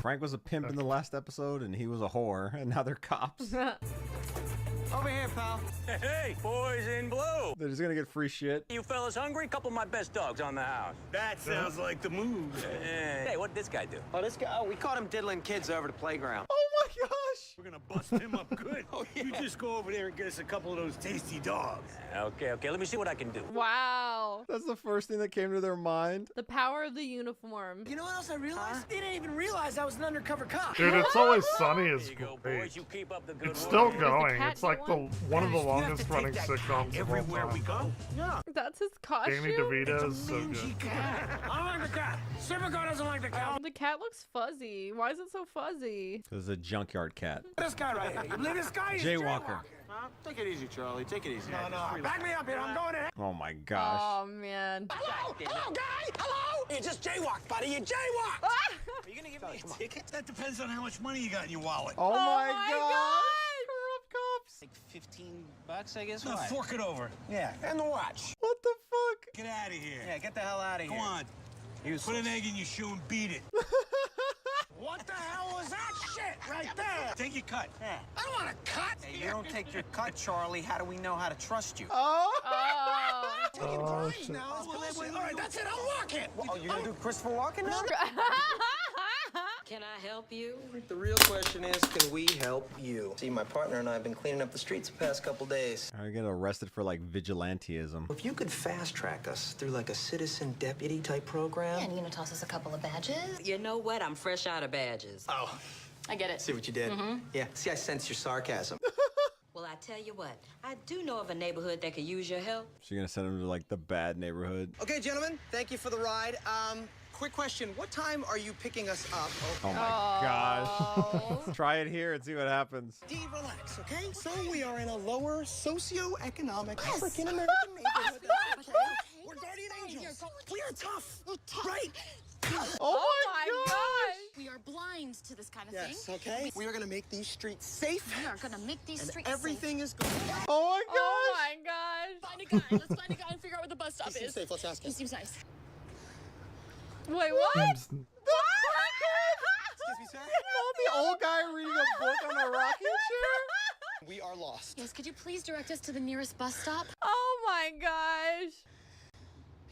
Oh my gosh, man. I don't think that little bat's gonna work against that gun. Hey, Don. Hi. How are you? I'm good. I'm good. You moving in soon?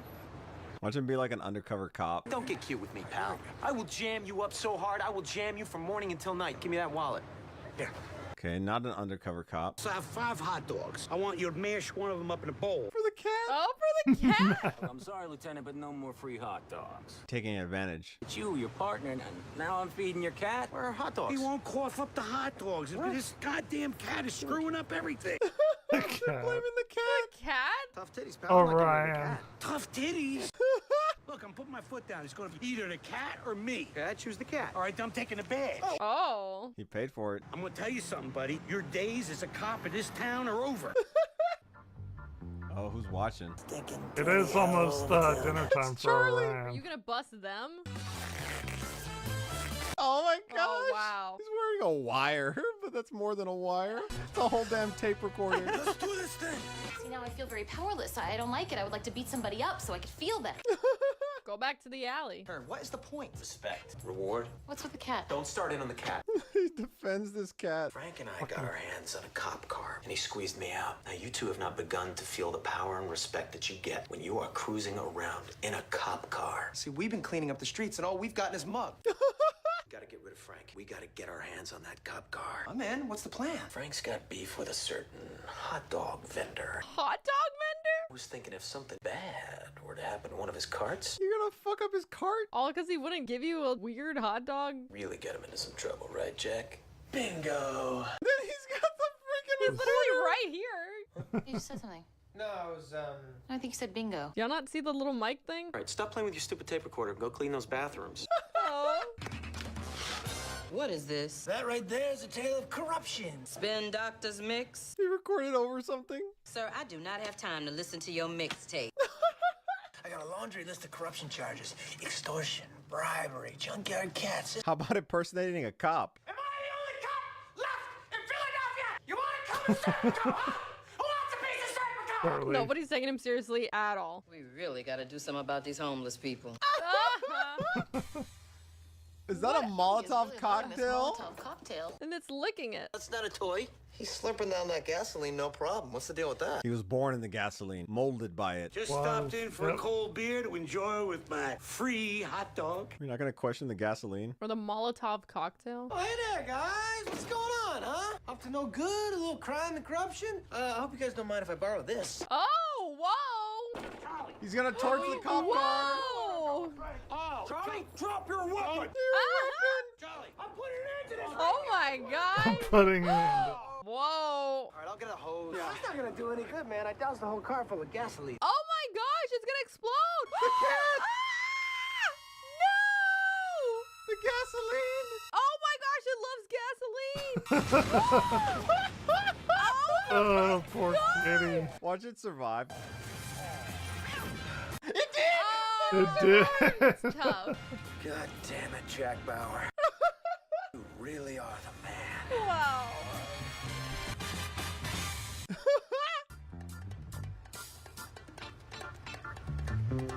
Is that how you spelled mayor? That's like how you spell like a horse mare. Mr. Mayor, feast your ears on that Spin Doctor's mix. Watch nobody get it. It's gonna get thrown away. He thinks he did something. Wow. So this was a really fun episode. Seeing why they even got was pretty into good. like their version of justice was ridiculous. Bums jerking off in their alleyway. However, everybody did their own thing here. We had the something angels. I forgot what they were. Did they use Yeah. guardian angels or whatever they with the Something, terminology? Yeah. Anyway, Mac and D were up with Bums that. jerking Frank got this freaking cop car, and him and Dennis were being corrupt I cops. haven't And then seen that there one. was the junkyard cat that just survived a Molotov cocktail that exploded in a car. I think the cat was the funniest part. Yeah, this was a hilarious episode. I loved how they were all somehow doing similar things, but differently. Some were trying to be vigilantes and the others were being corrupt. Why it's But as so always, good. if you want to stay ahead of our YouTube posts and schedule Patreons where to do it. I have to go feed Orion. The Ryan feeding time. You're back.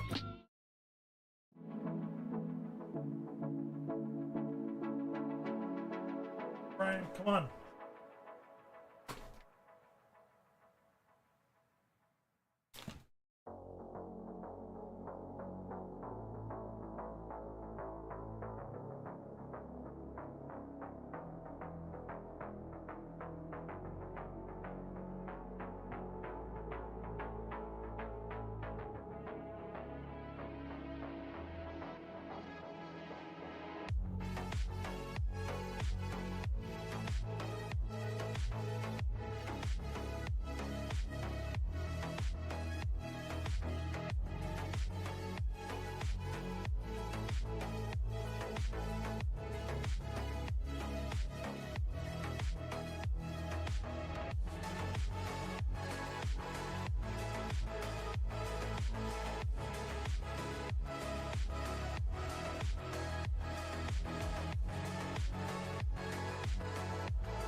was. Just stay on the calendar. I'm going to assume it's.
All right. Apparently we are getting my niece tomorrow. First time she's been away from his sister from noon to 9. So.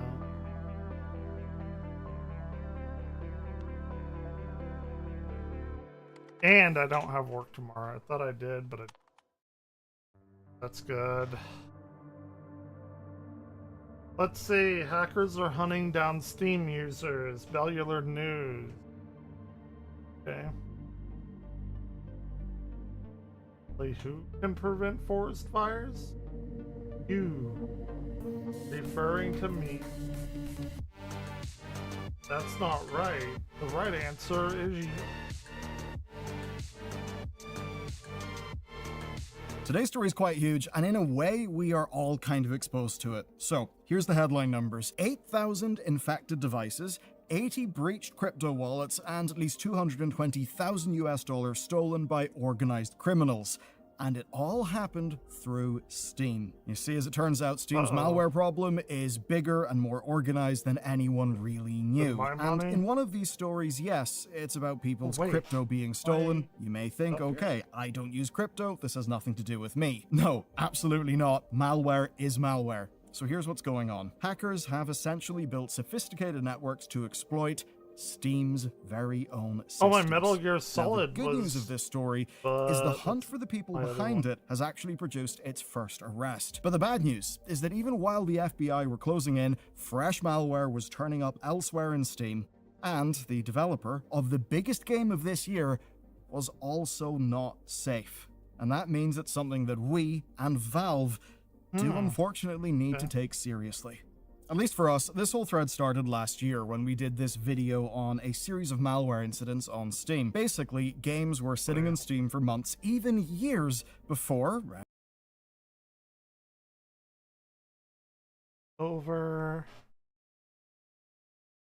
anyone noticed that actually they were hiding malware payloads or that their store pages had been updated with suspicious links. Because as it turns out, well, Valve can approve the store page, but maybe won't go back and check should that store page then be edited. Now, the good news is that in each case, Valve acted quickly. They pulled the games from sale and they warned impacted users. But at least one game did seem to be part of a targeted scheme, one that was built to drain a user's crypto wallet. Now, that user was the streamer Rastaland TV. He had $32,000 in cancer treatment fundraising stolen. Now, the good news is that the public did fix his money problems. People donated. But cybersecurity activists then began a campaign to unmask the thief. And now, in 2026, we know that they were not the only ones on his trail. And that's all because the feds took notice. In March of this year, the FBI's Seattle office reached out to the public. Basically, they just wanted information on all of those games from last year, plus a few previously unidentified ones. They just wanted to know what was going on. Now, their belief was that a single threat actor was behind all of this. Now, remember that Valve are based in Washington, so that it's their Seattle office running this is hardly a surprise. Although, for the next story, well, we've got to go to the state of Florida. And the reason why is exactly what you would expect. Never want to go to Florida. Florida man did it again. This all went down about 4 months later when the FBI made their first arrest. It happened in mid-July, and we found out about it because of a Florida news outlet called Local 10 that reported on the arrest of a North Lauderdale man called Zaire Donatavius Marion Wilkins. Really rolls off the tongue. Now, while the criminal complaint doesn't name Steam directly, it does name several of the games that were identified in 2025. And what Wilkins was accused of was basically paying another individual to develop the malware and then working with a group to market these games. And the complaint basically describes the playbook that was used here. They would find someone with a large crypto wallet, they would then use bots to send them download links, and then, of course, the malware would activate. Just like with, say, the Rastaland situation. And we know that Rastaland was far from the only victim. That's because across 8,000 devices, the complaint has the group draining 80 wallets and taking at least 220,000 USD. And, as is usual with stolen cash, well, it's not that useful in its raw form. That means it needs to be laundered. And that's where things get tricky for our alleged criminal. because that was his undoing. It was the damn gift cards. You see, per the complaint, investigators followed the scheme's Bitcoin into more than 150 digital gift cards. And among those gift cards, Uber Eats. That was, of course, a huge lead. They were able to subpoena Uber and find the account. And in the account's history, there's over 500 food orders delivered to Wilkins' home and his university. So yeah, his takeaway orders are what got him got. Though obviously, it ain't just him. Nobody else has been named publicly, but investigators had already searched an alleged primary developer's home and seized their hardware. I wish I could say to you, the bad guy's caught, the threat's over, everything's okay. But not really. Like, what we've walked through so far does kind of show us the work that goes into committing these crimes and the work that goes into uncovering them. But there is quite a bit more. You see, what stands out the most, I would say, is how subtle the scheme was.